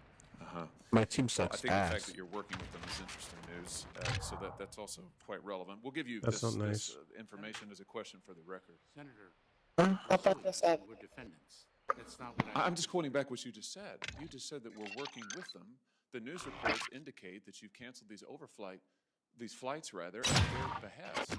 You and I both know that there can be such a thing as friendly litigation, Mr. Secretary. I mean, let's not pretend otherwise. I'm just repeating your own words to you. We'll give this to you as a question for the record so that you can look into it more further. I think that's interesting news. Let me ask you about why you canceled the Safe Third agreements with the governments of El Salvador, Guatemala, Honduras. These are agreements negotiated by the previous administration that the president canceled once he came into office. The president says that he's an avowed multilateralist, and yet one of the first things he did was to tear up these international agreements with other countries. How can you address the root causes of migration, as you keep talking about, if you're going to tear up international agreements that try to address these problems? So I will answer your question and make one comment before I do so. I've been a lawyer now for 35 or so years. Friendly litigation is a phenomenon with which I'm completely unfamiliar. Really? You're not familiar? Wait a minute. You're not familiar with an outside group bringing litigation against the government that the government then accedes to in order to change the law? You've never heard of that phenomenon? Senator, I'm not familiar with friendly litigation. As a federal prosecutor, I was a strong advocate for the United States government in the pursuit of criminal accountability. You've never heard on the wait. This is interesting, and you just brought it up. You've never heard of a regulatory lawsuits in which outside groups bring suits against the federal government. The government then agrees to settle the suit or to change its rules, and it reaches a settlement that is favored that the government actually wants to achieve. You've never heard of that before, Senator. I've heard of resolutions of litigation. I've heard of settlements of litigation. I've heard of arbitration. I've heard of mediation. Friendly litigation, the commencement of friendly litigation is something with which I'm familiar. The reason why the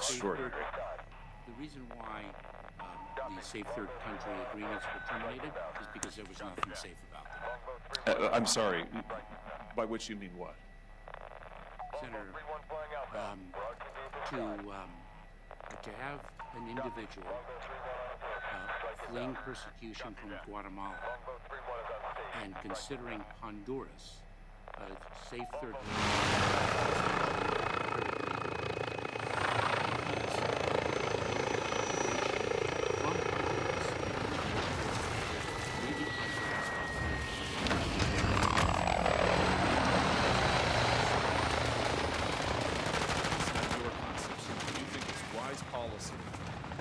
into office to terminate these international agreements based on your judgment about these other countries without consultation with them, apparently. And then we see this massive spike. Would you say that the children who have come to the United States and have gone through the border crossing and had to pay to do who knows what for the cartel are more safe because of your actions? Do you think these children are less danger because of the agreements that you terminated and the opportunities to seek asylum and wait in a third country you've denied to them? Do you think that your actions have made the situation better? Senator, you've gone over your time. But could I get an answer to that question? Yes. Oh, absolutely. So, Secretary, you may answer that question, but we've got to be respectful of our three other members that are waiting. The Safe Third Country agreements, in my opinion, put children in harm's way. Thank you, Senator Hawley. Senator. Thank you, Mr. Chairman. Thanks to all those witnesses for being here. Mr. Chipman, if I could just start with you. Since leaving the ATF, you've served as a policy advisor or provided support for, I think, just about every national gun control group in the country or close to it. The Brady Campaign to Prevent Gun Violence, the Coalition to Stop Gun Violence, Mayors Against Illegal Guns. My question is, given your policy bias, and you clearly have a very distinct view, you alluded to this with Senator Cruz a moment ago. How can America's hundreds of millions of law-abiding gun owners have confidence that you won't try to restrict their Second Amendment rights if you're confirmed as ATF director? What assurances can you give them that you will limit your efforts to criminals who misuse weapons and law-abiding firearms owners to themselves? Senator, thank you for this question. As I've said, for 25 years, every day, me and other federal agents tried to catch the bad guys. I mean, that's what the mission was. It was trying to keep the public safe. During those 25 years, I saw gaps in the law that really prevented us from doing the job I knew the American public wanted to do. Look at that 25 years. I was not going wayward in the law. I never received a claim of that sort. And I'm prepared to return passion to ATF and enforcement of more effective to keep us all safe. Confidence in your respect and trust to keep doing that. Let me ask you about some of your work for the Giffords Group.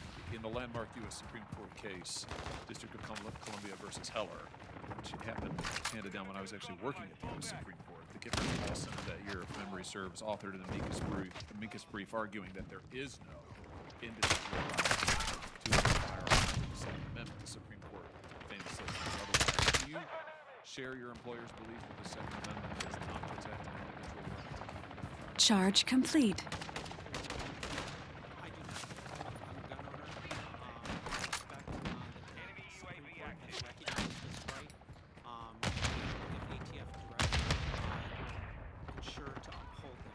Very good. So you think Heller was rightly decided?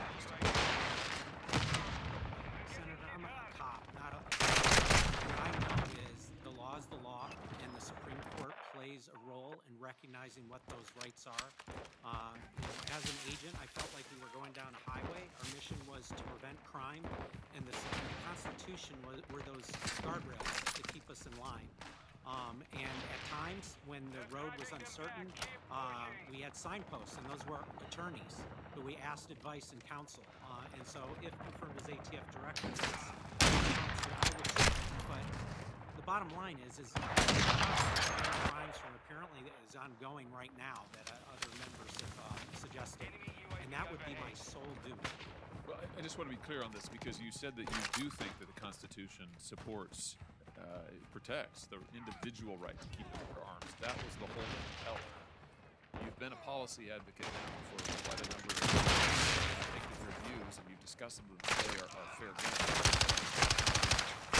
You think Heller was rightly decided, is that correct? Yes, sir. Okay, great. Thank you. That's helpful. Let me ask you about something you said in 2012. In an interview, I think it was on MSNBC, you said that the Secret Service should not carry weapons.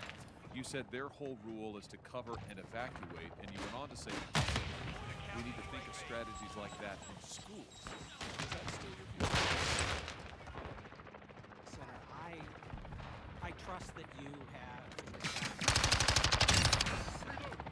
I do not believe I ever said that. I might have said this, which is I was trained to work with consumers, and I have observed that part of that training is you and the person you're protecting, and you often don't have the opportunity to draw your gun. That is something that I can say. I have never advocated that the Secret Service should not carry guns. Do you believe the Secret Service should have unarmed guards? I'm trying to understand the import of your comments. Senator, thank you for the question about schools. And this is something that we've all debated and tried to figure out a solution to the mass violence we've seen in schools. We know how to keep buildings safe. I came in one today. I do not believe that is to arm people to win gunfights in schools. So you're opposed to having armed guards. You think that they shouldn't be armed? As an advocate and as a farms expert, I have rendered my opinion that I believe that there are better ways to secure schools. If I'm confirmed as ATF director, largely this is not going to be the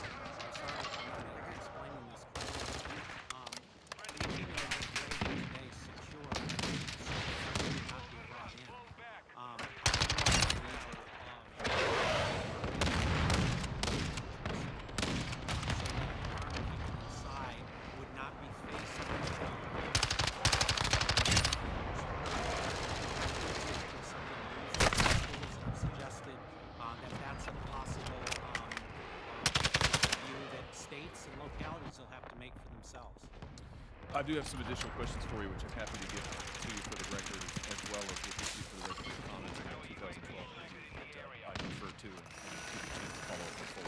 Thank you.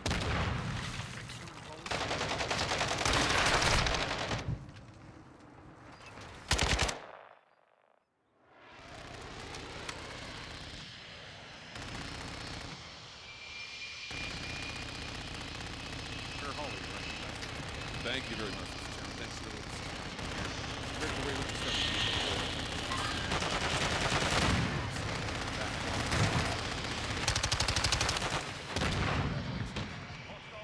you had to cut that here. Supposed to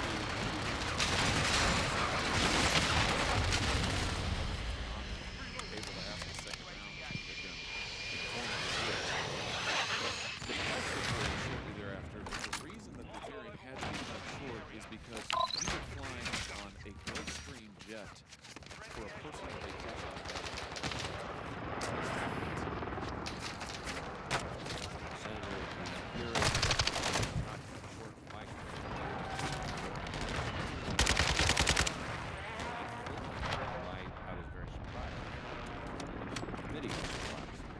As to how I fly, I am required.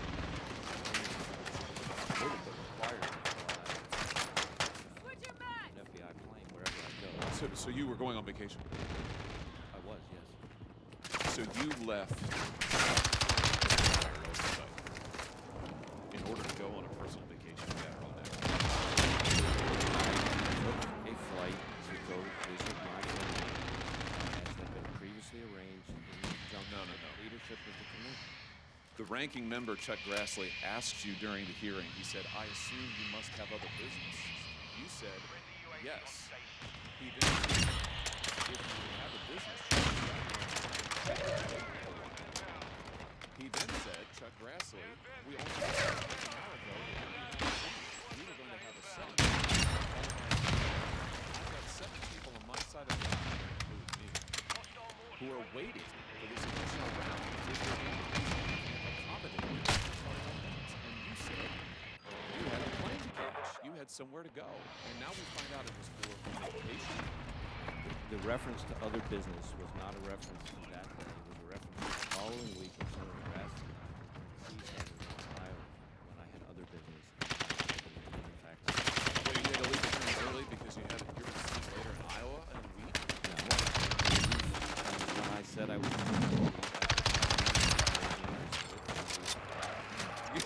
you left an oversight here.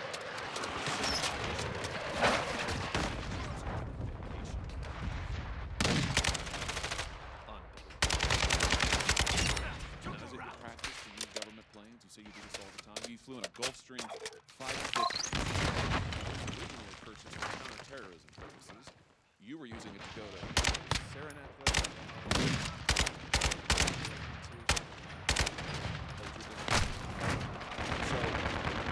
Did you enjoy the flight?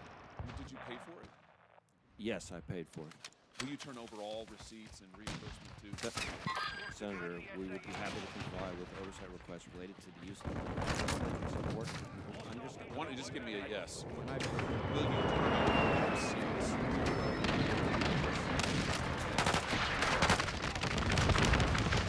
Required, not permitted. Required.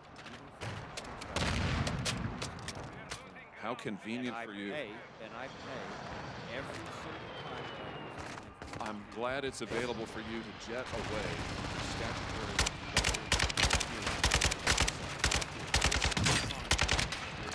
Not the ability of members of Congress to ask you questions because you had to go on a personal vacation using a government plane.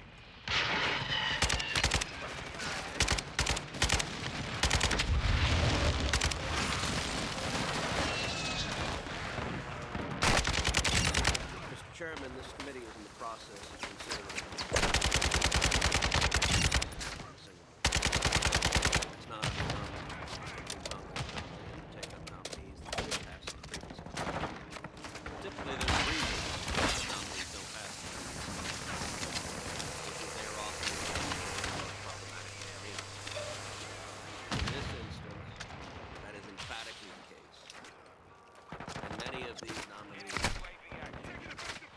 are quite literally the most I've seen in part of the reason Democratic Georgia is trying to move 29 nominees in one morning is to flood the zone with so many bad nominees that nobody can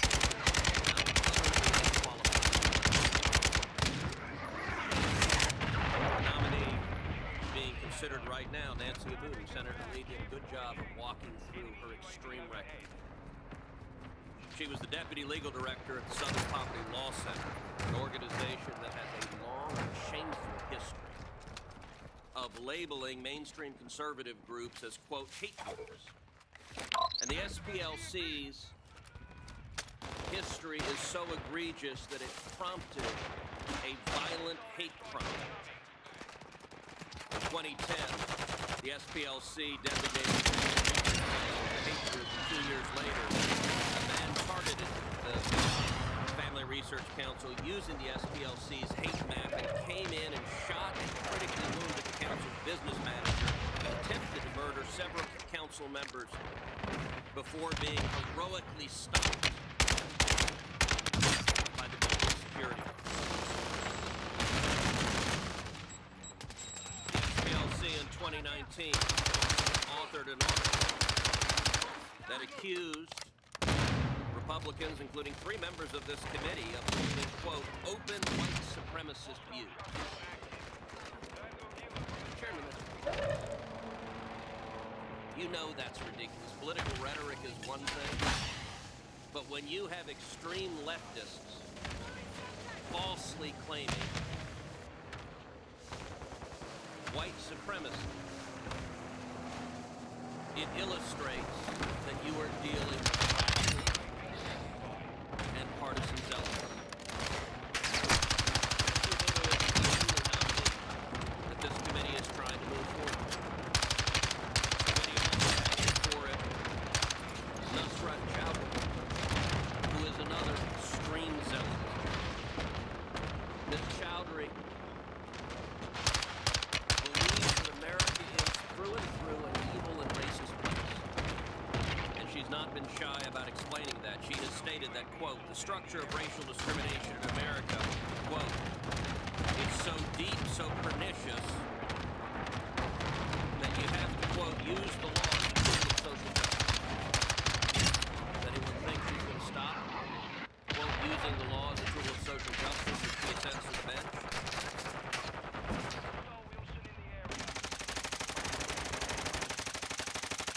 The most concerning thing Ms. Chowdhury said, she participated in a panel at my alma mater, Princeton University. The panel was entitled How Activism Informs Policy. And one of the panelists suggested that police officers kill unarmed black men every day. Now, there's a technical term for that statement. It's called a lie. It's not even kind of sort of right. It is wild.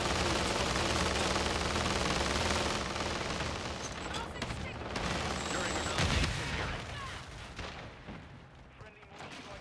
she was asked about a tweet that came from that event which said that she had agreed with the statement that police officers kill unarmed black men every single day.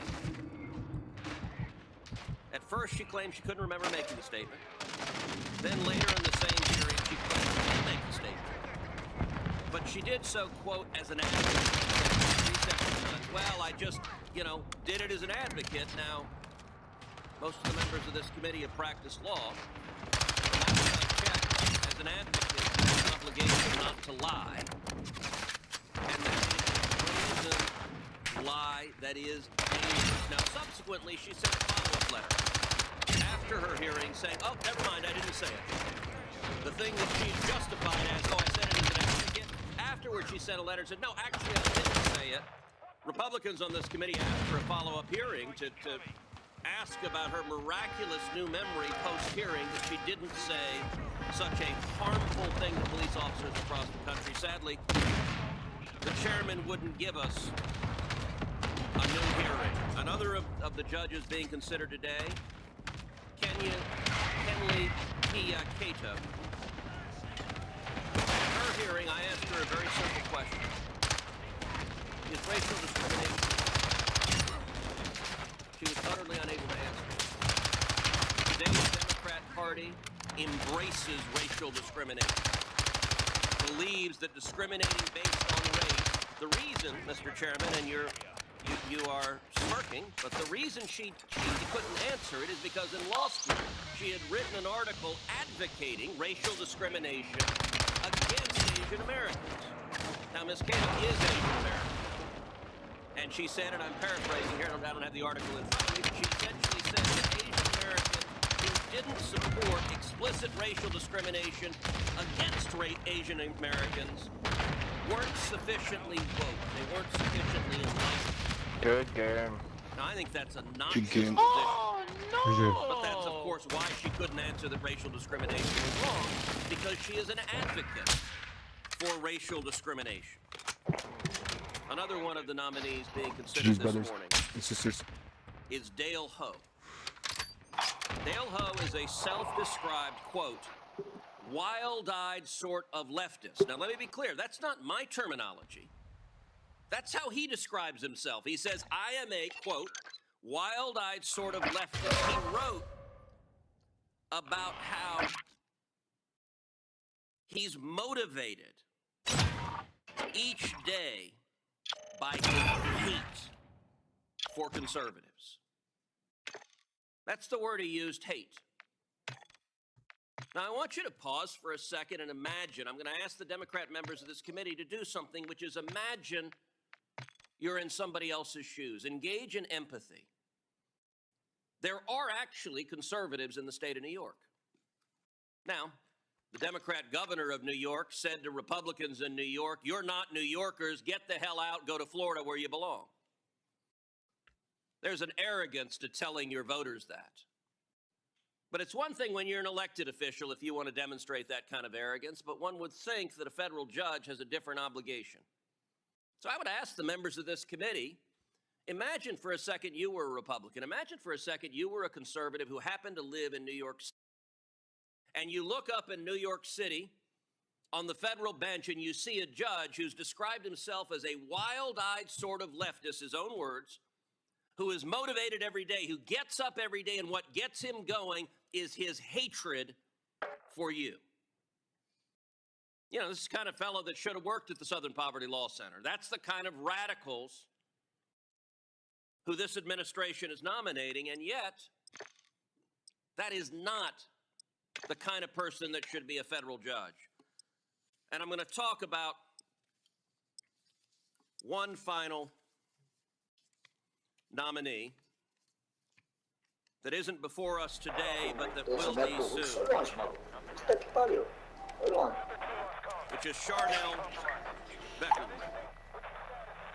The members of this committee are aware of just how wildly unqualified this nominee was.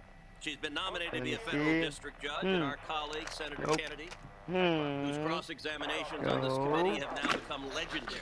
What's this? He asked her,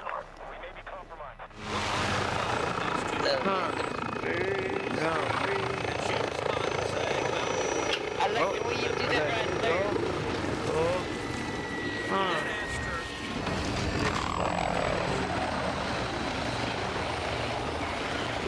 She said, well, that's not It was a stunning display of her lack of qualifications to be a federal judge. Now, to be clear, asking someone what Article 2 of the Constitution is not some obscure legal gotcha. There are questions you can ask about bizarre, hidden legal theories that would be a gotcha, that wouldn't be fair. Not knowing what Article 2 of the Constitution is, which is what establishes the president and the executive branch, any first-year law student who didn't know what Article 2 of the Constitution was would flunk con law. And I will say Chairman Durbin subsequently said publicly she was likely to get confirmed. And he went on to say that he thought there were members of this committee who couldn't answer the question Senator Kennedy asked as well. I hope and pray that's not the case. I'm going to ask. I'm confident that on the Republican side of the aisle, the members of this committee know what Article 2 is. Are there any members of this committee who care to volunteer on the Democrat side of the aisle that you don't know what Article 2 is? If you didn't, you or I or anyone who didn't know what Article 2 was would not be qualified to serve on this committee. And I will say,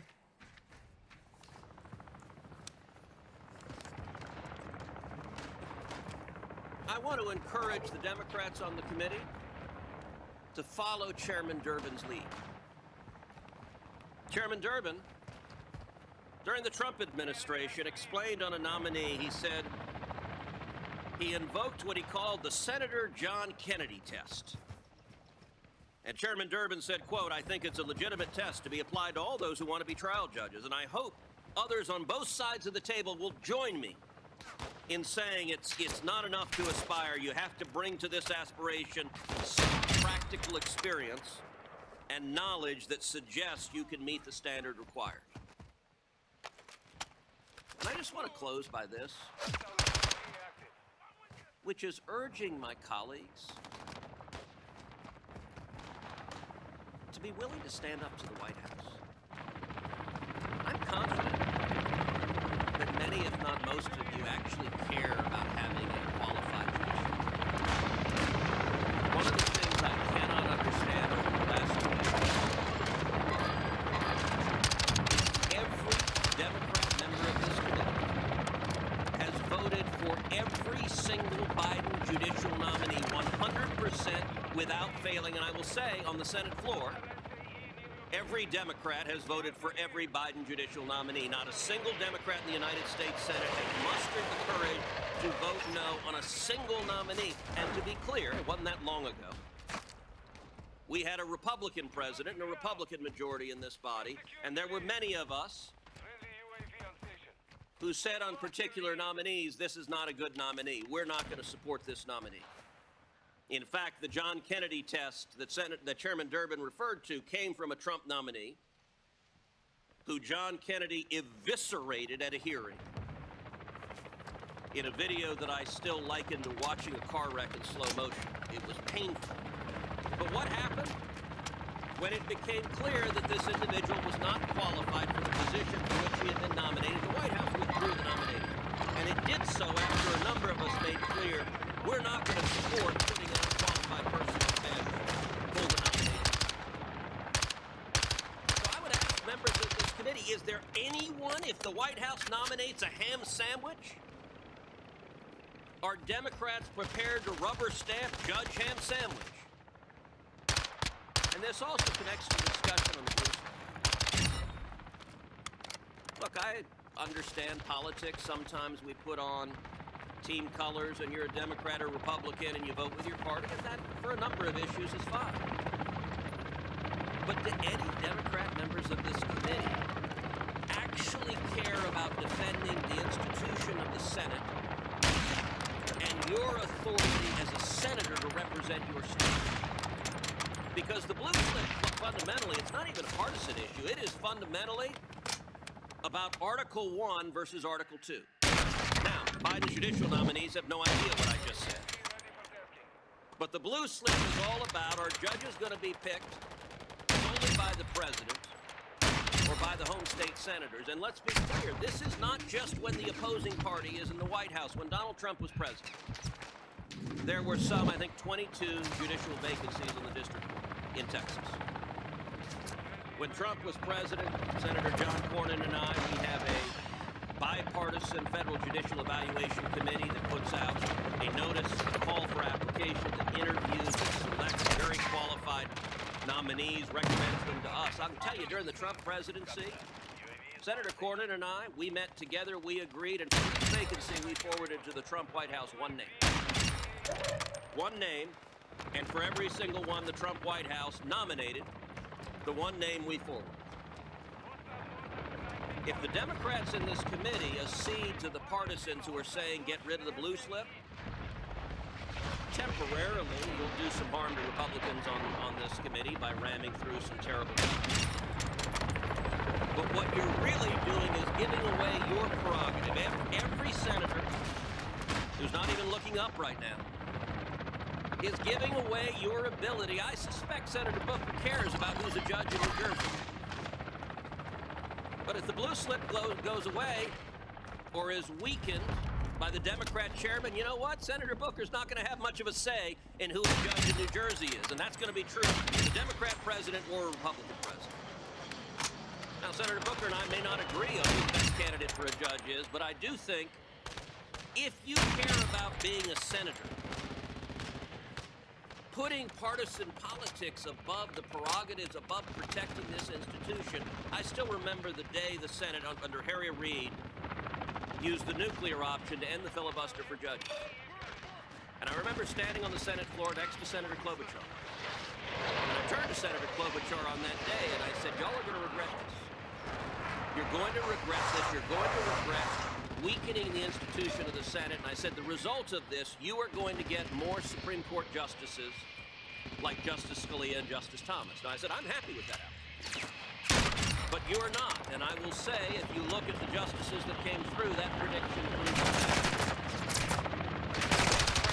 Willing like lemmings to jump off the cliff because partisan politics were that high. And so my call, and sadly I say this call with absolute certainty at the DOP, is for Democrat senator to muster the gumption to say for one of these radical nominees, no, we're not going to vote to confirm a ham sandwich. No, we're not going to vote to confirm a judge who tells people he's motivated by hate. We're not going to vote to confirm a judge who doesn't even know what Article 2 of the Constitution is. We have a responsibility on this committee to ensure that Article 3 judges have the right temperament, the right character, and will follow the law. These judges that are nominated are not going to do that. And the only thing that will stop it will be if any Democrat senators are willing to insist on the barest modicum of standards and to do our jobs. I hope and pray we do.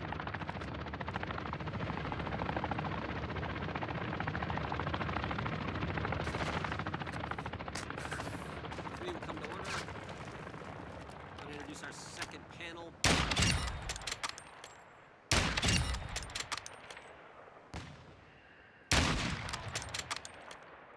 Mr. Turley is. Mr. Baker, Mr. Thomas Baker is an international law enforcement consultant. He's served for more than 33 years as a special agent with the FBI, including in leadership positions overseeing terrorism and other criminal investigations. Mr. Baker, thank you for being with us. Professor Jonathan Turley is JB and Maurice C. Shapiro, professor of law at George Washington University Law School. He has written extensively on topics like constitutional law and has served as counsel to military personnel, judges, members of Congress, and a variety of other clients. Mr. Elliott Williams is a principal in the Government Affairs and Policy Council for the Navy Group. He served as Deputy Assistant Attorney General for Legislative Affairs at the Department of Justice, Assistant Director of U.S. Immigration and Customs Enforcement. And Ms. Nicole Parker is a former special agent of the FBI. During her time at the FBI, she worked on various matters of securities fraud, violent crime, and violent crime future capacity. To begin by swearing you in, would you please raise your right hand? You swear or affirm under penalty of perjury that the testimony you're about to give is true and correct to the best of your knowledge, information, and belief, so help you God. The records show that each witness answered in the affirmative. Please know that your written testimony will enter into the record of the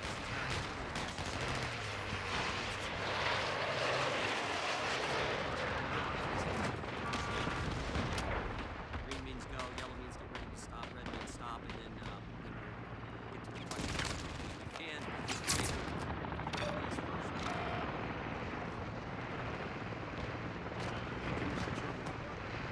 Americans have lost faith in the Federal Bureau of Investigation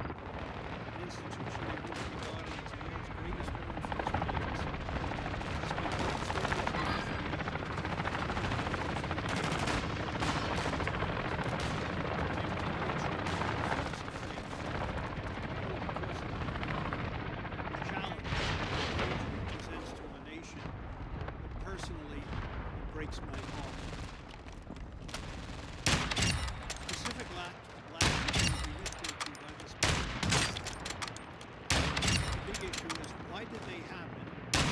What changed? And what should be done? Culture is where it starts. This widespread deleterious behavior of the past several years describes a culture, not just a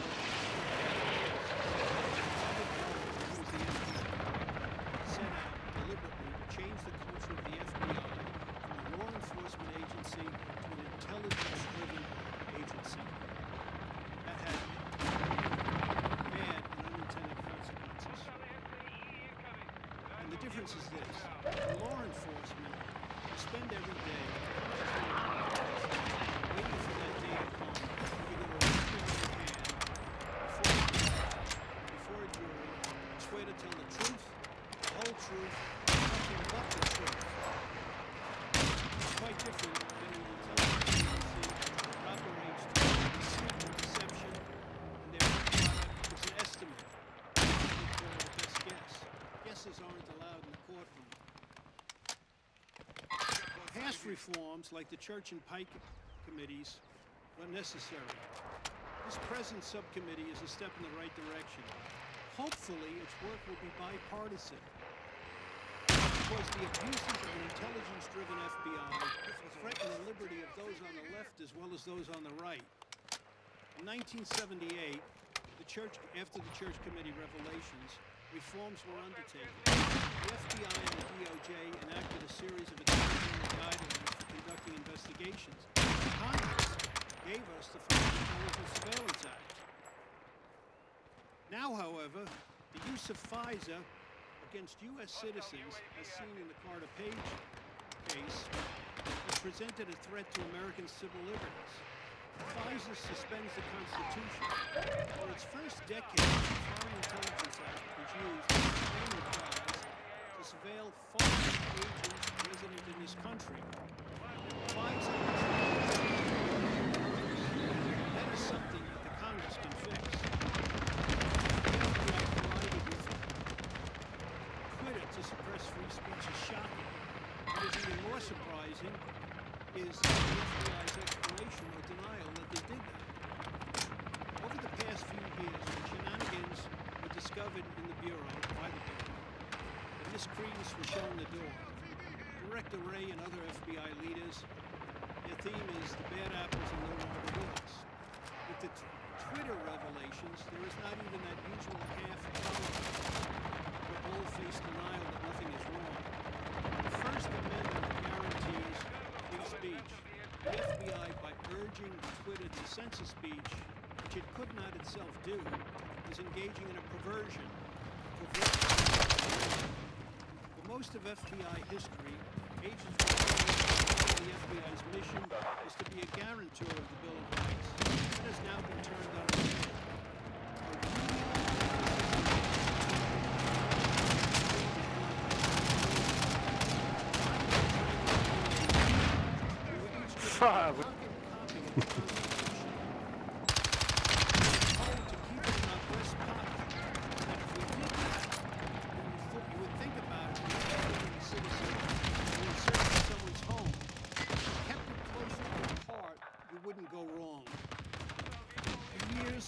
Explaining the FBI to various groups, I would always emphasize that unlike other countries, the United States was blessed to have as a domestic security agency and law enforcement agency rooted in the rule of law.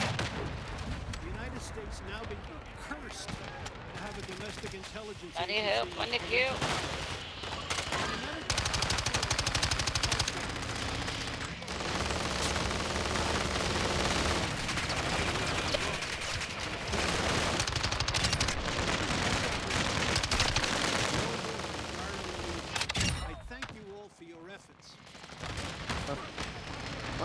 Oh, snit thought. Don't give up, boys. Don't give up. Just play. Can't win them all.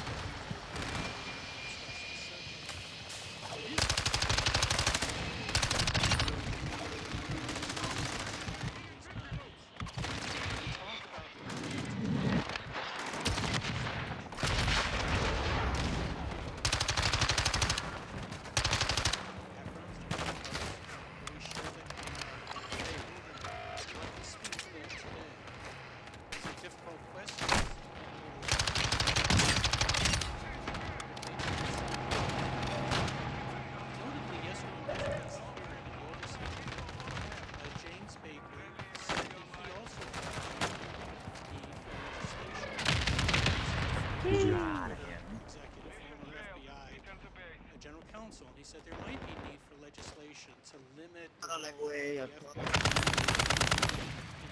DJ Herb, I saw you see me. I knew you were gonna come back for me. No mames, güey. No mames, way. Hey, you're so cool that you call you coleros. have a distrust for the federal government, but also with the FBI. 20% in a recent poll said that the FBI was the greatest. Only 40% of Americans said that they trust the FBI most of the time. 53% said they felt the FBI was acting politically. I'm not saying that those results are warranted. What I'm saying is it's a serious problem when the public, large portions of the public, have that level of distrust.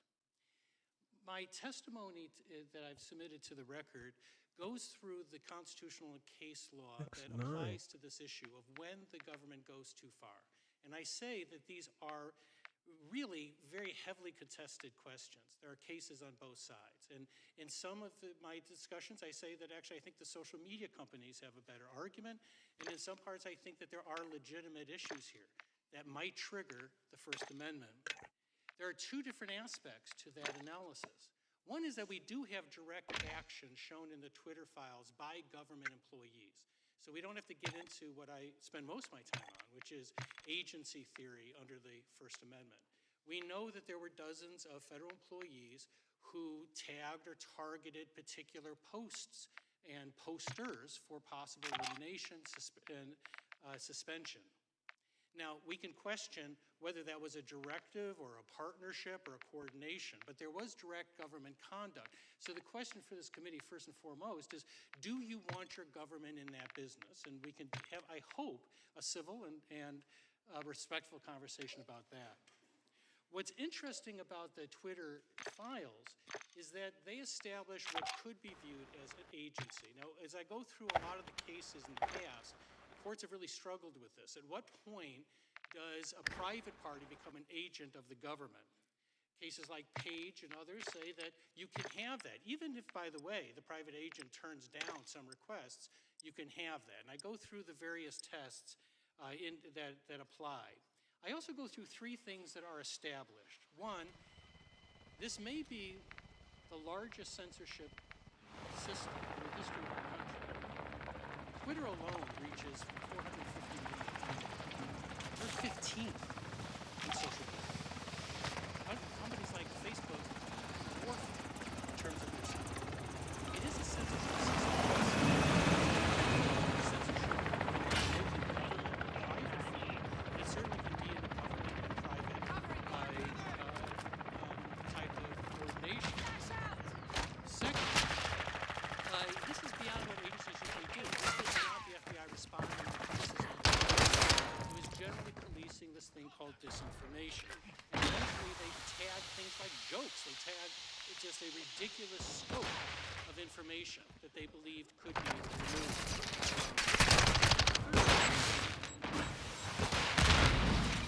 What we have here on these of what the government is doing is what we've seen before. Even if you assume that this does not create an agency relationship, it's wrong. It's wrong. The government is silencing citizens. It's wrong. We saw it during the McCarthy period, where the government was behind blacklisting individuals. We said it was wrong. It was wrong then. It's wrong now. We have to have that debate, and it has to move somewhere beyond a normal partisan. Rabbi Stevenson said that when there's a loss of faith in government, we lose everything. I hope that Senator Stevenson's words resonate with members of this committee. We have everything at stake when you have the government involved in censorship. And so I thank you again for allowing me to appear, and I look forward to working with members on both sides to look at this issue. Thank you. Professor, thank you. Thank you for stating the gravity of the situation and the question before us. Mr. Williams, you're recognized for 5 minutes. Thank you, Mr. Chair, Ranking Member Plaskett, and members of the subcommittee. Thank you very much for inviting me to testify. My name is Stuart Williams, and over the past 15 years, I had the honor of serving in all three branches of our government. Across that time, I worked as both a career prosecutor and a senior appointee, as both a rank-and-file employee and in senior management, and in both Republican and Democratic administrations. For a major portion of my career, I served roles tied directly to the relationship between the executive and legislative branches of government. I served as counsel to the Senate Judiciary Committee across the board, and helped run legislative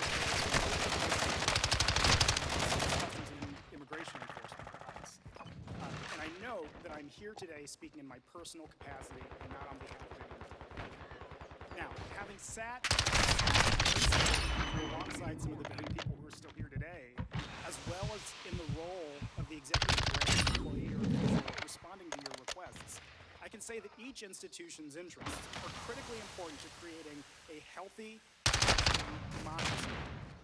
When they collide, it is crucial to recognize that our institutions are best served by reaching compromises or accommodations, and we're going to hear that word again in a moment, that protect the core interests of each branch of government.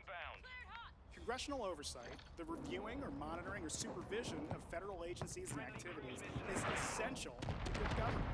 It helps ensure that officials who hold the public trust apply laws fairly and spend their funds wisely. Our funds and uncovers abuse of efficiency and fosters transparency.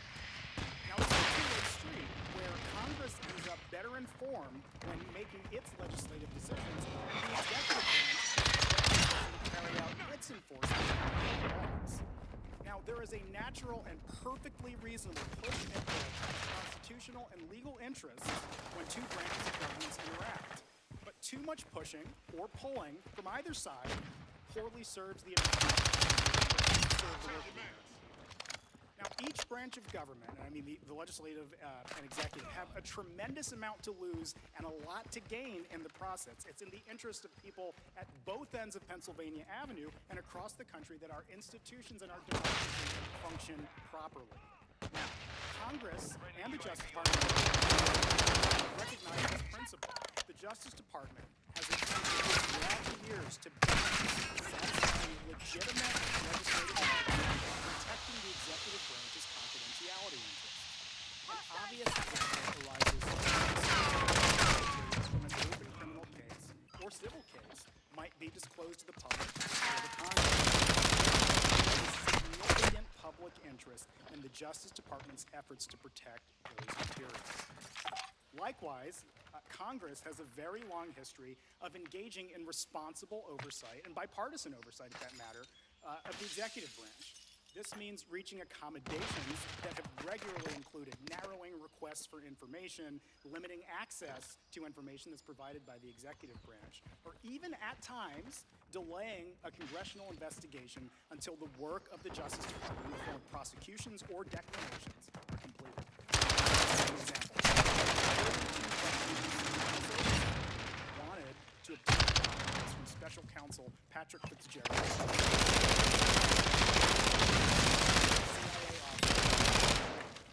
They consulted, this is the committee, the Oversight Committee, consulted with the Special Counsel and agreed to delay receiving information until after the end of the litigation, or after the investigation. Even then, the chair of the committee worked closely with the Special Counsel to narrow his requests. Agreed would not infringe on his prosecutorial independence or intrude upon grand jury secrecy, which, as many of you know, is protected by law. Both sides here, Congress and the Executive, the Justice Department, had interests. They both balanced them for the good of democracy, the health of our institutions, and transparency for the American people. Now, as with the process of negotiation, not every party will always cover, nor will they be able to protect every bit of information they wish to shield. That is not a bad thing, and we will talk about that over the course of the day. Needless to say, thank you again for inviting me to testify, and I look forward to answering any questions you might have. Hostile UAV in the area. Sparker, hit that. Chairman Jordan, Ranking Member Patrick, and members of the subcommittee, I would like to thank you. People of this country deserve the right to have faith. sworn to protect. Faith is the foundation of hope, and hope can be restored through honest reflection of who we have become and who we could and should be. On September 11, 2001, I was working for Merrill Lynch in the World Financial Center in New York City. I witnessed up close the horrific, deadly terrorist attacks on the adjacent World Trade Center. My colleagues and I evacuated our building and were led to safety thanks to the heroic efforts of NYPD officers. 2,900. As I watched the mayhem unfold, to include people jumping to their deaths, I was shocked. I vowed to God that I would get back. This vow led me to leave a multi-billion-dollar hedge fund in 2009 and apply to become an FBI special agent. According to the Wall Street Journal, around 45,000 people applied to become special agents last fiscal year. About 900 made the cut, and I was one of them. After 5 months of arduous training at the Academy in Toronto, I was a special agent assigned to the Miami division. I considered it a very sacred responsibility to be entrusted to protect and serve the American people.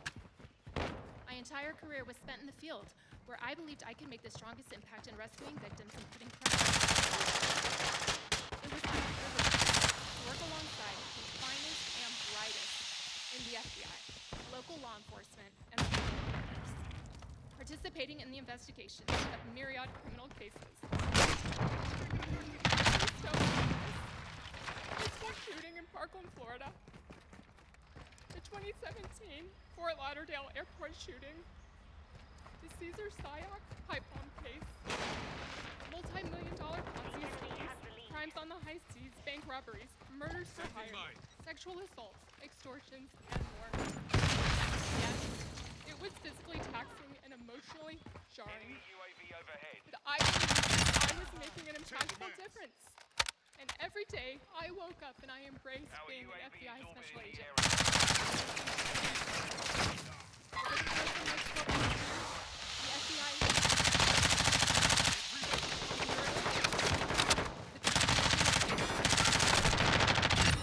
dramatically. The FBI became politically weaponized, starting from the top in Washington and trickling down to the field offices. Although FBI employees have their First Amendment right, they are not at the liberty to allow their personal political views or preferences to determine their course of action or inaction in any investigation. They must remain blind. Those that do not uphold these responsibilities cause a negative ripple effect throughout the agency in the field. It's as if there became two FBIs. Americans see this, and it is destroying the credibility of the American police and therefore the hardworking and highly ethical agents who still do the heavy lifting in true noble cases. It makes it very difficult for agents to do their job when the FBI loses the respect of the American people. Recruiting practices, a lowering of the eligibility requirements, which is negatively impacting the agency's performance. And all this adds up to a loss of trust in the FBI by many Americans, and low morale among many FBI employees. For many, becoming a special agent was their calling in life. It's merely a very dangerous and high-risk job with minimal commencement. Wary of consequences that come with voicing their displeasure, these agents keep their heads low. They work hard and they stay off their feet, and they count down the days until they can collect their well-deserved pensions. For me, distancing myself from egregious mistakes and moral behavior, with actions taken by small but destructive exhausting. Although I was always treated with the highest level of respect in the Miami division, I no longer felt that I was the type of agent that the FBI valued. I began to lose passion for the career I loved, and peace came as I reflected on the victims I assisted, the criminals I took off the streets, and I remembered positive performance reviews, awards, and accolades I had been given. I held out as long as I could, hoping things would improve, but finally I knew it was time to go. So less than 4 months ago, of my own volition, I made the difficult decision and quietly walked away from the FBI with an exemplary and spotless record. I love the FBI I joined, and I have treasured memories working alongside remarkable people. Ooh. I'm proud to have served with honor as a special agent. And while I sincerely pray for the FBI's future success, the FBI's troubles of late were bigger than anything I could change. Going forward, I will continue to serve others in our beloved country while honoring and celebrating the true heroes, both past and present, of the FBI. When I was invited to participate in this hearing, my initial reaction was to decline their request, as there may be others more capable who would do a much better job than me. And why would I want to subject myself to the stress of testifying, putting a target on my back, and likely facing public scrutiny. As I prayed about this invitation, the thought came to me, to whom much is given, much is required, and I realized that this is not about me. I have been given the opportunity to speak up on behalf of numerous current and former Bureau employees who feel similarly, but they do not have a voice. I am not here today to show favor to any political party. I am here to stand for the truth based on my experience at the FBI. In all humility, I hope to make an impact in creating a stronger agency, which is what Americans deserve. Thank you, Ms. Parker. Thank you for your service. We'll now proceed under the 5-minute rule with questions. The chair recognizes the gentlelady from New York, Ms. Stefanik. I want to echo the chairman. Thank you, Ms. Parker, for your extraordinary service and your courage for being here today. Mr. Turley, I want to start with you. The Twitter files laid bare for the American people what you correctly call unconstitutional, quote, censorship by surrogate. Matt Taibbi writes, quote, Twitter's contact with the FBI was constant and pervasive as if it were a subsidiary. Do you agree with that assessment? I do. What we know on the record so far shows a relationship that goes beyond this sort of informal exchange of ideas. You're correct. In fact, isn't it true that leading up to the 2020 election, Twitter had weekly meetings with not just the FBI, with DOJ, with DHS, with DNI, to conduct this unconstitutional censorship by surrogate? We know that because of the Twitter files, correct? Correct. And it was not just meetings, not just censorship of stories like the Hunter Biden laptop story. We also now know that the FBI paid Twitter over $3.4 million of taxpayer funds to censor these stories before the 2020 election. Is that correct? That money was paid. Twitter confirmed that. And the Twitter files are just the tip of the iceberg because there's so much more. There was a corrupt revolving door at the highest levels between the FBI and Twitter. Look no further than Jim Baker, former general counsel at the FBI who helped unlawfully investigate Donald Trump in the 2016 election. Or look at Jim Comey's deputy chief of staff who became the director of strategy at Twitter. Isn't it true, according to the Twitter files, that there were so many FBI officials who then went to work at Twitter that created their own Slack channel and crib sheet for onboarding? The Twitter files confirm that, correct? Correct. Are you aware, as the American people are aware, that according to polling, of the people that were made aware of the Hunter Biden laptop story, 53% would have changed their vote, including 61% of Democrats. This is the definition of election meddling, and it's the definition of election meddling by the FBI on behalf of Democrats, paid for by the U.S. taxpayers. It's collusion, it's corruption, and it's unconstitutional.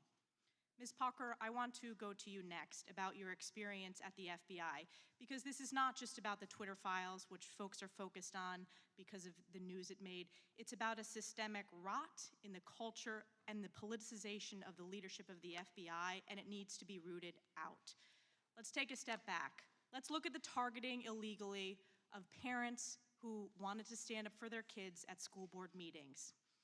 On September 29, 2021, the National School Boards Association sent a letter to Joe Biden equating parents at school board meetings to domestic terrorists.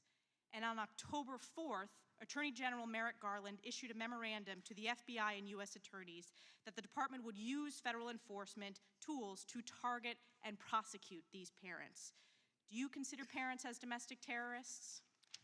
I do not consider parents as domestic terrorists. No, I do not. No, and neither do the American people. But there's more to this story. It goes back further than that initial letter on September 29th. Because the letter didn't happen organically, it was solicited. It was solicited by the White House and by the Secretary of Education. Essentially, the Biden administration laid the predicate for which it used to justify illegally targeting the American people, targeting these parents. Is it proper protocol as a former FBI officer to set that predicate, to manufacture the reasoning to justify opening an investigation?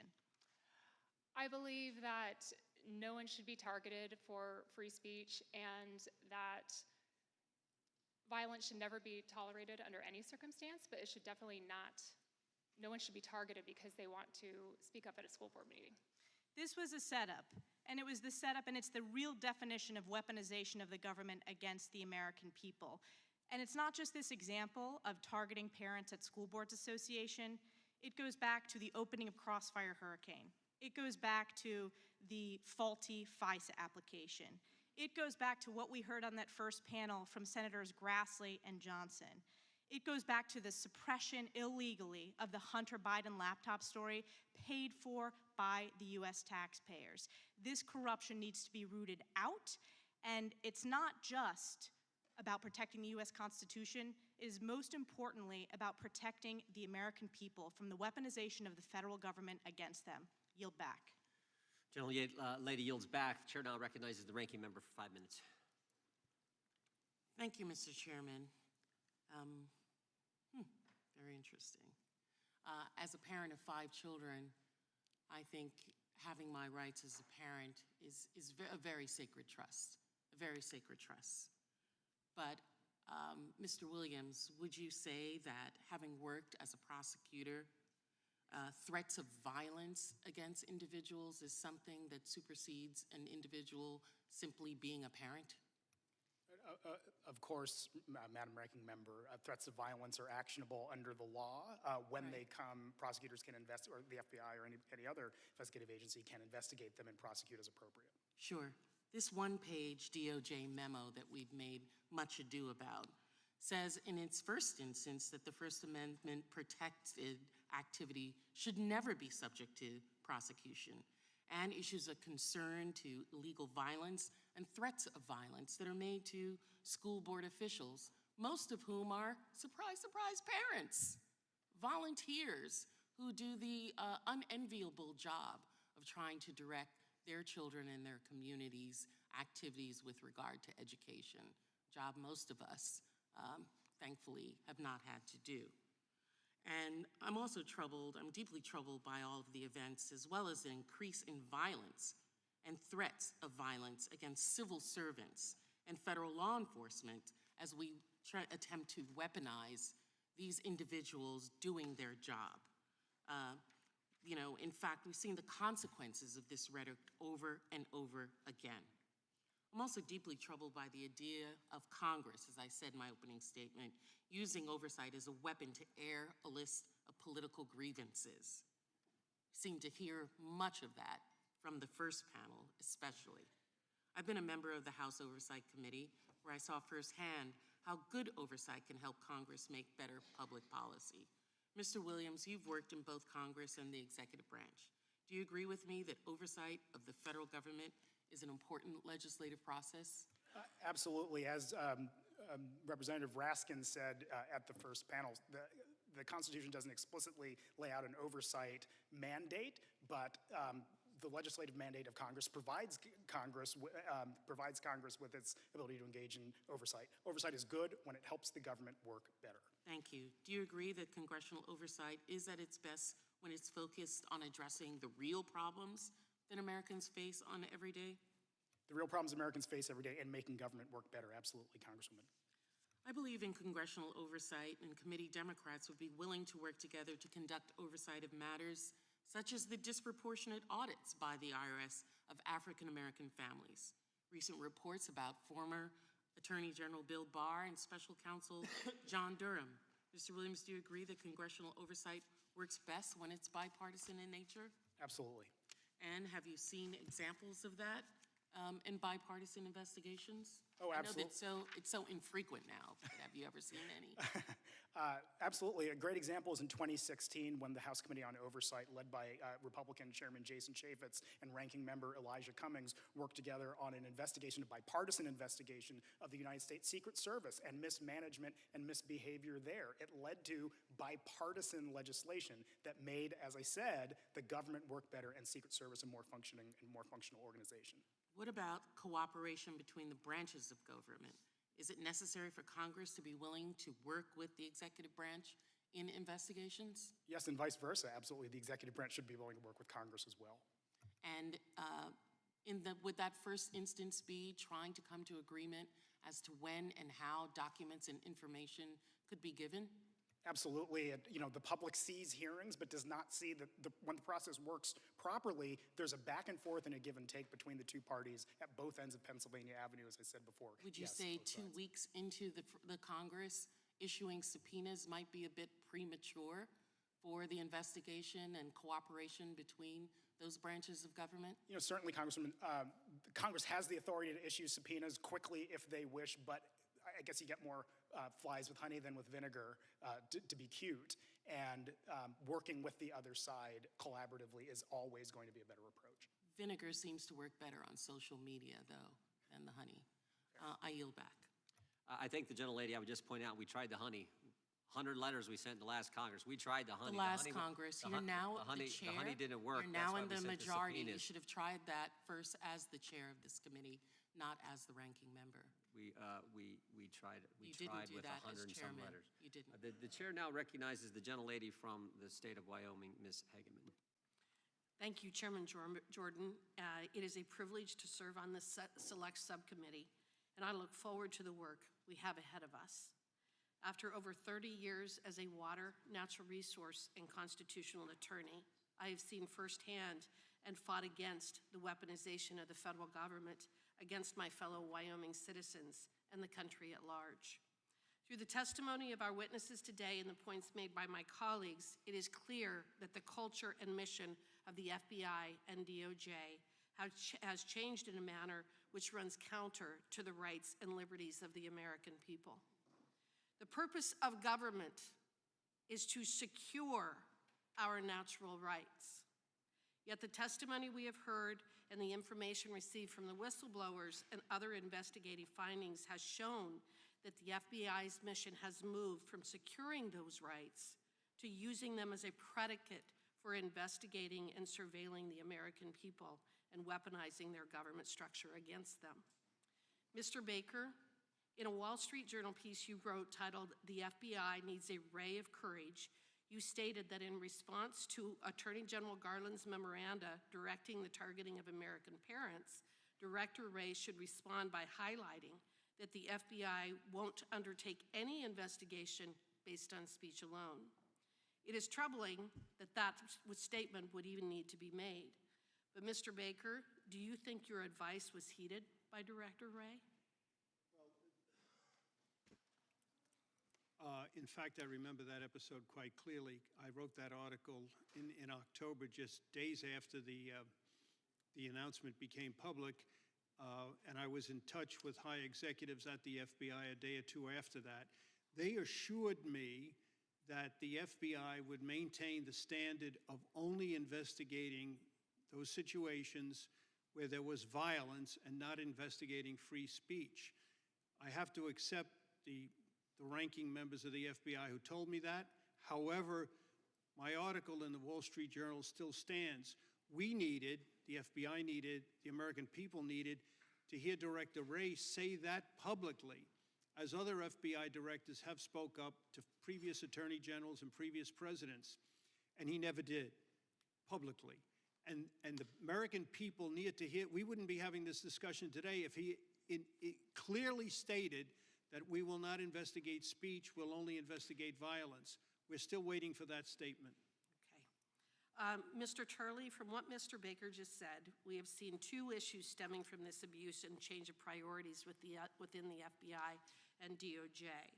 They are either investigating Americans based upon their constitutionally protected rights, or they are flagging lawful action to which they have political objection.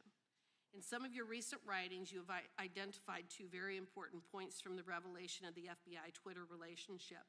First, that this relationship is a First Amendment violation as it constitutes censorship by surrogate or proxy. And second, you also are concerned that you don't know what is more menacing, the role the FBI played in Twitter's censorship program or its response to the disclosure of that role. The Constitution is a limited governance document. The First Amendment identified our God-given right to speak freely and imposes restraint that the government shall make no law abridging the freedom of speech. Mr. Turley, can you explain the implications of the government relying on private industry to circumvent the First Amendment? Thank you for that question. The Supreme Court and lower courts have spent a great deal of time trying to define when a relationship with a private party can cross over to a type of agency relationship. And that also applies on the state level through the 14th Amendment. In cases like Page, for example, you have situations where you have a government official who called an employer to say, I don't like what this person said in a public meeting, and that employee was fired. And the court said, you know, that is government action. That is a violation of the First Amendment. One of the things that this subcommittee has to deal with is that difficult line, and I admit it is difficult. But in these Twitter files, there's a very disturbing picture that emerges. You have regular meetings between the FBI and Twitter. They even offered to give clearances to Twitter officials. You have complaints among Twitter employees that this is overwhelming in terms of the number.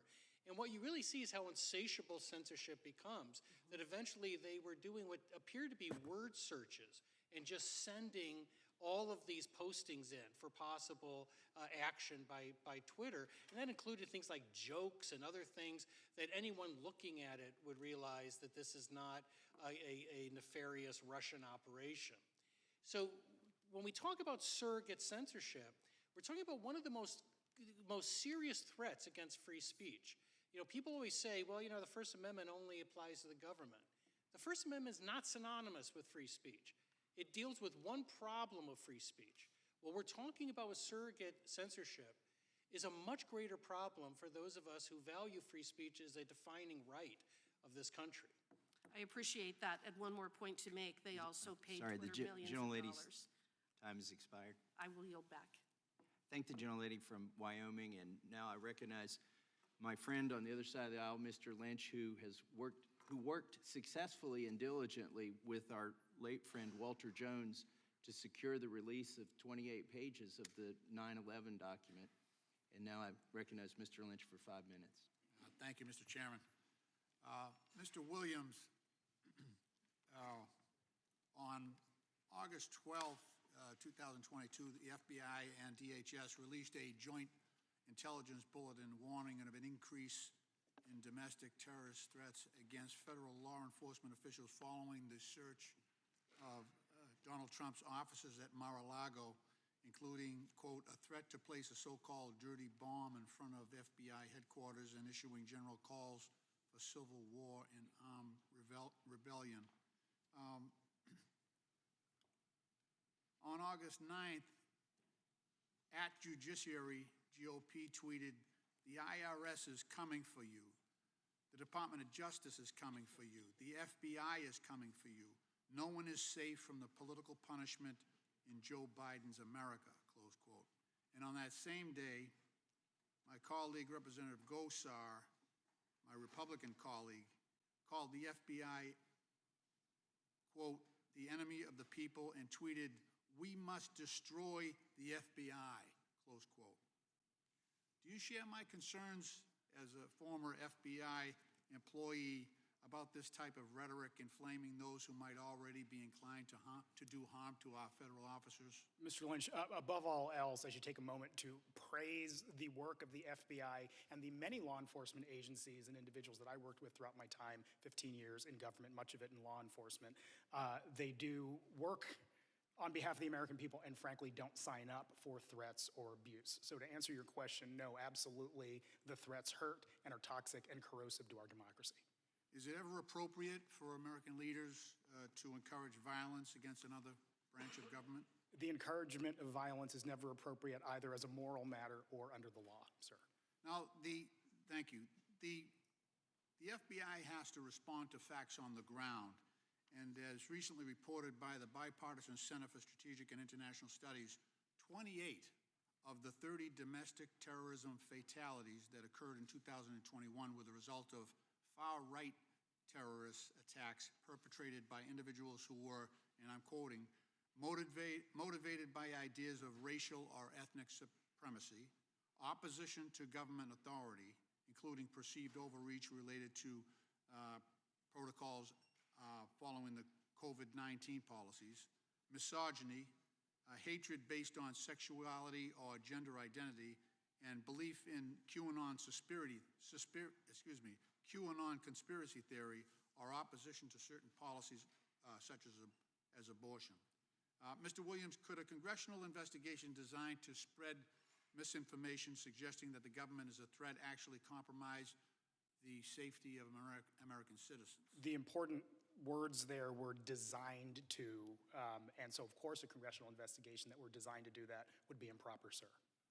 As you've raised as well, I was on the committee when Mr. Chaffetz and our dear friend Elijah Cummings conducted those negotiations around investigations of the Secret Service, and I also agree with the former chair's instructions around our joint investigations with Walter Jones. But could congressional investigations predicated on anti-law enforcement rhetoric contribute to misinformation that could lead extremists to target government actors? Yes, sir. Explain that. Go into that a little bit. Rather than yes or no, someone sure. who sat in that seat, explain to the audience. Sure. I think a lot of it's the climate we're in today. There is a significant risk of harm to an individual when people are whipped up by what they read and see. And so certainly these aren't mere statements. In addition to being legally actionable, they come at a significant cost, sir.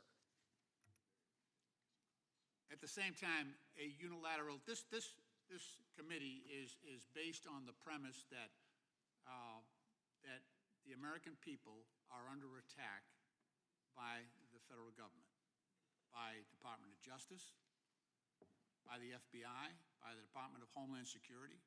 That's the premise on which this committee was based. And I just regret the impact that that's going to have on people who might otherwise consider serving in those agencies, and I just wonder if you have a perspective on that as well. Again, as I said briefly before, people come to, and in my experience, the vast majority of people I worked with, and frankly, if not all of them, came to serve, came to treat the rule of law as their guide and serve the American people. The fear of threats will chill people's ability, number one, to do their jobs, but also in terms of recruiting. People will not want to sign on for a job that will come necessarily with being threatened or doxxed online, sir. So I absolutely agree with that statement. Thank you. My time has expired. I yield back. Gentleman yields back. The gentleman from Louisiana, Mr. Johnson, is recognized. Thank you, Mr. Chairman. A lot has been said here about the fear of threats, but what we're concerned about in the scope of this committee is the fear of threats to the American citizens. The reason we use the term weaponization is because it is appropriate. We have so many examples of that across so many federal agencies that were designed to serve and protect the American people and have been used in recent years against them, that it will take us probably 2 years to lay that out. But I just want to focus on one that's been mentioned this morning because the timeline is important, the school boards issue. On June 22nd, 2021, Loudoun County parent Scott Smith spoke out at his local school board meeting and he was arrested. On September 29th, citing Mr. Smith's arrest as an example, the National School Boards Association sent a letter to the Biden administration requesting federal law enforcement involvement in local school board disputes. Now, here's what's really important. We learned later that the White House helped the NSBA draft that letter to itself.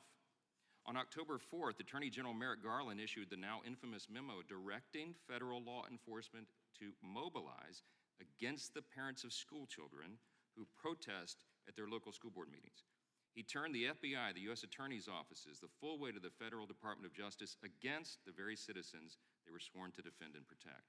On October 12th, we learned that the Loudoun County parent Scott Smith's daughter was actually sexually assaulted at her school and that the school board covered it up, and that was the reason why that dad showed up to protest.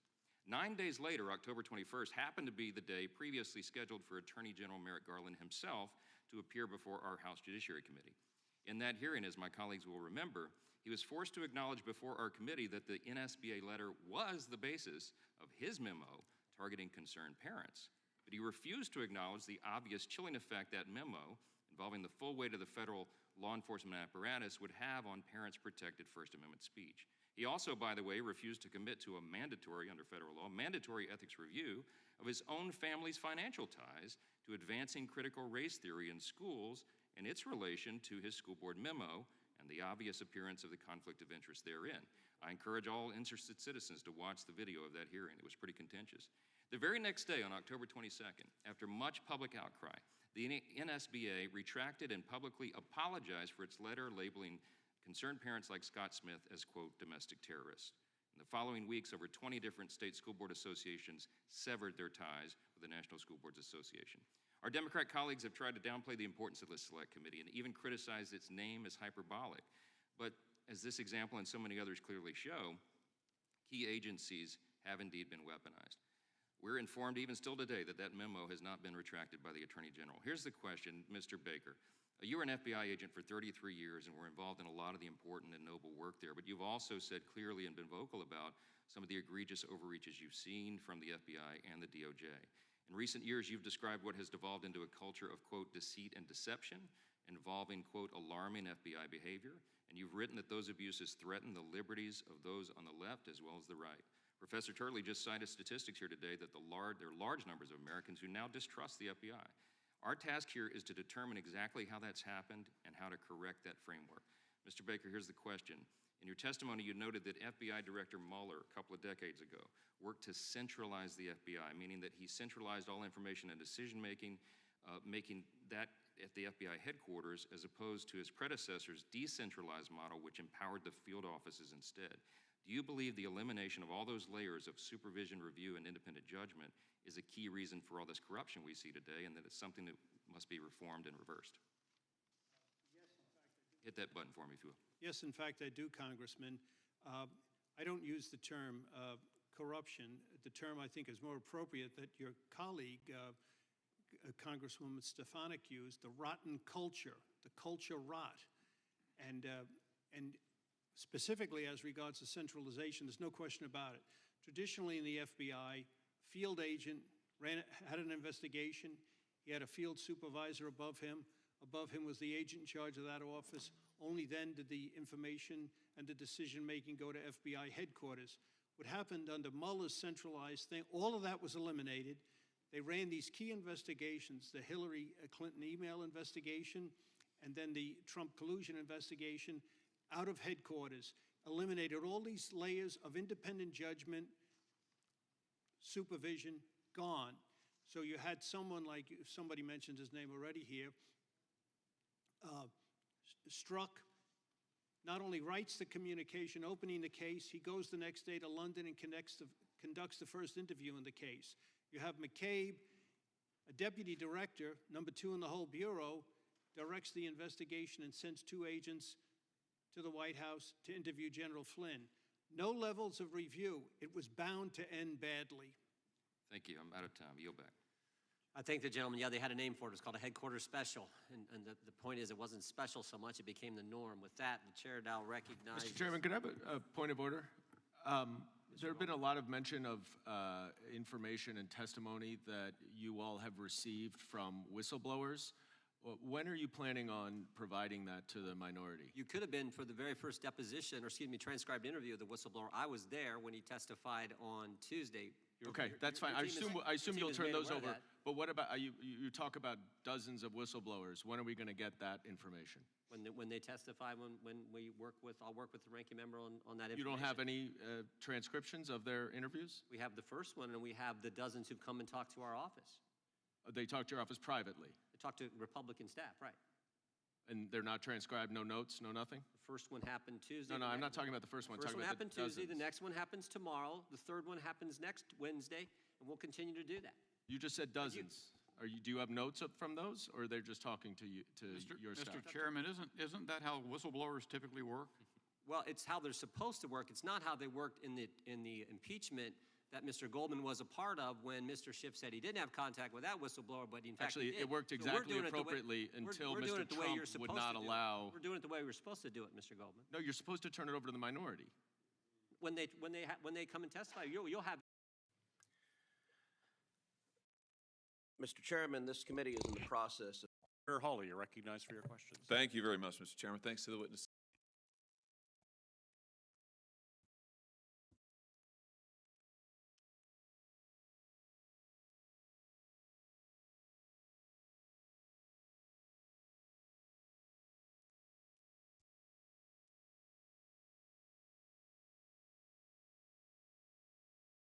Chairman, two comments about oversight. The first is I just want to associate myself with Senator Johnson's remarks about the need to make sure that we're conducting oversight and that the statutes actually being followed and the agencies are appropriately responding to us. On a similar point, I want to mention an amendment that I had intended to offer today if the underlying bill had been offered related to ICE. And I want to thank the chairman for working with me on this. I brought this up in the hearing for Mr. Gonzalez and again with Secretary Mayorkas. ICE is reporting to members of this committee and to me that they are being discouraged from actively pursuing arrests in the interior of this country, and in particular that DHS has set up a new pre-clearance system called the Arrest Authorization Request Tool that requires ICE officers to submit documentation before they make an arrest, to get approval from superiors before they make an arrest.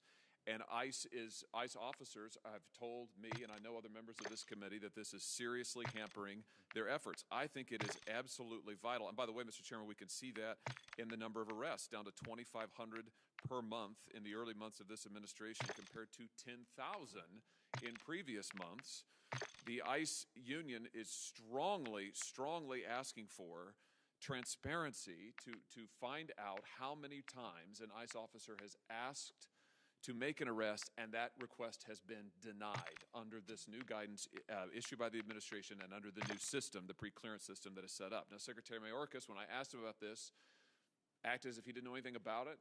When I asked about specific instances that, by the way, were brought to me and to Senator Langford and others on this committee by ICE, he said he didn't know anything about it.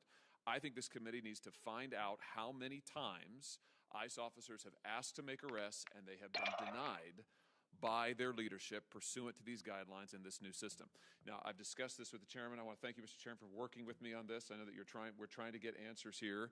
I understand that DHS does not want to give us this information. They've used a lot of excuses.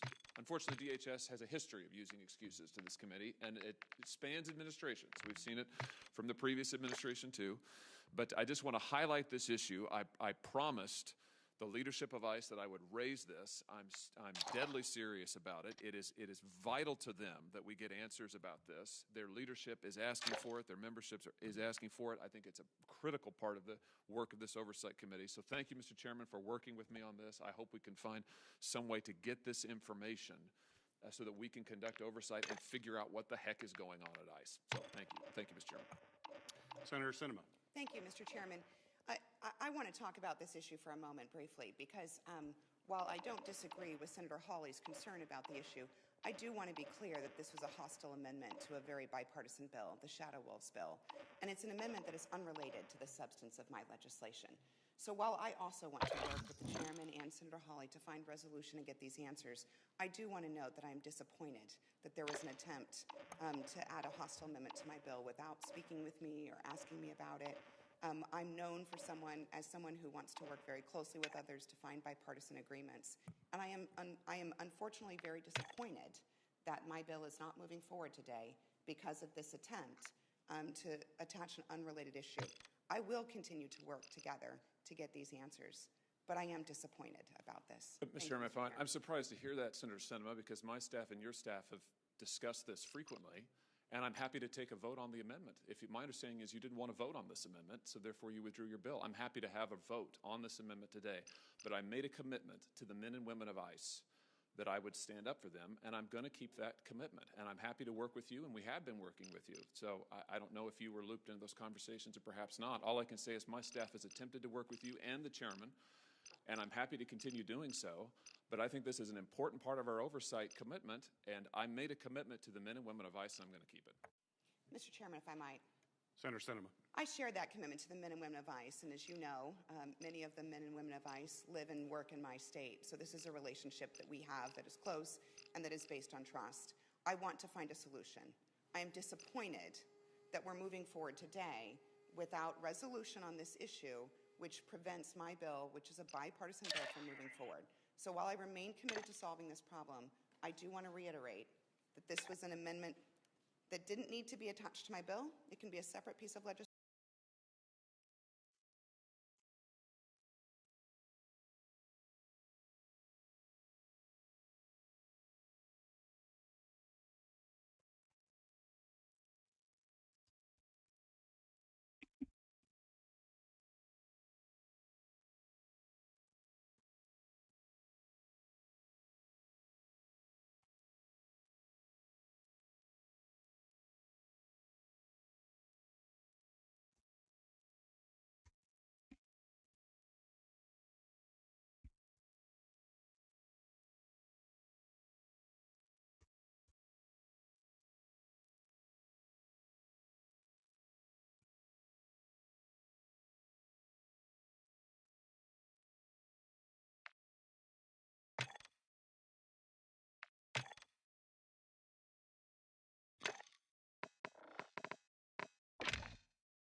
Thank you, Mr. Chairman. Thanks to the witnesses for being here. Assistant Secretary Light, if I could just start with you.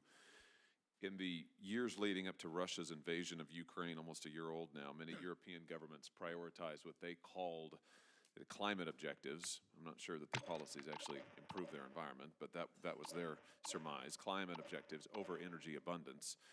And in particular, they prioritized cheap energy from an authoritarian regime over energy independence.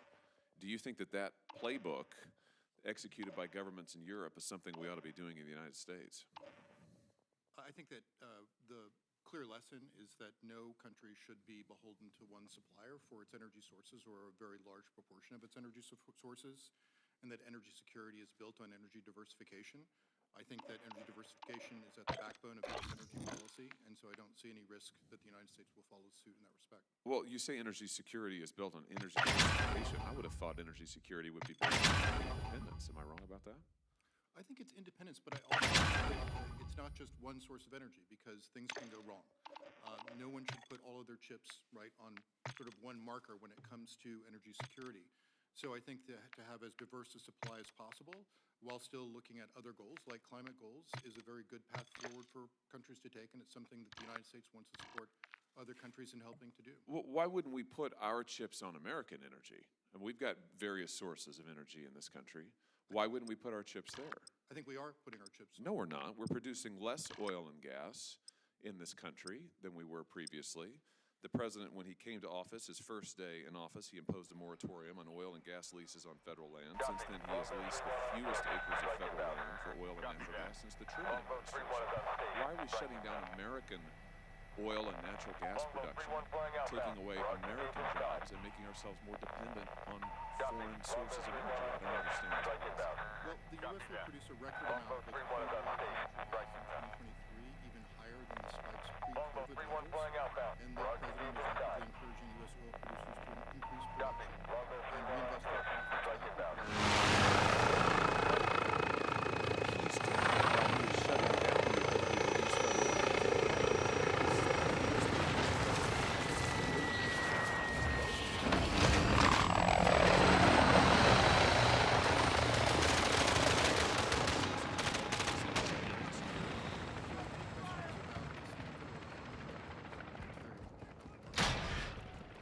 Oh, listen, don't play that game with me. We're talking here about energy production. Oil and natural gas are energy production. The facts of the matter are this president has reduced our ability to be energy independent. And you're sitting here telling me that that increases our energy security. It looks just the opposite to me. It seems to me that you're recommending the European playbook, which left them dependent on foreign nations, left them dependent ultimately on hostile actors, and that's what you're trying to replicate here again in the United States. I just don't understand why this course of action is being recommended, why your administration is pursuing it. I also don't understand pipelines that cancel thousands of American energy jobs. I mean, why is that a healthy energy policy for this country? With all due respect, sir, I really don't see much of a comparison between where Europe was before the outbreak of the war and the energy mix and where they were getting energy from or the United States. Well, let me just ask you, just on the topic of dependence on authoritarian regimes, that's about China. China is one of the largest processors of service the building blocks for many of the so-called green energy transition that the administration is pursuing. According to the IEA, China processes 40% of the world's copper, more than 30% of the nickel of the world, 60% of cobalt, 60% of lithium, and more than 80% of rare minerals, not speculated. It's suggested the United States is even more dependent on China for key components of solar power, wind turbines, and batteries than Europe was on Russia in the lead up to the invasion. So I say again, in light of all of that, don't you think that this administration's climate agenda is making us more dependent on China while we lessen our reliance on our own domestic energy? Well, sir, as I said in my testimony before, I think you're absolutely right. Keep it up.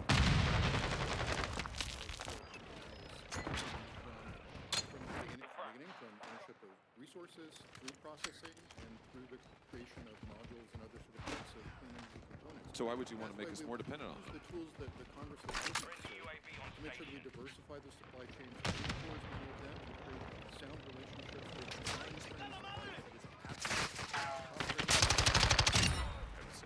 Here's what you've done.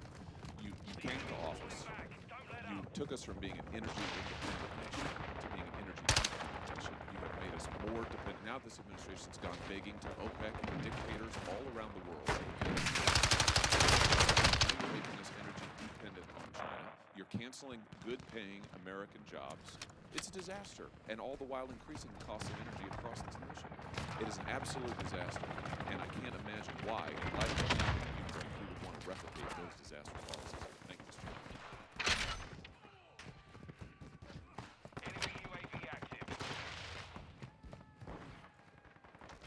The truths on the Kremlin war and the narratives that they're supporting and actually damage a lot of people's lives. And so we have a number of people here who are well. Thank you, Mr. Chairman.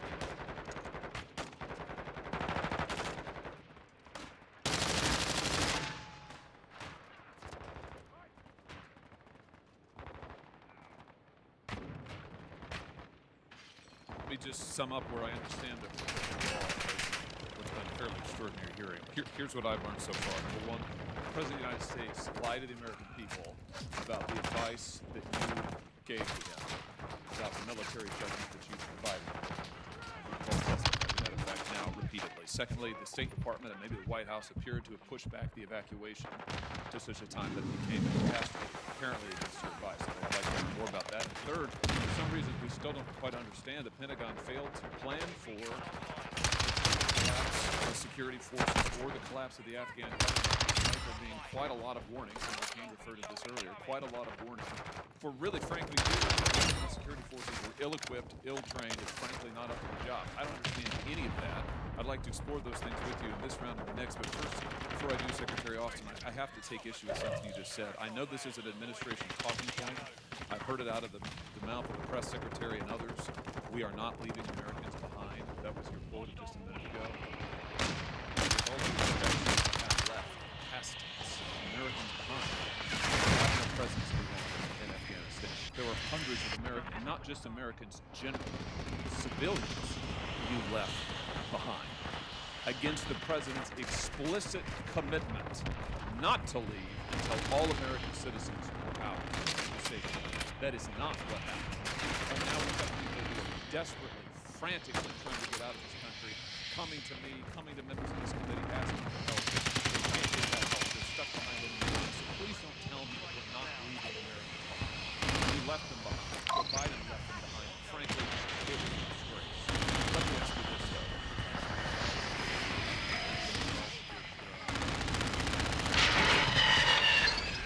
But as you've seen, we've continued to facilitate. Well, actually, I didn't ask you a question. You seem to want to address the issue. So since you do, isn't it true that you left Americans behind on August the 31st? There were Americans that were still in Afghanistan. That's a yes. Let's not repeat, please, the frankly falsehood that you did leave Americans behind. Let me ask you this. You've alluded to several times, in fact, the military was ready, you said this by late April, you said scenarios, later remarks to the fact that you were waiting for the State Department to make a decision about evacuations. NBC News is reporting this morning that the military wanted to begin evacuations earlier, but the State Department, the White House, by May the 8th, said no, we're delaying the evacuations of our civilians. Can you just help us get to the truth? Is it your judgment and civilians should have begun before the war? We provided our input to the State Department. I understand that, Secretary. I'm asking what your judgment was, and I'm asking about the testimony in April involved evacuation scenarios. And this is reported by multiple sources this morning in the news. So I just wonder, as of late April, was it your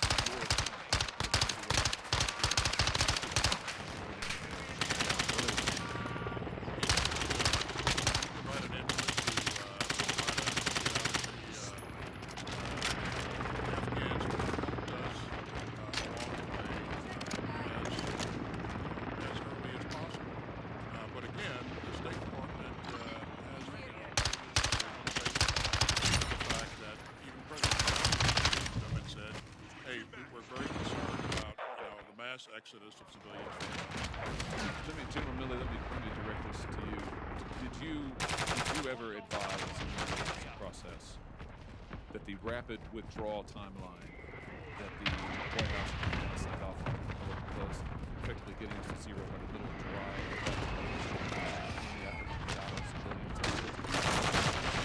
By July. We'd be in a lot of trouble. Did you ever advise that factor in the emergency process? Did you warn about that possibility of drawing down so quickly before a civilian evacuation was underway? Yeah, but it's more complicated. The drawdown of the forces under Miller, those guys are advisors, not the NEO guys. The NEO troops, Marine, Expeditionary Unit, Special Purpose NAVTAC, and elements of the 87th. That's what you need. Those are the plans that made it to Secretary. There's specific triggers, and the State Department calls the time of the NEO. The Secretary, in fact, on the 12th of August,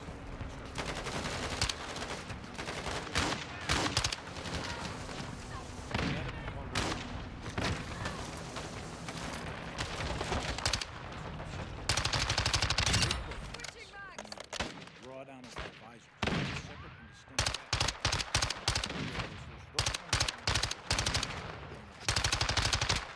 Those were the advisors to the Afghan. The working circles that we throughout the interagency. Then there's a possibility that the Afghan forces, we all knew that when we pulled the advisors, pull the money, at some point in the future, the 70s and the fall, the speed at which that happens in August is a different animal. The advisors are already gone by mid-July. There is still a government. It's still a government. The assumption is that the mission is to keep the embassy open, secure the embassy, transition that office, and then all the military evacuation of the money into the horizon. None of that happened with that army, and that happened very rapidly. As soon as those indicators came into factor, Secretary and others tried to execute. I'm taking that now. Ma.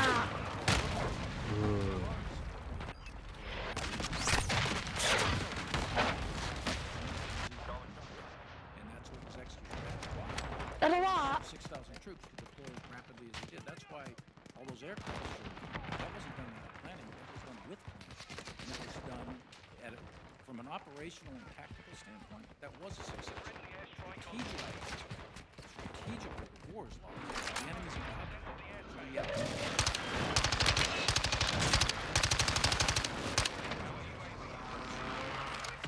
I think we're conflating some things. We need to separate and separate actual victories. Thank you for that.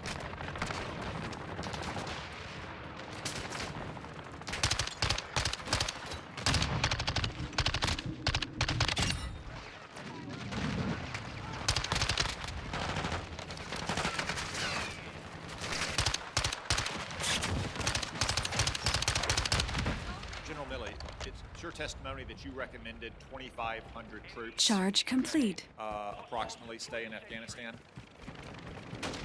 As I've said many times, there's going to be opportunities. I don't share my personal recommendations to the president, but I can tell you my assessment. Yes, please. Yes, my assessment was back in the fall of 20 and remained consistent throughout that we should keep a steady state of 2,500 and it could bounce up to 3,500 in order to move. Did you ever present that assessment personally to President Biden? I don't discuss exactly what my conversation was with the sitting president. General McKenzie, do you share that assessment?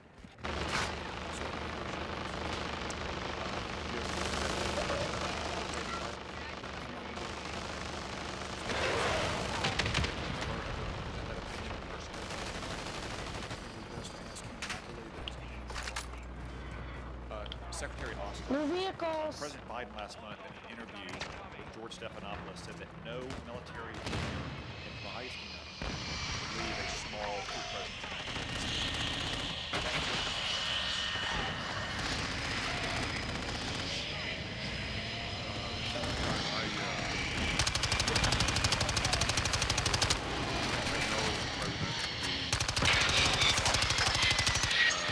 Secondly, it's a simple question, Secretary Austin.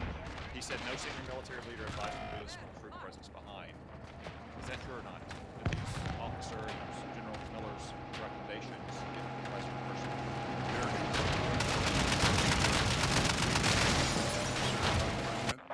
for sure.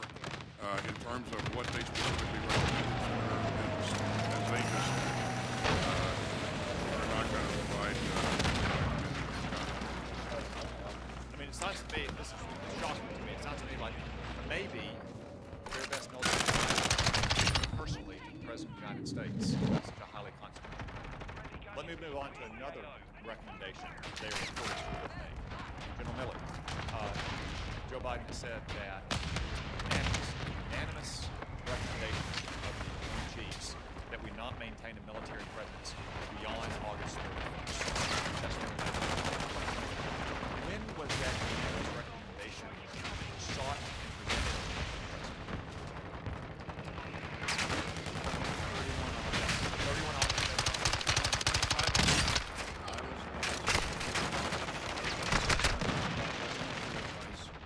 I'm sorry, my time is limited here. You gave me the answer that August 25th? Correct. Kabul fell on August 15th. That's correct. You were not asked before August 25th? On August 25th, I was asked by best military assessment whether we should keep military forces past the 31st. Secretary Austin, was anybody asked before August 25th if we should keep troops at the Kabul airport? This is the president tasked us to provide an assessment on whether or not we should extend our presence beyond Washington. And as General Milley just said, that assessment was made.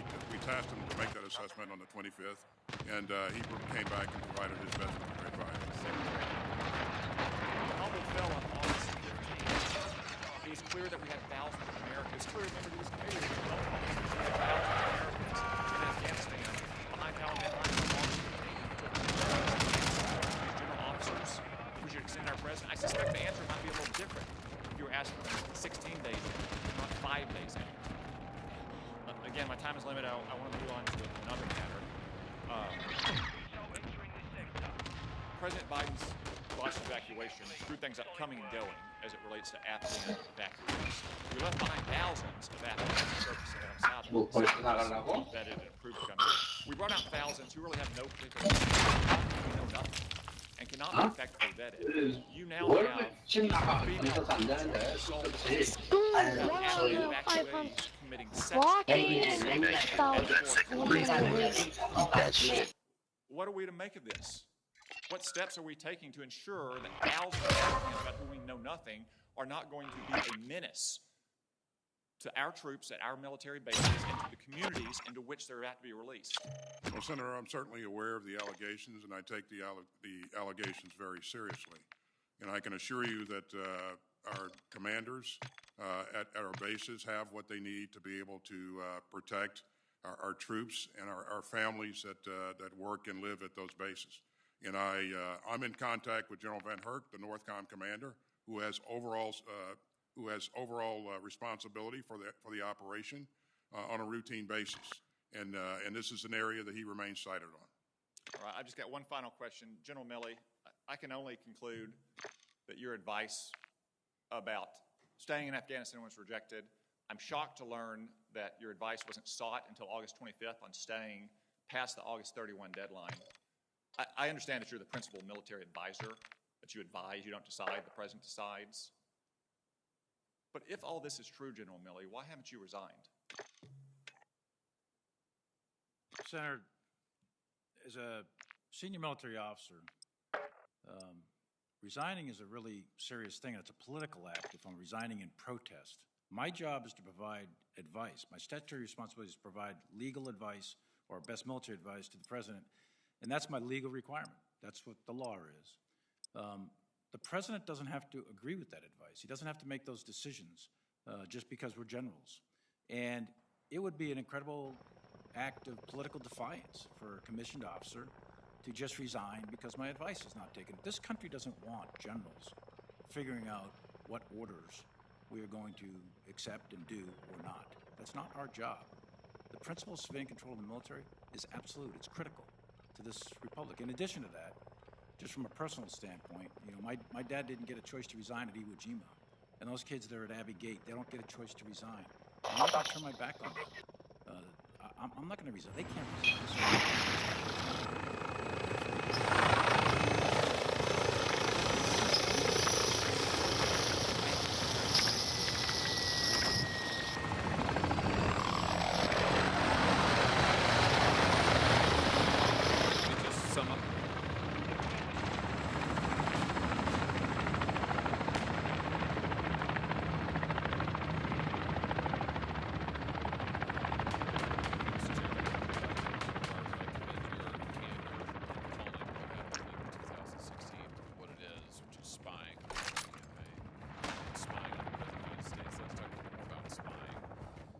Counterintelligence investigations like the one that we now know the FBI launched against candidate Trump and President Trump, they were designed to avoid spying and sabotage. Is that correct? Correct. To your knowledge, has the FBI president that you're aware of? So it's safe to say that to your knowledge, this move was precedent. What is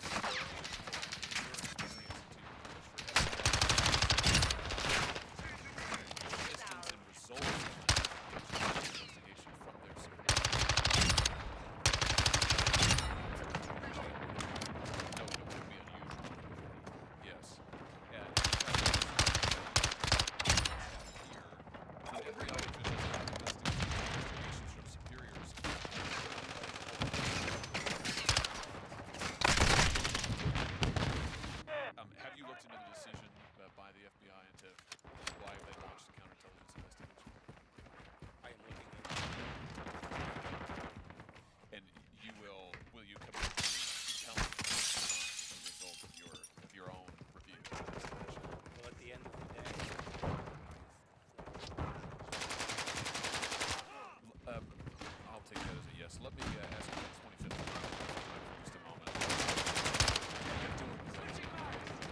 Publicly confirmed that office. To your knowledge, have FBI officials ever contacted any other president from office? The amendment contemplates the vice president when the president is unable to act. Do you agree that that text contemplates physical mental incapacity, not just political differences? Yes. Have you ever doubted since you have been in your current position as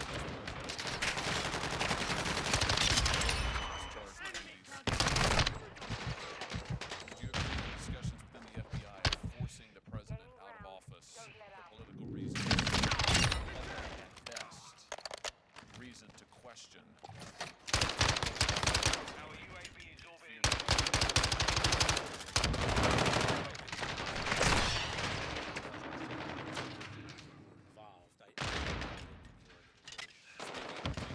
individuals who are involved? I have to say, this testimony.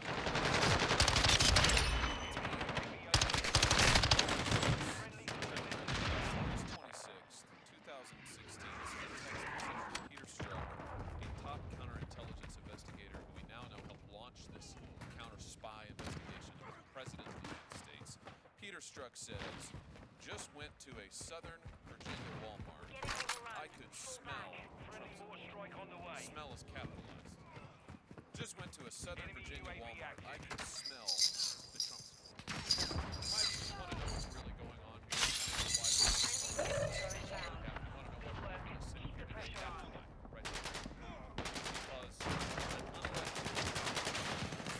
unelected official in this country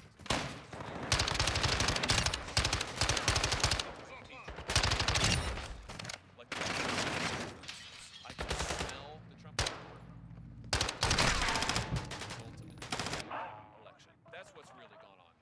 That's the story. That's why we're here today. I cannot believe that a top official of this government, with the kind of power that these people have, would try to exercise their own prejudices, and that's what this is. It's open, blatant prejudice. Would try to use that in order to overturn a democratic election. In my mind, that's the real crisis. And it is a crisis, because if there's not accountability, if this can go on in the United States of America, my goodness gracious, we don't have a democracy. So I appreciate your leadership, Mr. Attorney General. I look forward to hearing the results.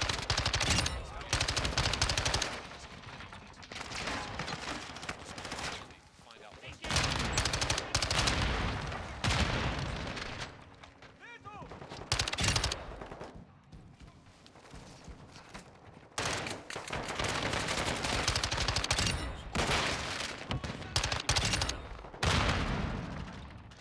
I think one of the worst legacies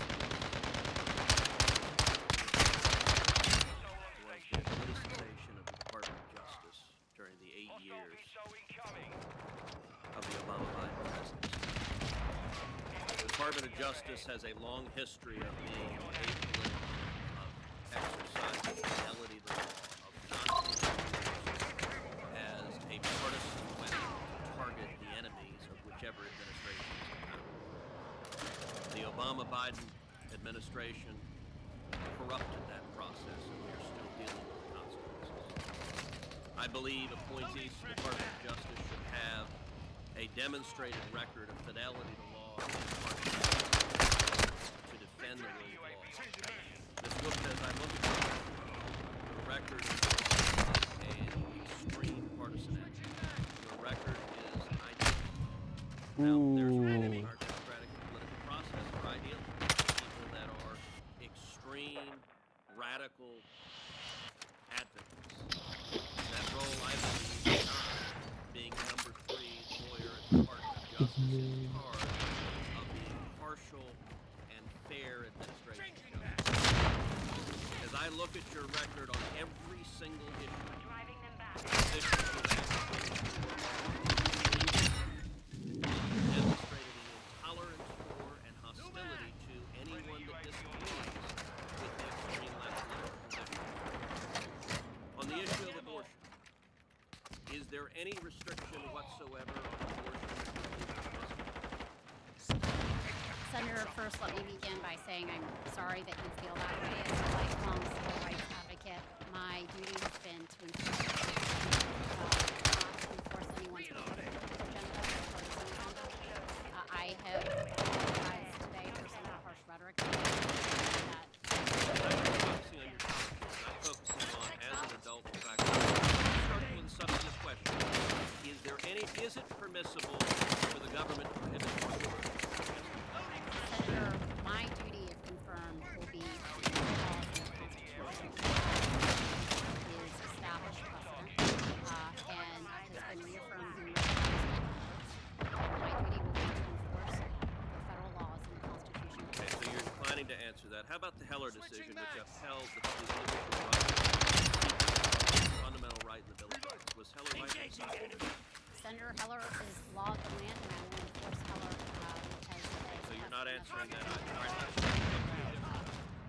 religious liberty. You demonstrated significant hostility to religious liberty. You have defended the Obama administration's targeting of persecuted Muslims. Not too long ago, religious liberty was a bipartisan commitment in Congress. The Religious Freedom Restoration Act was introduced by then Representative Chuck Schumer. It passed the House unanimously. It passed the Senate 97-3. And it was signed into law by President Clinton.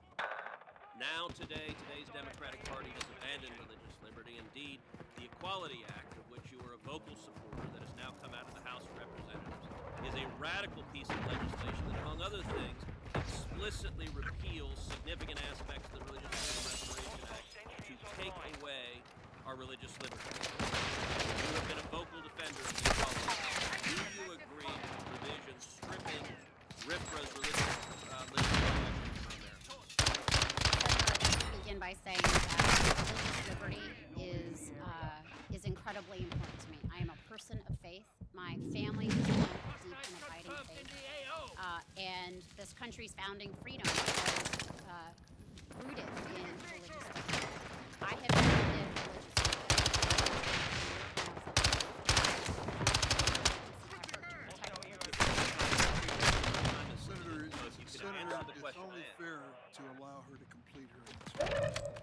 Chairman, I understand that she has something she wants to say, but I asked if she supports the repeal of RFRA. That's not the Senator, question. if you want to make a speech, you may make a speech. but if I'm you're asking a question. I'm asking a question, and she's Allow giving her a to speech, and I understand it's a quarter nomination, so you're giving a speech too. But I'm asking a question. I'm asking you to allow her to answer. She was not answering.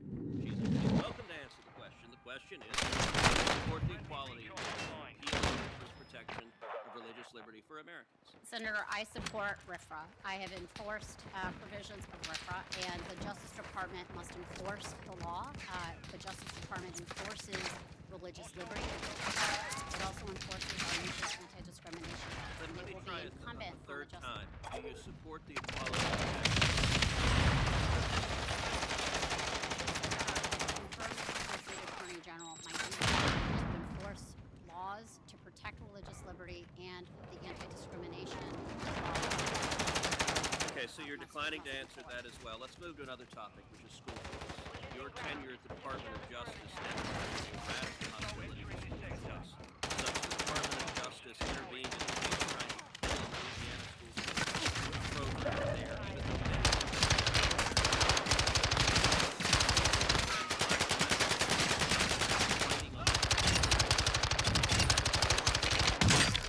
specifically ineffective and for attempting to, quote, circumvent the ordinary litigation process in order to regulate the school choice program against the do you respect justice to fight against the school choice program? Opportunity to low-income minority kids in Louisiana. Senator, I have dedicated my life to fighting for opportunity for low-income children in all communities in having educational opportunity. I, again, as I said, my duty, if I am working towards the law and the Constitution, and I have to look at the facts and any. Let's move to another one. Beginning of this hearing, Chairman Durbin asked you about abolishing the police, and you said, I do not support defunding the police, which is clearly the right political answer seeking to get confirmed. I would note that just 2 months ago, last year, in written correspondence with the Senate of the United States, you encouraged Congress to, quote, re-examine federal spending priorities and shrink the footprint of the police and criminal legal system in this country. And you also encouraged reallocating resources and stated, quote, some call it defunding the police. Other people call it divest, invest. But whatever you call it, if you care about mass incarceration, you have to care about skewed funding. These were not college writers. This was about 8 months ago that you wrote this to the Senate. I am advocating defunding the police, and yet today you're telling me. Senator, respectfully, I disagree with how you're characterizing that. I don't support this. I've been very clear about that. I have enjoyed, if I may, sorry? Were the quotes I read in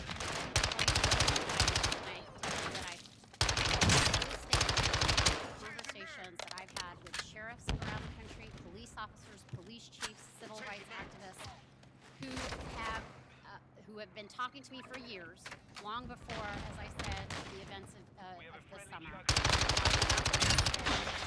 So many of our nation's social problems at the feet of police. And we have defunded mental health services.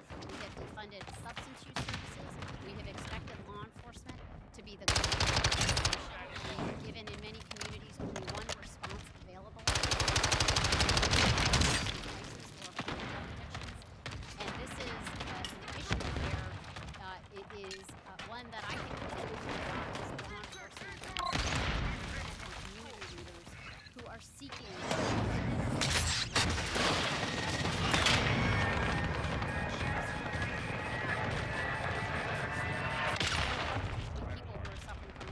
With all due respect, I don't believe you have been speaking to sheriffs who've advocated defunding the police, and I've spoken to far too many sheriffs to find that correct.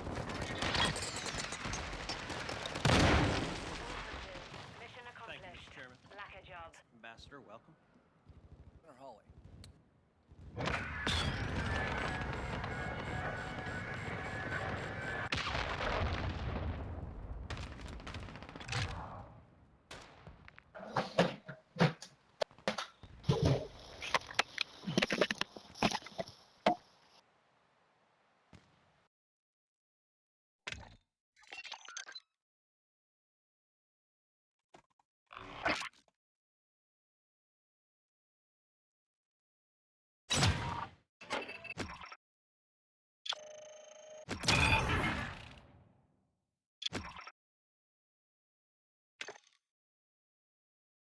And let me start by saying what drag is. Tell me, Drag honey. is art.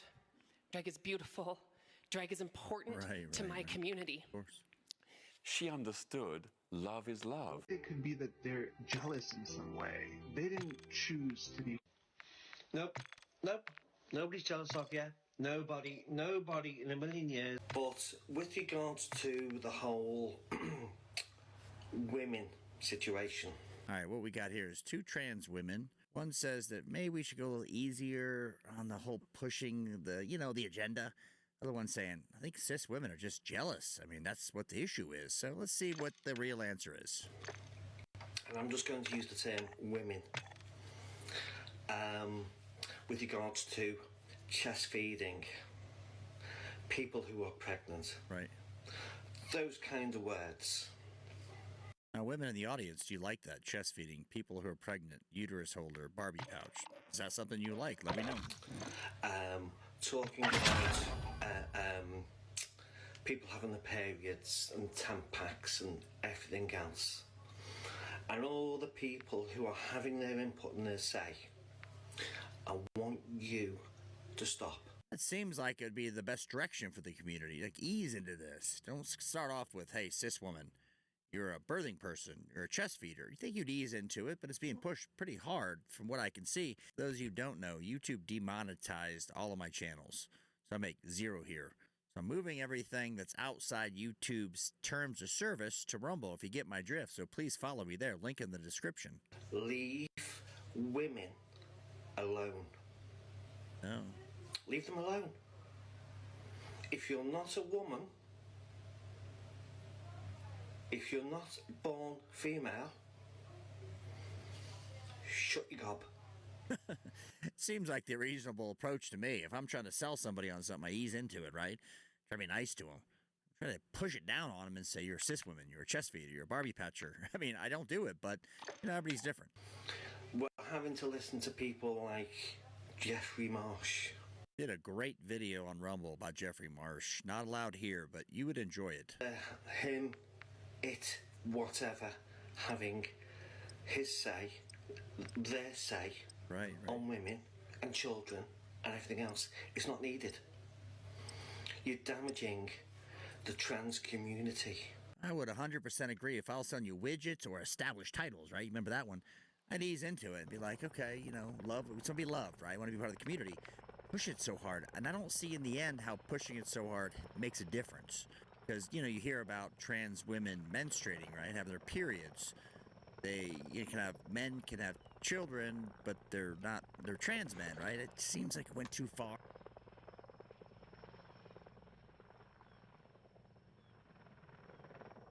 Yeah, so I'm non-binary and I use he, they pronouns. So I've gone a lot with the whole pronoun journey. Social construct. Charge complete. What does they then mean? Explain to me what. So it's not.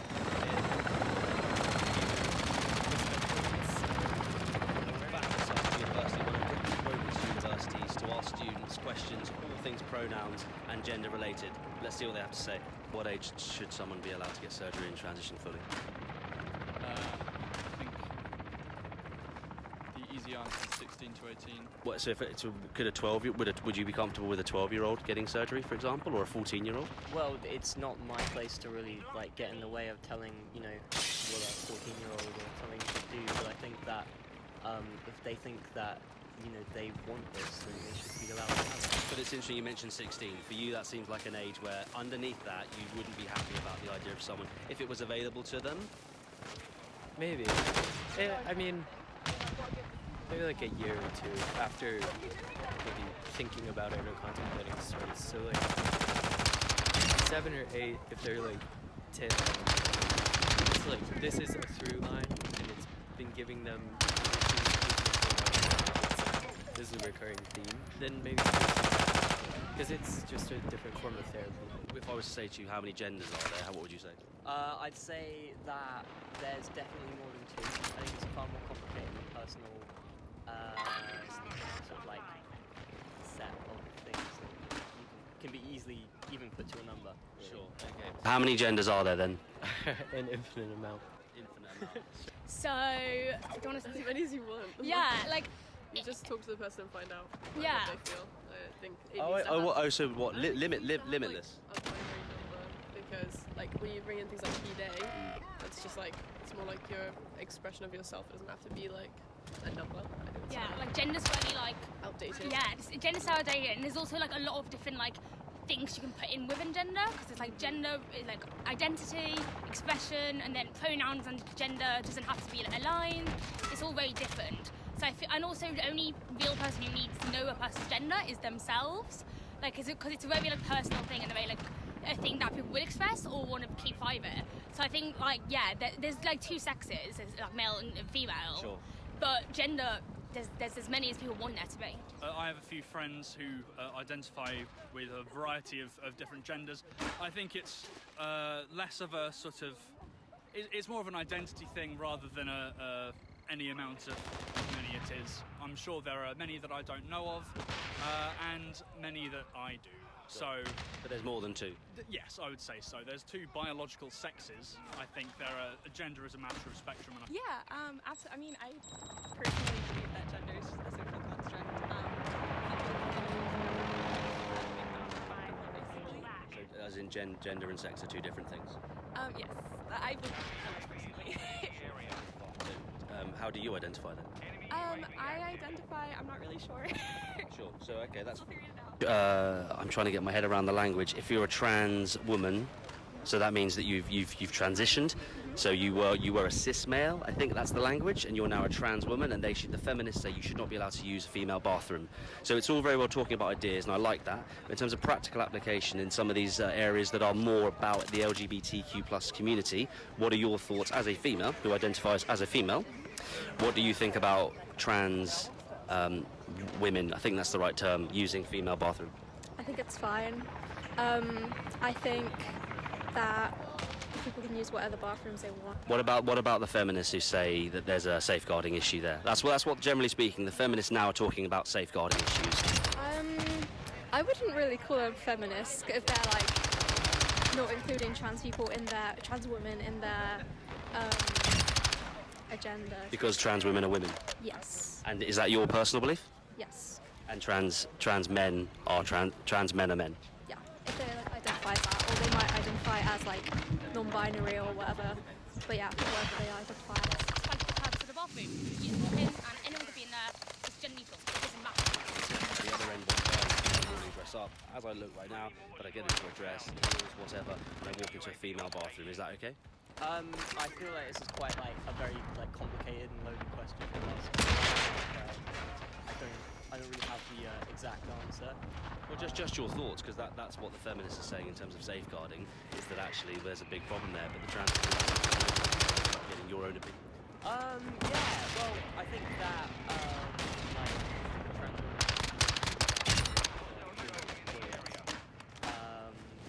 yeah, it's just like quite a hot topic. It's a difficult question, but I think it's a completely legitimate one for people that say that there are many different genders and we should address with pronouns. So, for example, let's just say that as I look today, tomorrow I go into a female bathroom and I'm dressed in a certain way, and someone says, "Oi, mate," or "Oi, sir," you can't go in. So it's not just about pronouns and about asking people how many genders there are. It's about the practical. Fundamentally, in terms of the trans movement and bathrooms, is it the case that a trans woman is that the correct? That they should be allowed to use female bathrooms? They should be allowed to use women's bathrooms. Yes, sex and gender aren't inextricably linked. They aren't linked at all. Really, gender is a social construct. It doesn't exist. It's about making sure that people are safe, because trans women face misogyny too. They face exponential amounts of violence. It doesn't have any implication on which bathroom people go to. People say it's a women's safeguarding issue. I am absolutely a feminist. Do not have doors to gender toilets saying, "Let's see your genitals. We need to make sure you aren't trans." The fear very much seems to be about cisgender men dressing up as trans women and causing attacks and harms. A guy like me dresses up tomorrow morning, wake up, looking at the way I do, and I put a dress on and I start going into female bathrooms because of how I identify, which obviously links to pronouns. What are your thoughts on that? It's a really good easy way for a man who wants to assert some dominance, who walk into a female bathroom with a dress on and say, I'm allowed to be here. But I think that is a small minority. Yeah, it's going to make people uncomfortable. I don't think that would affect me as much. I don't go into women's bathrooms either as wearing a dress or born. On that then, right, tough question. What of that of a 6-year-old saying to mum and dad, what you're saying is that I identify or I feel as XYZ. What should the parent do? What's your advice? Nice and broad, could be anything, but they say something along those lines. I mean, I just think listen to them, do what they choose. Like, I know there's like obviously like permanent things you can do with like transgender stuff, but maybe just support them until they're old enough that the parents are happy for them to make private decisions. But until then, just listen and be open. Yeah, definitely. Like even like from the start, like just make it a place where they feel like they can come to you with those questions, and make it a space where you're not like labeling them as like definitely a boy, definitely a girl, or like definitely gay, definitely straight. Just like make it like an inclusive place where like if they are thinking that, then you just be like, yeah, I hear you, I see you. Do you want a different pronoun, different name? How can you picture in this? And it's like, see, because children are ever changing, ever growing.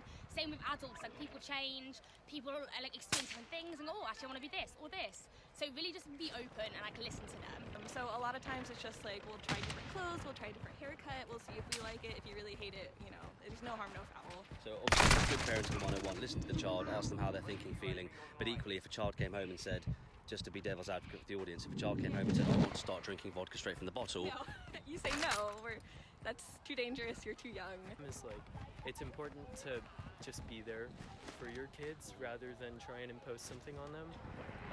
You can like obviously let them know how you're feeling, but respectfully be able to listen to what they are trying to express to you and like not coax anything that you want to hear back out of them. So what would your advice be to parents where the son comes home and starts saying things like, oh, I think I might be female, or am I a woman, or whatever?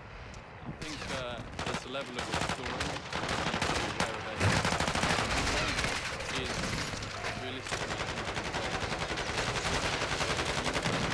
and then it's sort of a more increasingly balanced relationship to a more 50-50 thing and a more independent thing for the child as they get 18. So earlier on it's sort of, okay, you feel this way, let's talk about it. But I make the final decision as a parent, and then it moves into if you want to that's your thing. Let me support you in that. Well, yeah, I'd say be supportive of your child and you know, try and talk through their development. But also your child will know like who they are. So the encouragement to be open with your like growth as a person is like really important. I think that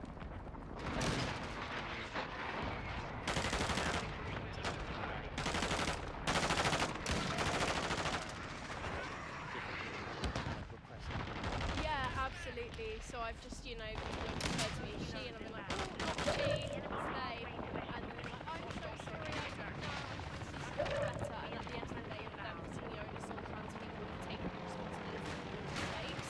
You're allowed to make mistakes, that's why we're correcting you, so you can do better and move on. But like, you're putting trans people in a really uncomfortable position when you make them try to make you feel alleviated. I think it is about being patient with people, but also you're not just going to be patient for anyone, because you need to actually be making an effort. These are new things and they do take time to learn, but you actually have to put in the effort. You can't just expect trans people to forgive you wherever you go. Pronouns, should we all be using them? To a layman person, how does it work? Should we be using them, and what are they? I mean, we should all be using them. I mean, unless you don't really use them, but like, that would be an identity, so. Today is International Pronoun Day. Apparently, anyway. So I've been told. If I'm wrong on that, then is it? Okay. So all my badges, they're all like personal to me and with symbolism, and I've lots of different flags. So this is just a classic trans flag. So anyone who doesn't yeah, and then this is the non-binary one, which is the one I use. So that's for anyone who again isn't a man or trans woman or a trans man. Yeah. And then this, and this is the progress flag. So this is the stay flag that everyone knows as the rainbow. Some of them I know, yeah. Yeah, and then this is the progress one. So again, it's the typical rainbow that Gilbert Baker created in the early 2000s. And then this is the progress one created in 2020 by a black woman of colour. And the white, blue and pink show the transgender people in the community, and the brown and black is And the Superman.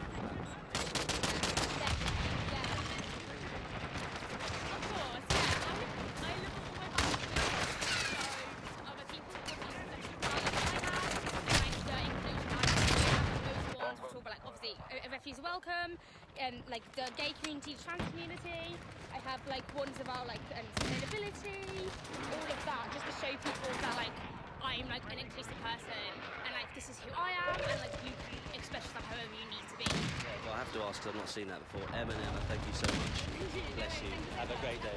Sure. So generally speaking, if let's talk about you as the individual. If someone, so for me, you're a female, but that might offend somebody who was non-binary. Is that correct? I'm learning as I go. Well, I present as a female and I identify as female, so that's fine to me. Obviously, if you assume someone else's gender and they are not identifying as that gender, that would offend them. So usually I would just not assume at all.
claim that you're doing chemical intervention, surgery or hormonal intervention, claim that this prevents suicide, positive psychological effects down the line is utterly, totally ridiculous.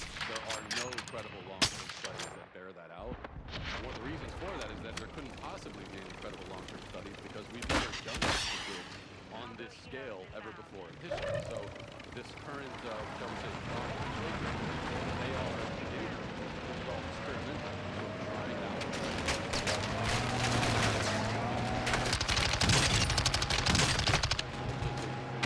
WPATH, which is a radical far-left pro-trans organization, they commissioned a study to try to prove that that hormones and puberty blockers increase suicide rates among identified youth. And even in their own study, they found they couldn't prove it. They couldn't make that point. It's just not possible to do. The thing I'll mention too is that, you know, the number of trans identified youth has skyrocketed in recent years. Talk about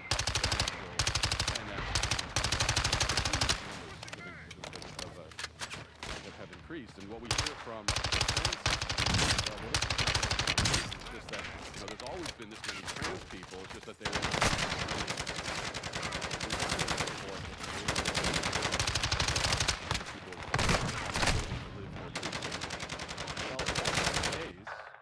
and there have always been these sort of like millions of trans people. And if it's also true that if we don't affirm them, that it would cause them to commit suicide, then we should be able to look back at history and find just this unbroken, incredible epidemic of children mysteriously killing themselves because that didn't exist. I mean, the virtually alongside trans affirmation. Trans affirmation causes suicide rate, not the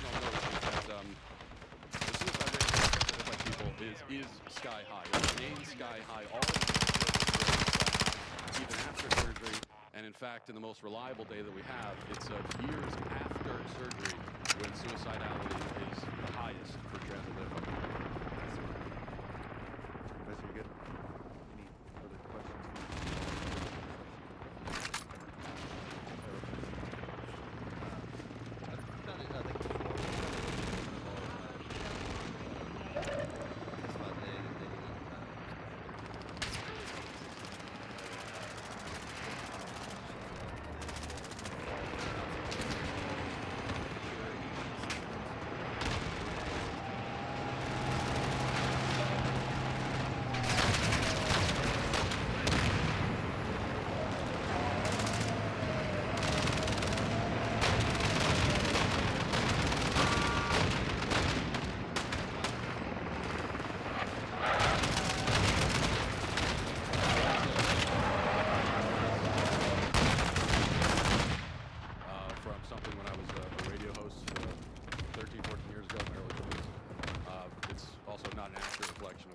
Said.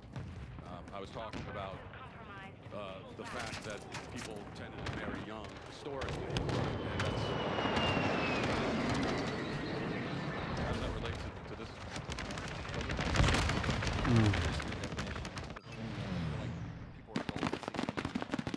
People are adults at 18, but actually your brain is not fully developed until 25. So we shouldn't be having a conversation about whether we should even be doing the surgery to people at 18. But certainly before 18, it's absurd. I mean, do you think that a 16-year-old is meaningfully consent to having their body parts removed? Do you? No?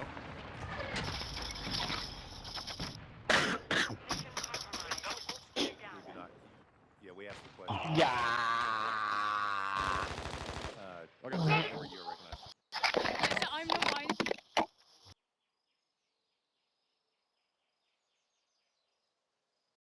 Are there more than two genders? Yeah.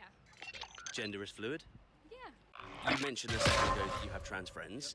Do you, in terms of the gender argument, do you notice that there are more than two genders? I mean, I'd agree that gender's probably not binary. You can be male or female or non-binary, somewhere in between. I think that's your expression is up to you. Lots of different genders. Yeah, I would say so. Or, you know, whatever. I don't think it even really has to be defined either, just what you want to be. If 150 people who were transitioned and were trans from male to female were in prison last year, and 50% of them were ex-sexual predators, what would your opinion be about integration with regards to trans, I'm trying to get my vocab right here, trans males, i.e. new females? What would you feel about them being in women's areas? And you can link that to bathrooms as well, toilets. That's the other talking point. What are your thoughts? Well, I'm not in prison, so it's different. Like if it was in a bathroom here at uni, I'd be like, whatever, it's fine, I don't care. But it's because it's got that label of, oh, they're a sexual predator, and that, yeah, it probably isn't great, but I feel like personally I don't have the right to say this because I am a cis female. I haven't had to deal with any of those troubles. What does cis mean? I should know that. You were born a female, and like that's the gender you were assigned at birth, and you've stayed with that gender. I think. Okay. I'm pretty sure. Right. So XX versus XY. As in yeah. You are what you are. Yeah. So I was born a female. I'm a female now. Yeah. So I'm identify as a female. Yeah. I'm a cis female, whereas I'm not like a trans female. Okay. Okay. I think that's what it is. The prison one's a complicated one, isn't it? Do you think there should be trans prisons? Well, doing psychology, we learn about prisons, and there's not enough space, to be fair, to have a trans prison.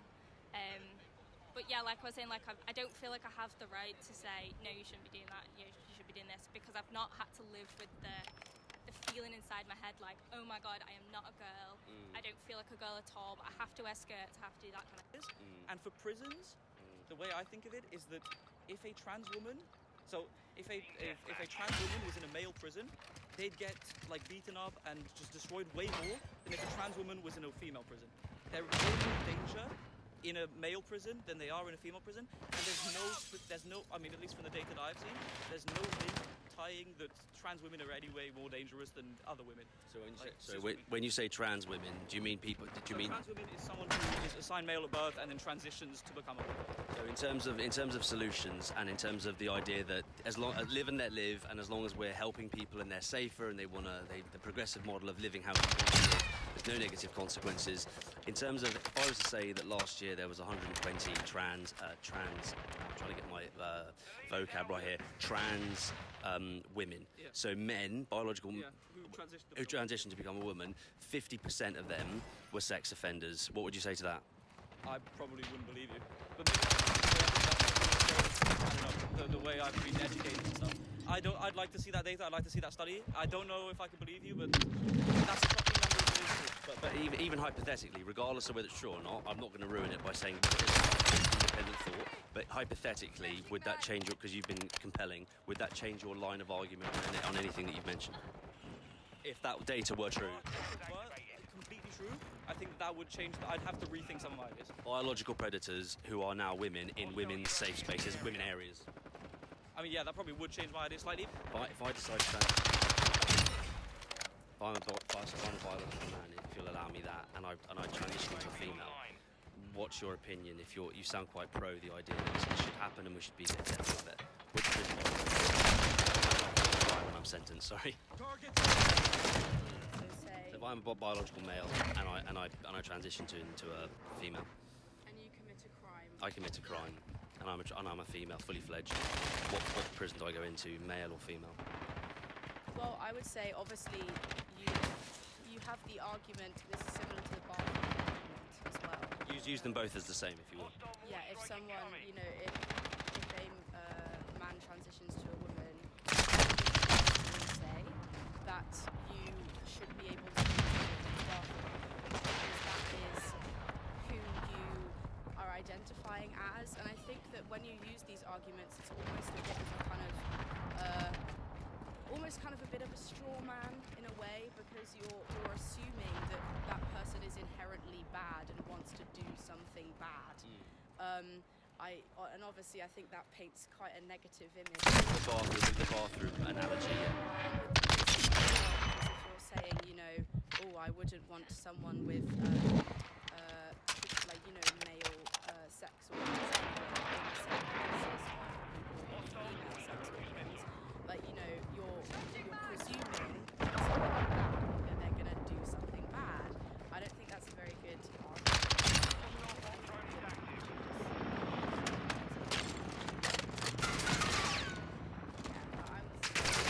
That's hugely useful. So if I were to say, I'm not going to say whether it's true or not, because lots of different data sources, and we are in the media saturated information overload territory in the 21st century. What if I was to tell you that last year 130 who were fully transitioned, we're talking men to women, in prisons 50% of them were sex offenders? What would you, even if it was hypothetical, I'm not saying that's true, it might be, but if it was hypothetical, would you change your mind on anything you've said?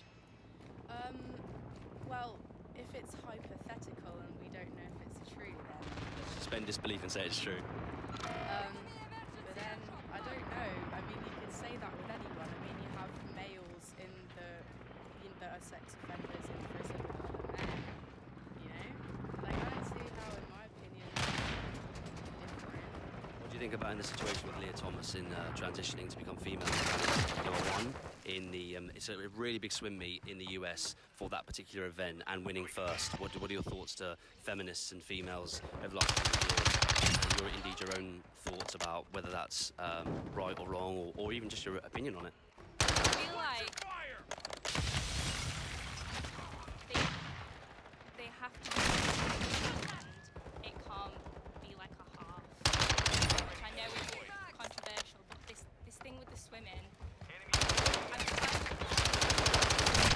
it's not affecting me, that's fine, but with the stuff with the swimming, it's like This is Leah Thomas. it's there's other female swimmers, because females are just not built different from men. We're not as strong, skinnier, and she's only just started not testosterone, estrogen, so she's still got a men's body. So you're saying there's lines within the transitioning process, and until the law should reflect that which is medically relevant to whether you are that or the other. Kind of, yeah, because like, if I was trained, you know, because they get up early in the morning to train, working really hard to swim in competitions, and then I got in a competition and I was against somebody and they were beating me to the point where they were on their second lap, first lap, then I'd be like, And you shouldn't even have to defend the fact that biologically men are stronger. Men are stronger physically. To have a fight with somebody that was the same height as me, same weight as me, they would win because they are just stronger.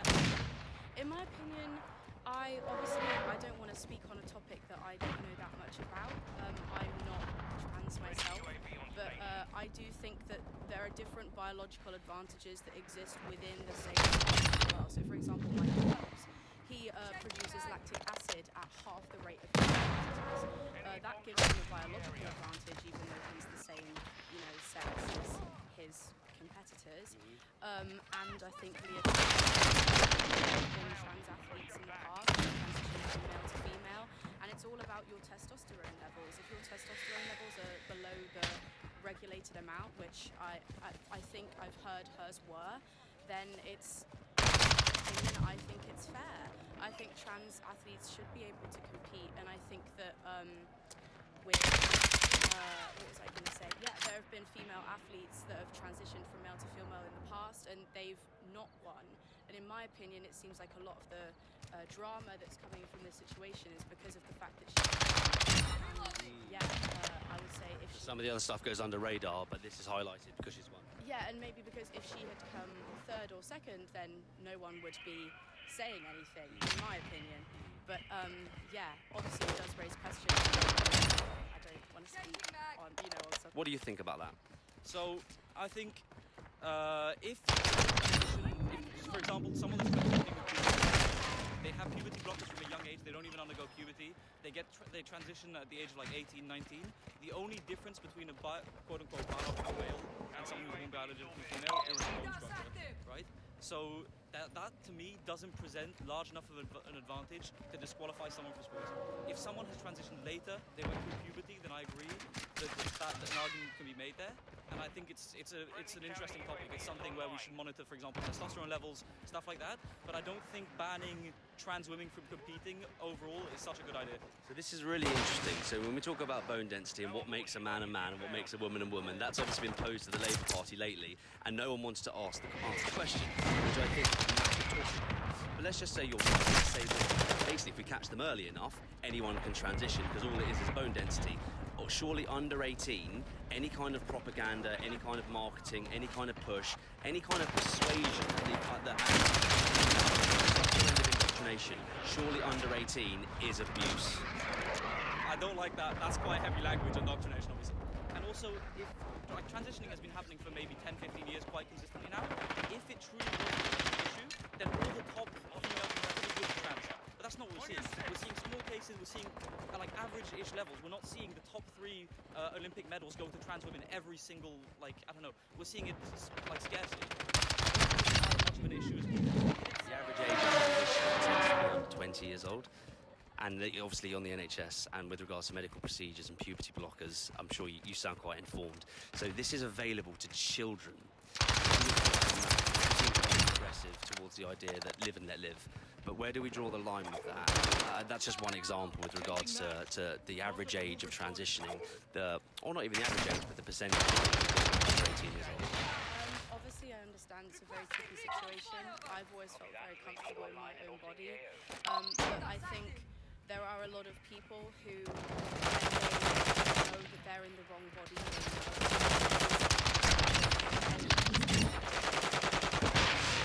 cis, as far as I'm aware.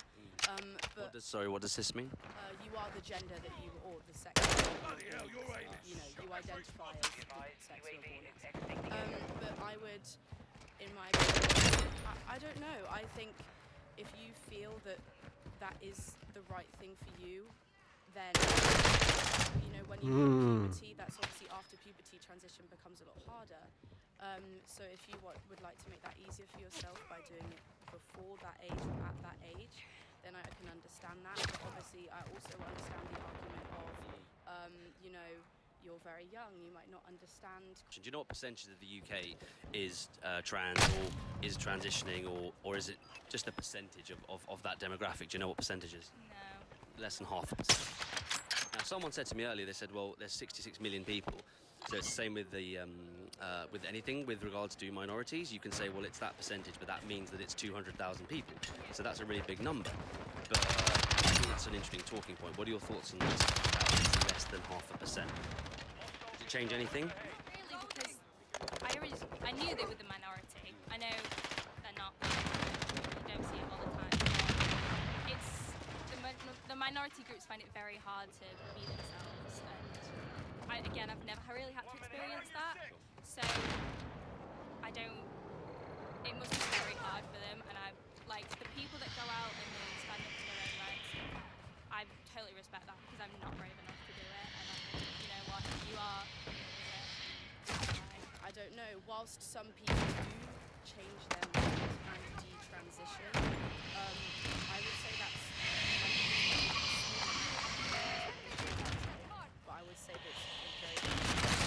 In terms of the detrans movement, the stats on the detrans movement are difficult to talk about because they're growing, but we don't have live data, so it is difficult to talk about. What about suicide rates? Often people who are part of the progressive ideology say actually the suicide rates that are so high with people that transition are because of public pressure and horror in that respect, not because they're suicidal. What do you mean by public? So for example, if I was to tell you transition is 40%, what would you have said the root cause of that was? Honestly, I'm not sure, but I do think that obviously when you transition, you have a lot of issues with identity that can be something that's very much to talk about. And I thought, although there is, the way that you talk about it, there's an agenda to push, trans people in society. I really don't see that often. I think there's still a huge backlash towards trans people that we see around today. And I think, universities like this, in my opinion, I think they're very open. They provide a safe space. And I think, I don't know, I would say, yeah. That's a big number, 40. I mean, we should be addressing that. That's a big number of suicide's an awful thing.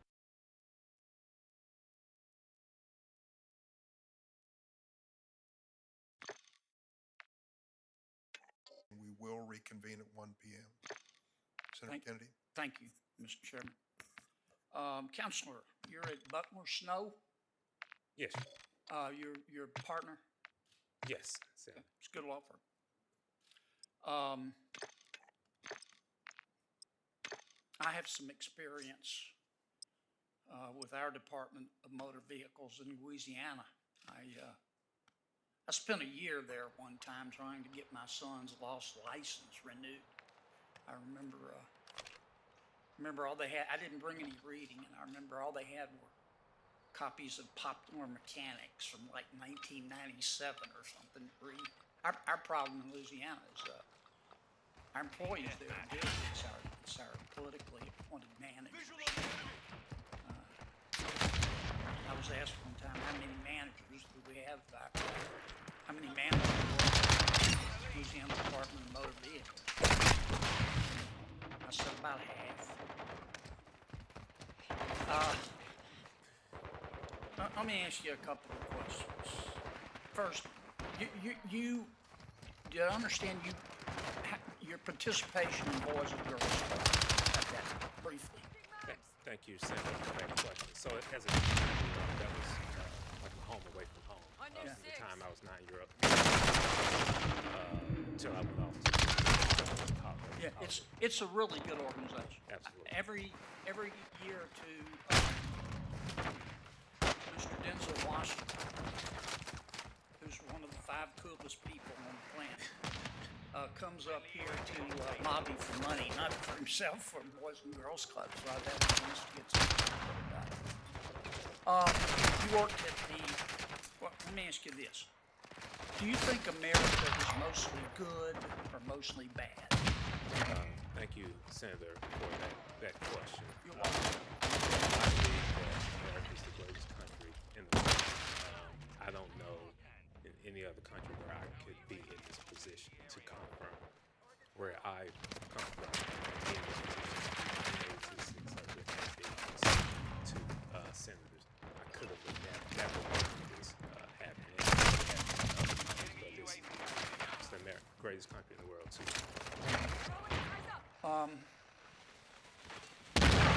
Agreed. I don't know whose fault it was,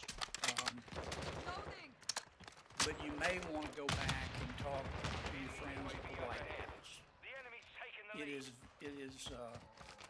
It's very unfortunate that Senator Blackman and Senator Haggerty didn't have a chance to sit down with you. And I don't want to get into whose fault it was, but it's the White House's job to make sure that happens if they really care about what we do.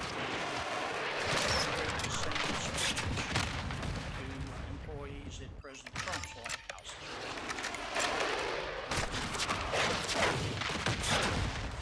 For a while, I experienced with some of the people in charge of the White House who's different from Senator I was brand new, and their attitude toward me was pretty cavalier.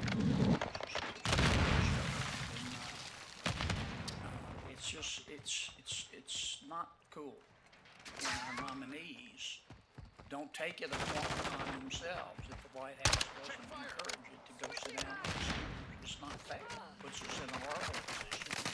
Disrespectful.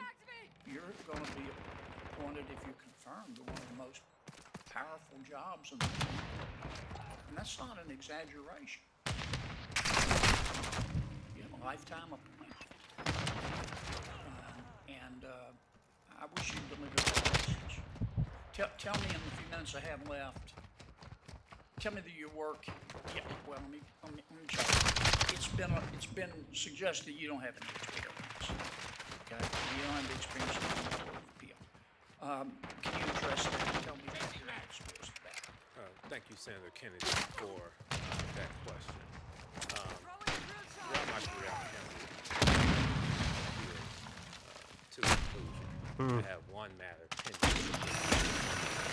In the vast majority of the appeals that I have been the primary drafter of those appellate briefs. I've argued 10 cases to the Tennessee Court of Appeals and the Tennessee Court of Criminal Appeals. I have not argued a case to the Sixth Circuit. Additionally, I have tried 19 cases in federal court and state. And that doesn't take into account the litigated hundreds of cases. And as you know, cases are sometimes resolved by dispositive motions.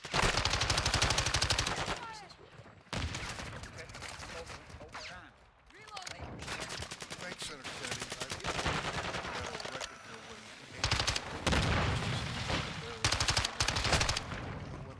Jesus. You're welcome to do the same.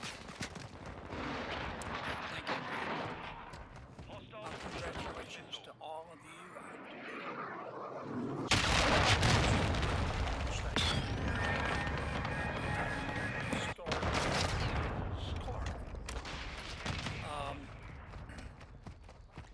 You've been nominated by President Biden to serve on the Federal District Court, which means the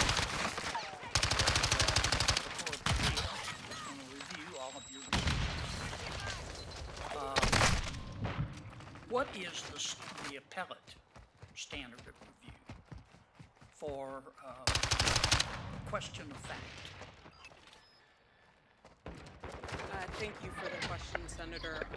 Bro, I was like Jesus Christ. Did you say if we lost, it was on me? That's some bullshit. I believe that.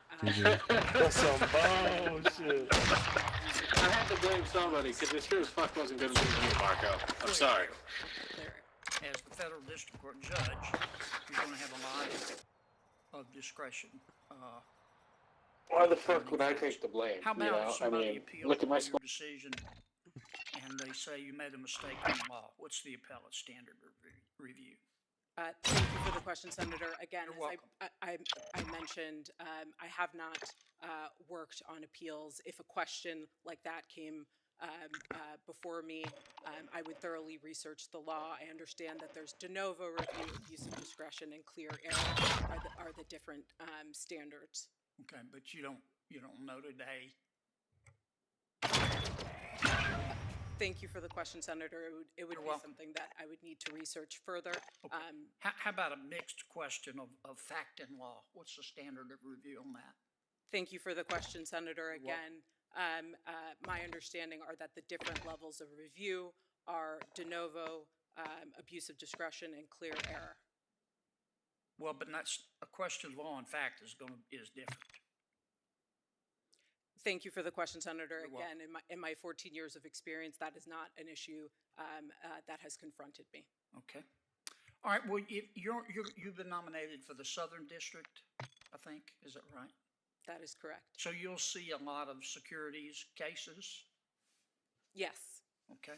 Tell me what SEC Rule 10b-5 is. That's a rule that deals with fraud. I have not litigated a securities matter. If I were to confront one, I would thoroughly research Second Circuit and Supreme Court precedent, and I would apply the law to the facts. Ms. Clark, you've been nominated to the Southern District of New York. It's where most of our securities cases are litigated. And SEC Rule 10b-5 is about as basic as you can get. You want to take another crack at that and tell me what Rule 10b-5 does? Thank you again for the question, Senator. I regularly confront new issues of law in my practice, and when I do, I thoroughly research the issue. I know you're going to thoroughly research it, but are you telling me today you don't know what Rule 10b-5 is? I only have that basic understanding. Okay. All right.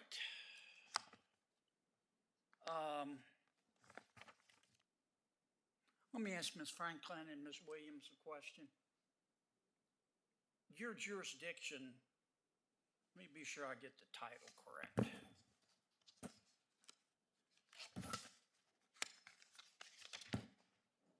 Privacy and Civil Liberties Oversight Board. I got that right? Your jurisdiction is pretty broad, isn't it?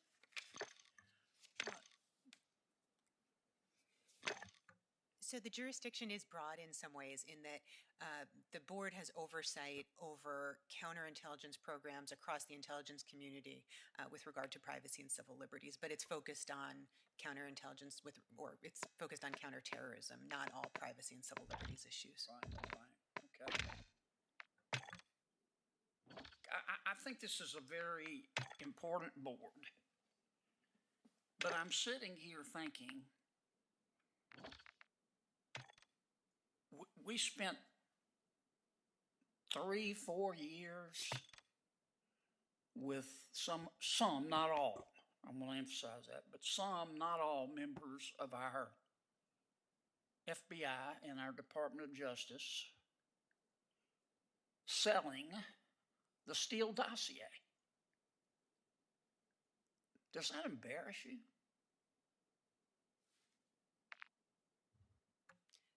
So, Senator, I think, there have been 3 Inspector General reports with regards to some of the things that went on, and I think that the recommendations in them are a good recommendation. Well, let me ask you this, Ms. Wayne. Do you think the Steele dossier is true? Well, Senator, I have no basis to believe it's true or either way. You don't have an opinion? I mean, I don't have any factual basis to know whether or not. I do from what I've read, it sounds like there's some concerns with the way it was procured. So I don't understand. Do you believe it's true or not true? So I haven't read the Steele dossier, but from the news reports, it sounds like there may be falsehoods in it. But again, I don't have personal knowledge of it. Ms. Franklin, do you have an opinion on whether it's true or not true? I also have not had access to read the dossier, but I can say that I share your concern. Yeah, but do you know if it's true? I want to understand where you're coming from. Do you believe it's true or not true? believe that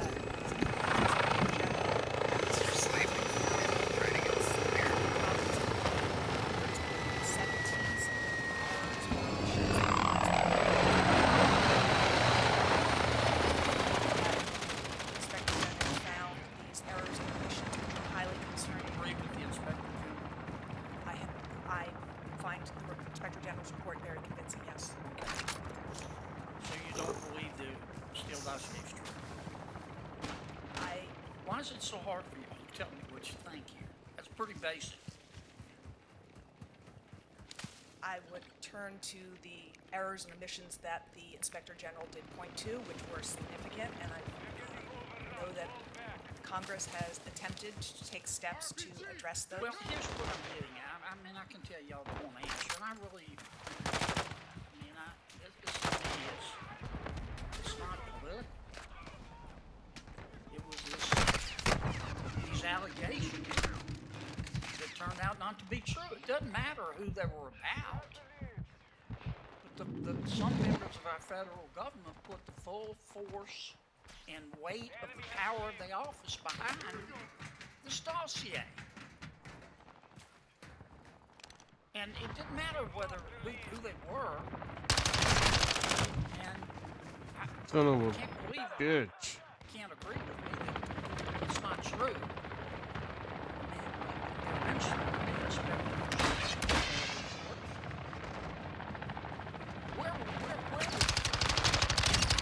Did anybody at your agency stand up and say, before we make all these allegations on the basis of the Steele dossier, shouldn't we check whether they're true? I mean, FBI Director Comey sold this thing for 5 years. James Clapper was prepared to make a public statement that we're not sure if the dossier is accurate, and Director Comey called him and said, no, don't say that. Where were you guys at the board? You're supposed to protect civil liberties. You're supposed to protect privacy. Does it matter whose privacy and civil liberties are being infringed?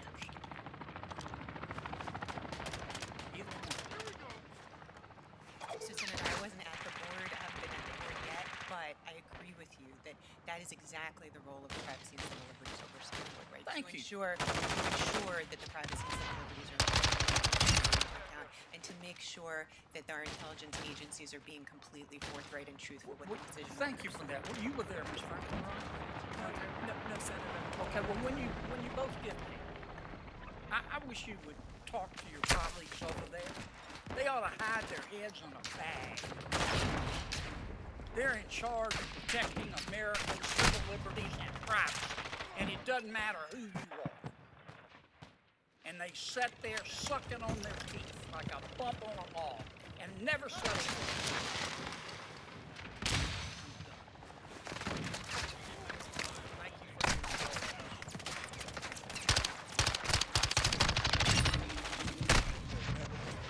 Thank you, Senator Kennedy, and I'd just like to say to those who talk to us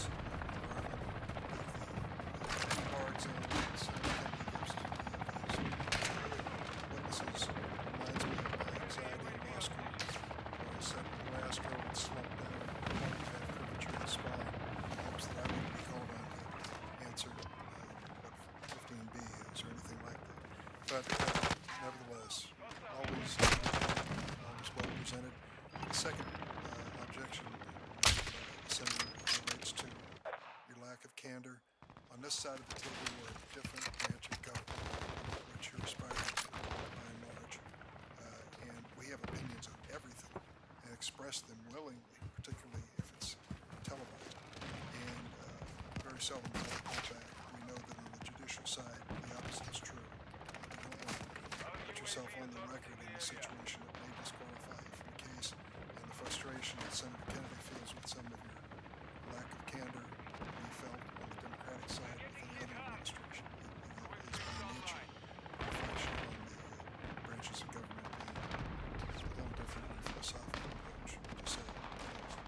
So before I adjourn today, I want to thank you for cooperation and patience, especially to Caroline and Jamie. I still love you. Good job, kids. Questions for the record will be raised before the until that time to submit letters of similar materials, and with that, I'm listening to the students. Thank you both. Thank you, Senator. Senator Kennedy from Louisiana. Thank you, Mr. Chairman.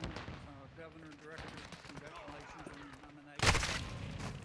Governor, I realize the Federal Reserve is a big staff that advises you on inflation.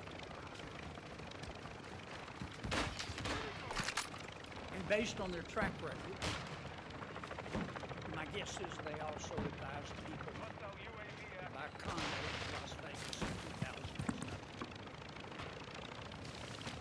But you don't have to accept their advice. So, with respect to your predictions on inflation, how'd you get it so wrong? Could you move closer to the mic for me? Thank you for your question, Senator. You're welcome. So I think, nobody got the pandemic right. The pandemic is unprecedented. Yeah, but I'm asking you about inflation. Yeah, so I think as forecasters, private forecasters, certainly the forecasters, the SEP, the whole committee, we thought that perhaps we would see a more rapid resolution of the pandemic and the supply-demand mismatches. Excuse me for interrupting, but I don't have much time. Do you think? Are you saying that inflation is caused by the pandemic? We certainly have seen the for instance, of the Delta variant leading to yes, ma'am. But are you saying that inflation is caused by the pandemic? I certainly think the supply and demand imbalances that have been the biggest contributors to the high inflation we've seen, which is attributable to supply issues, distortions in demand.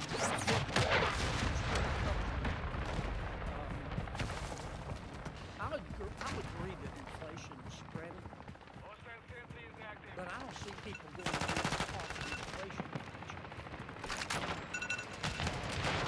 I understand supply chain, but so does the demand side, and so does too much money chasing too few goods. And I don't think any fair market solely as a result of the pandemic. Let me move on. Do you think that federal regulatory considerable power, not just the Federal Reserve, but federal regulatory they should use their considerable power to discourage private banks from lending money to oil and gas companies? Ma'am, do you think that those federal regulatory authorities should use their power to discourage private banks from lending money to gun manufacturers and dealers?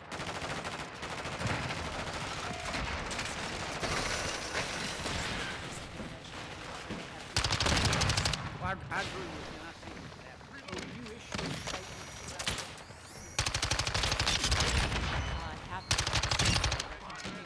Yes, ma'am. Would you issue a separate statement saying I want to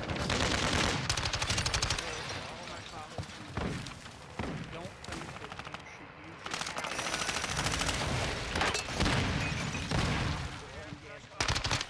and will you do that? Well, I won't tell other regulators what to do, but I will be happy to talk about what we do at the Federal Reserve, what our statutory authorities require us to do.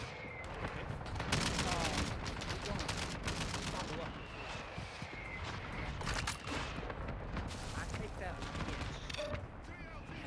I'm looking forward.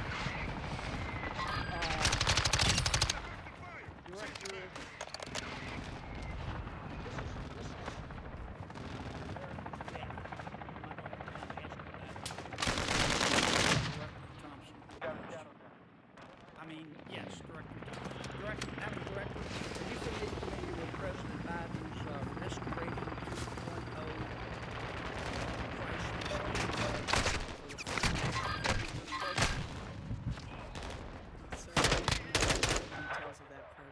Well, I need you to take a look at it. You talk about affordability. President Biden is about to make housing for at least 5 million Americans unaffordable by raising their flood insurance from $1,000 a year to $5,000 to $6,000. And you're going to have a problem. Real quick, Is he awake? Karen boy. we got 4 big banks. They have market share between 30% and 50%. In the greatest economy in all of human history. They're not really banks, they're countries. Do you think power, economic power, is too concentrated in those 4 banks? Well, I certainly think that from a financial stability point of view, when you have very, very large institutions that are systemic, you need to have very, very big capital buffers and liquidity buffers and risk management, because it would be very, very difficult to resolve those banks in a moment of financial stress. Thank you, Mr. Chairman. You've been very kind with your time. My office will work with you on that statement about oil and gas and government. Okay? Senator Warner from Virginia is recognized. Thank you, Mr. Chairman. I want to first of all take a moment. Normally we don't introduce our witnesses. All of you.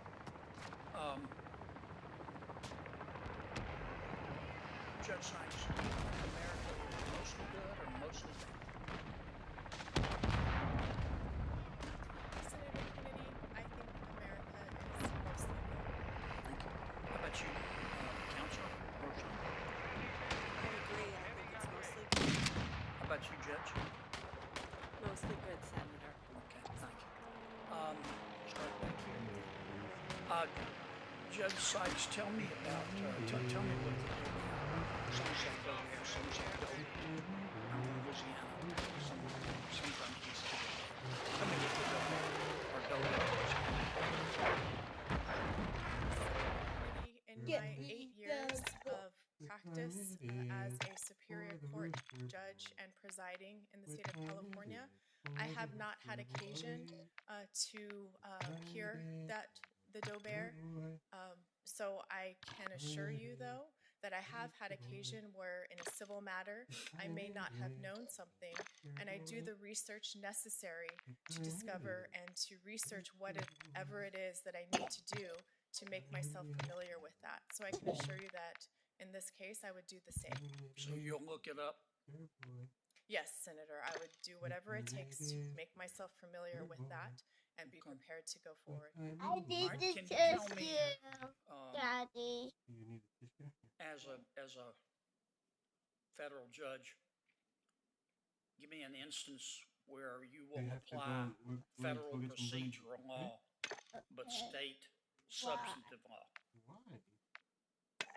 What?